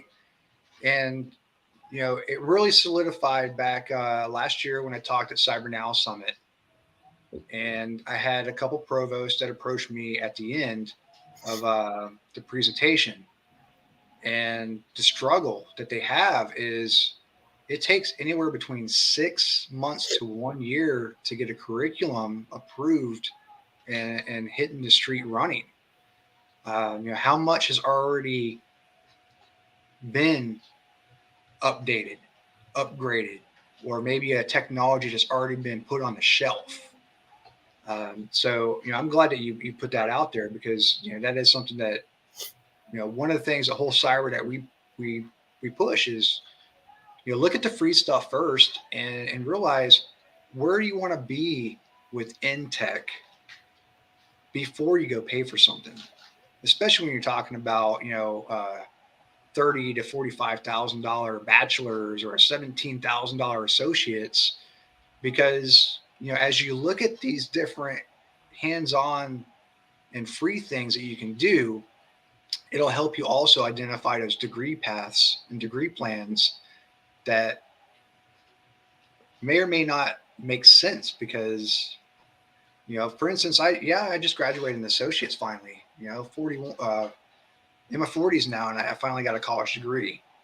And one of my feedbacks that I had was this was a extremely IT centric degree that was wrapped up to be a cybersecurity degree. And they also were the ones that kind of put that notion back in that we got a curriculum that we presented, we're just waiting for approval. But when you look at selecting these college degrees and saying, hey, I want to go get a cybersecurity degree, and the only thing they offer is cybersecurity fundamentals and Python, you got to realize that's one very small fraction of what cyber is. So when you look at obviously you've had to restart the the Wix pipeline, because we found out at 100 days it bumps people, right? But you got back in and ran with it. Do you think that the way we're approaching it as a self-paced guided discovery benefits those that do have situations like you, where you're a full-time student, full-time parent, full-time employee? Do you think that it makes sense the way we're doing it? Yes, I do. Like I said, for people like me, it may be the self-paced way of learning. For a younger person with a lot of free time on their hands, that could get done really fast, or sometimes it may also lead them to drag it out further than they should. But in the case of working adults and parents and people who have especially careers that are not in IT, is one of the biggest would consider one of my biggest holdups on my transition to IT as being my full-time job that I have. And granted, I'm very grateful to have a decent paying full-time job right now, especially in this economy where not everyone has that luxury. But in the same note, it has probably been my biggest hindrance because, 40 to 50 hours a week, I'm forced to concentrate on other than IT. There's not a lot of skills that are transferred and practiced during my normal workday. So to be able to spend as much time as I need to on the whole cyber program, between the hours of 6 and 10 p.m. has definitely been beneficial. It's awesome. Kev, with everything that you're doing, and I know that you've had some interactions with Matt, and definitely been a big influence with, especially with, his path with WGU and knocking out these certs. You're also an advocate of free. So when we talk about free, do you have what are some go-tos that you have for people that are in someone like Matt's situation where they are, they're limited to maybe 30, 45 minutes a day? Well, for me, I would always recommend Professor Messer. So Professor Messer has a lot of free resources for A+, Network Plus, Security Plus. He's absolutely free. You just go on YouTube. You could literally go on there. Another platform I recommend, and I'm going to throw them in here, is InfoSec Live because I'm friends with them. They have free resources for cybersecurity, and the other one is Discord. There are so many Discords out there. For example, I have a Discord. There's a Discord for Simply Cyber with Gerald or GRC. He has a GRC course. There's also another Discord for cybersecurity and security. Black Hills. There's like so many Discords out there. If you go online and check, there's so many Discords. I actually had them linked on my Discord, like most of the cybersecurity ones. But take advantage of that. Obviously, if you don't want to pay anything, like I always talk about home labs and project work, you could actually do it on the cloud for free. So like if you go and take the time and do your research, you could actually get a $200 credit from Microsoft, and they'll literally give you a $200 credit, and you could just go ahead and build a home lab from scratch. And learn about the cloud services. You can do the same thing with AWS and GCP, and you don't got to pay anything. Those are like the free resources, and there's other free resources out there, but like it's mostly for veterans. Like if you go online and if you go to look at Boots to Books with Peter Klein, I'm actually wearing his hoodie right now. He's actually live right now on another platform, but yeah, like they have so many resources out there. And if you're not a veteran, my go-to for everyone here, if you're not a veteran and you want to socialize and you want to learn about soft skills, go to Vets to Industry. So Vets to Industry, they do these live sessions every single month. Vets to Industry, it's for veterans and non-veterans, like civilians. So Vets to Industry, they do live one-on-one and also live sessions. They break you out. They have 500 people on a Zoom call. They literally break you out, and you meet people for free. So you meet hiring managers, job recruiters, executives, VPs. You don't got to pay anything. Literally, you just join that Zoom call. They put you in breakout rooms. They make you talk for 5 hours. You talk to different people. You network with different people. By the end of that, you'll have 500 genuine connections, and it's absolutely free. So I've been to 3 of those events, and because of that, I got like 1,000 followers just like that because of people know who I am. So I recommend you do that. You don't got to pay anything. That's another gold nugget for anyone watching today because you don't got to pay anything. Why not take advantage of it? And you meet someone from SailPoint. I met someone from Meta, from Facebook. I met someone from Splunk. I met someone from Amazon. I met someone from Google as well. It's just like, why not take advantage of it if it's free, right? So definitely recommend you do that as well. And there's also another one on Ian Neal. If you go to Ian Neal and you Google Ian Neal and you put Security Plus, he does a free voucher of Security Plus. He gives it out for free every month. So you got to just do the giveaway, sign up, and he does a giveaway for you for every month. He does a giveaway. So he gives away, and there's not a lot of people. Literally, you have an opportunity to win So every month he does a giveaway. So if you want to win Security Plus and the voucher, you could actually go there and sign up and join the giveaway as well. That's another resource I could give you. But if you want more resources, just reach out to me. I have my own website and everything. I'd be more than happy to give you some stuff so you don't got to pay anything. Last thing I want to do is make you pay anything. I'm not like that. I don't like charging people and running the leg. Take advantage of the free resources. And it looks like we met the time limit for LinkedIn, so we are now officially only streaming on YouTube. So I ask if you're in the YouTube chat, like, follow KEVTECH, Breaking into Cyber, Whole Cyber Human Initiative, and the core premise behind this was to showcase the ecosystem that is Whole Cyber Human Initiative. And it doesn't necessarily have to be Whole Cyber Human Initiative. It could be the ecosystem that is Simply Cyber, right? Because it's a community, right? We fall under the same umbrella, and we're all about this, this like-minded, thought process of what makes sense and how do we, stomp out this fire called talent shortage. So this is our last hour, the power hour. We have no more candidates. We have no more partners. I do have some stingers that I'm going to play from some partners that weren't able to attend. And as I do that, I'm going to put some people in the back, and then once we're done, we'll come back. First one, I want to give a huge shout out to our friends at CyberLife. Ken Underhill and the team over there is doing some amazing things.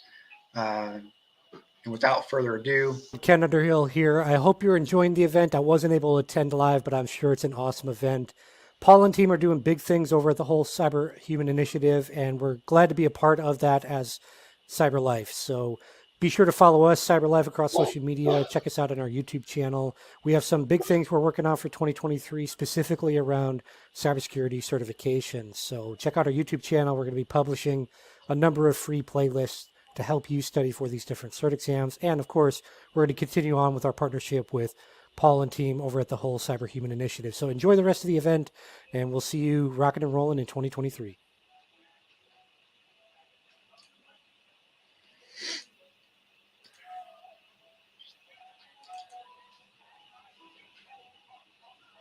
Hi, my name is Gerald Dozier, and I'm the Chief Content Creator at Simply Cyber, a community formed with the goal of helping people learn about cybersecurity and secure a job in the industry. Now, I've worked in the industry for over 20 years. I am involved in an incredible amount of different initiatives and projects, including being on the board of advisors to Whole Cyber Human Initiative, which I absolutely love their mission. And I just wanted to take a minute to introduce myself, tell you a little bit about the Simply Cyber community, because I feel that there is a lot of value, a lot of opportunity, and just a lot of positive vibes coming out of that community that could benefit you if you don't already know about it.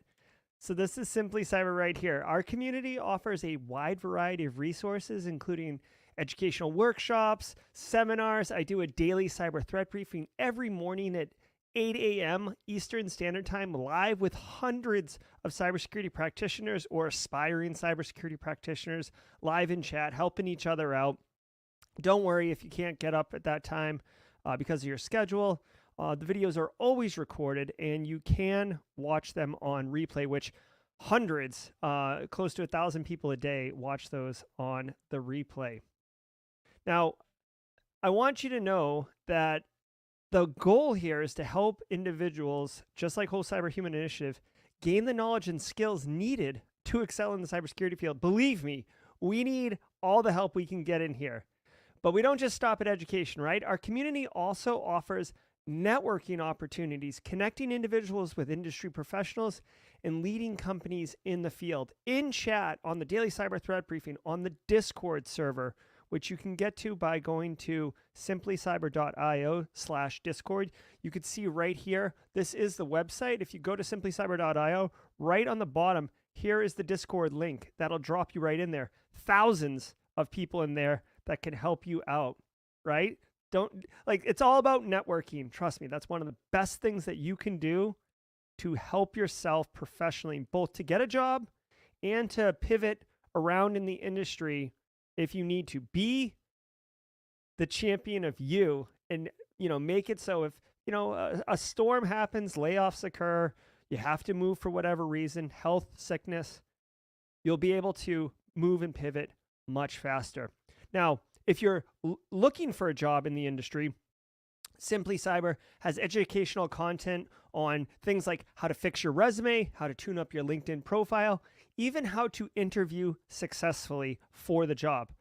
We're all about helping individuals land their dream job in cybersecurity. So it's not all bits and bytes and tech. And yes, you can do HAIKU and try Hack Me and Hack the Box. You can do Raspberry Pi Labs. You can do GRC auditing and security awareness. Yes, there's tons of tangible, operational, practical skills that you can get in there, but they're not worth anything if you can't secure a job and get paid to implement those skills. So there's a ton of content on the channel associated with that.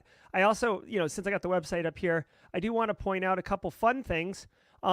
If you have a goal in mind, you want to be a SOC analyst, you don't have an IT background, you're pivoting out of the military, and several other common questions that I get asked, I've actually curated playlists that are tailor-made for individuals who have this specific question, right? So go check out that. It can be massively valuable. So whether you're just starting out and looking to learn more about cybersecurity, or you're actually an industry veteran looking to connect with other like-minded individuals and advance your career, Simply Cyber is here to help. That's why I do it, okay? Join our community today and start or advance your journey in cybersecurity. I really am proud of Simply Cyber, and I'm super, super excited to be affiliated with the Whole Cyber Human Initiative. I love the work that they're doing, helping individuals. The mission of Simply Cyber and the mission of the Whole Cyber Human Initiative are completely aligned. And the goal here is to help individuals go from A to B the fastest way, the most economically sound way, and the most valuable, impact way. A lot of people say, hey, I want to get into cybersecurity. And the next question that anyone will ask is, well, what do you want to do? There are many, many different options in the industry that you can go to. And by knowing what you want to do, then somebody who's been up and down the mountain can give you tailored advice. But if you don't ask that question, if you don't have something like Whole Cyber Human Initiative or Simply Cyber to help you out, what ends up happening is you go an inch deep and a mile wide across all sorts of different things in the industry. You feel overwhelmed. You feel like you're not making any progress. You get discouraged. There's no reason for that. There's so many free or incredibly affordable resources within our community. You just have to be given kind of the path, if you will. Definitely appreciate all the work that Whole Cyber Human Initiative's doing and all the people who are leading that initiative. It's a fantastic project, and I'm genuinely proud to be affiliated with it. I'm Gerald Dozier, Chief Content Creator at Simply Cyber. Thank you for your time, and I hope to see you in the Discord server. Take care.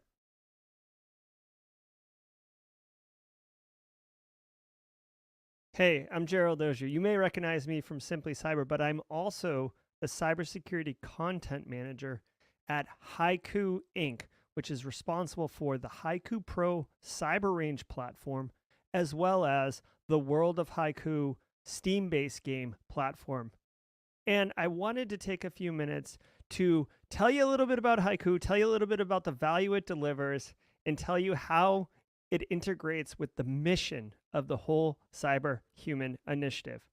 Now, for those of you who are not familiar with HAIKU, the World of HAIKU is a Steam-based game that's kind of a single-player initiative, as you can see here with the demo video, that introduces players to basic fundamental Linux skills, as well as entry-level offensive security pen testing tools. It's a fun game. It's on rails. It's set in a dystopian cyberpunk future, and it's pretty cool.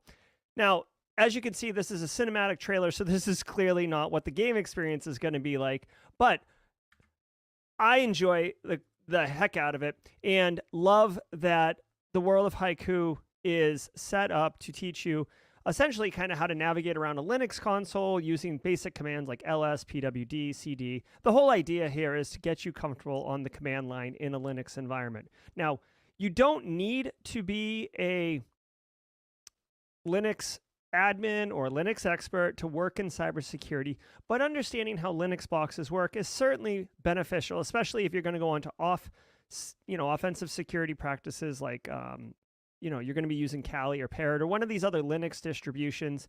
And as you progress in your career, even if you're a blue team operator or a GRC analyst or a security engineer, you will interface with Linux boxes at some point. So being able to understand how to move around them in a basic fundamental way is going to go a long way in helping you be a successful cybersecurity practitioner.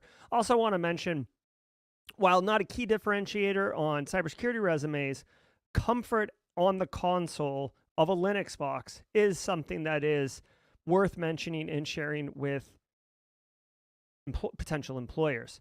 Now, one of the cool things that I appreciate about Whole Cyber Human Initiative is their mission to essentially help people find support for being able to grow into a cybersecurity role, a supportive community to be able to engage and help each other, ask questions, get answers, basically be given mentorship in a way that enables knowledge acquisition and then career growth and placement. So this is perfectly aligned with HAIKU's mission, which not only teaches you these skills, but one of the other important things to HAIKU is being able to map any skills you develop directly into qualified skills, knowledge, and abilities that employers would be looking for. So mapping them to essentially things that you would see on job qualifications. One of the really nice things is on the HAIKU Pro range, they actually have a platform called Job Connect, where you can actually fill out a questionnaire about what you want to do, what kind of jobs you want, and it'll actually give you all of these jobs that you can look through and pick, which is really nice. Obviously, you can see here, picking this one 2 days ago, some SOC analyst job in Dallas. All this stuff's here. So it's nicely, tightly packaged. But a really cool thing is the skills resume. Again, you've been working in the platform for a while. Like, obviously, I've been using it for quite some time. But you could see here, like, Durbuster for, web resource brute forcing and identification reconnaissance, John the Ripper for password cracking.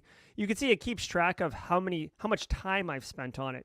So this is really useful when demonstrating to potential employers or explaining how much experience you have with tools or concepts, instead of just guessing like, oh, I do a bunch of, labs. You can say, oh, I have, 10 hours of Nmap experience or whatever. Also, you get badges and stuff like that. So it's a nice little feature. I think it's kind of cool. A bit of a differentiator. Obviously, with the cyber ranges, you can complete those and not just learn what you're doing, but compete against other people in our community, which I absolutely love. Again, super pumped that HAIKU is associated with the Whole Cyber Human Initiative. Strongly believe in what the Whole Cyber Human Initiative is doing, their mission, completely supported, unaffiliated with HAIKU. Myself, personally, Gerald Ozier, is a board advisor on the Whole Cyber Human Initiative project. I'm very, very happy to participate and contribute in that meaningful way. The reason that I affiliate and am doing this talk right now with HAIKU, it's not because I also work there. This is outside the scope of that. I'm doing it because I appreciate and really enjoy the approach to gamify learning foundational basic InfoSec skills like Linux and some tooling, because it allows you to iterate and get muscle memory, learn practical skills in a way that doesn't feel like classroom activity. It does not grind on you, or at least it doesn't on me. It does not feel like you're working. And because of, especially the world of HAIKU, because of the look and feel of it, it has a video game vibe. It has a cyberpunk vibe. So you can make it accessible to a younger audience, which is awesome because I have a 10-year-old and he and I work on World of Haiku together. So you're, helping yourself, you're helping educate the next generation, if you will, kind of a STEM style learning, maybe STEM C, if we can promote that, get the C in there somehow with the STEM. I definitely appreciate it. So thank you to Haiku. Thank you to the entire team that runs Whole Cyber Human Initiative for collaborating and partnering to help the community, to help individuals, perhaps like yourself, really find a rewarding, enriching, and satisfying career in the cybersecurity industry. I have loved working in this industry for over 2 decades, and I will continue to love working in this industry because of the people, because of the challenges, and because of initiatives like the Whole Cyber Human Initiative and the ability to give back to the community. Thank you all very much. My name is Jerry, cyber content creator and manager at Haiku, and I genuinely appreciate your time. I hope you all the best. Thank you very much to the Whole Cyber Human Initiative.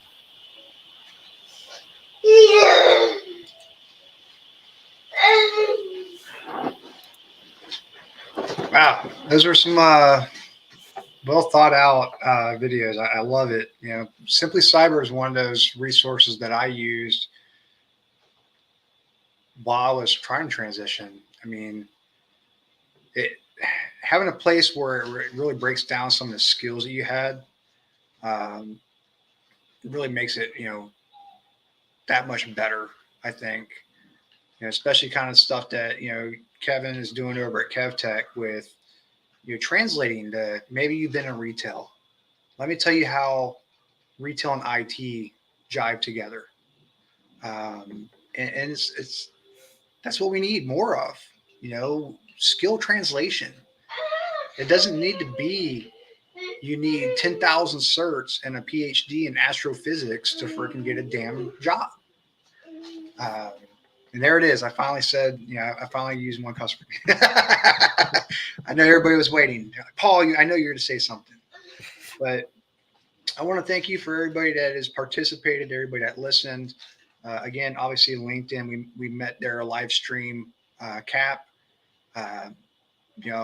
Closing it up. We don't have that many people viewing on the LinkedIn side now, but the big push of this was we have an active fundraiser, and having our partners come on and having our candidates come on to really showcase what the value of joining this ecosystem is. With us, again, it's going to be a scholarship. That's how we're going to use the funding. Any donations we received. The good thing is it looks like this fundraiser, we gained $600. So we are now at $3,200 of our $25,000 milestone goal. Something that's funny is once we hit the 5,000, I have to shade the Magnum PI. Mm-hmm. So it'll be a live stream, another live stream once we hit that milestone, with just the patch and the pirate goatee, but no Paisley though. But I think I rocked it though. I think I chose the right color. But yeah, I mean, it's, find a way if there's no monetary value that you can add to it. We're on Amazon Smile, 501c. So if you want to support us in a small but really impactful way, if you like to shop on Amazon, 0.5% of your purchase will come back to us if you select us. If you're a gamer, if you like the Bing reward system, we're on Bing, we're on Microsoft Rewards. Again, under donate, find Whole Cyber Human Initiative. 1,000 points is $1. So when you consider the amount of points that you can get through a weekend worth of gaming with Game Pass or any of the rewards that they got going on, or maybe you're one of the affluential persons that like to do the Bing search religiously, right? To stack those if you get to level 2, so you get more points and you get discounts. If If you want to use those points to support an organization that may end up supporting you in the long run, please do. We need all the support we can, especially when we tackle this dilemma that we have with the marketing power of, academies and boot camps. I made a video the other day about upskilling and growth. And this is the one that that I was talking with Kevin about and alluding to. I don't necessarily hate boot camps. It's just the boot camps have their time and place. If I look at Kevin, who has copious amounts of years behind the desk as an IT support analyst, then yes, a boot camp may be beneficial for Kevin. Why? Because he already has a technical background.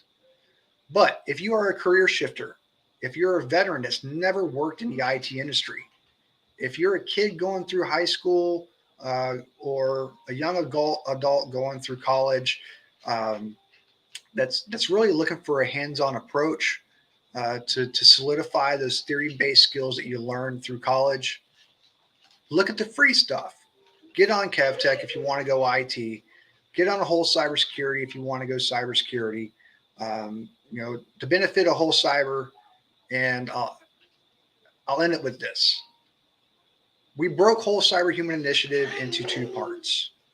The first part is really about the soul search, and Kevin really talked about that with searching for IT. Looking at the systemized framework is really our bread and butter for that. It talks about a traditional 52 roles on the federal side based on NICE, the National Institute for Cybersecurity Education. They've been around for quite some time. A lot of job descriptions, a lot of the CIFA that a lot of HR uses to create those job descriptions was built off of the NICE. But the benefit of really using NICE is to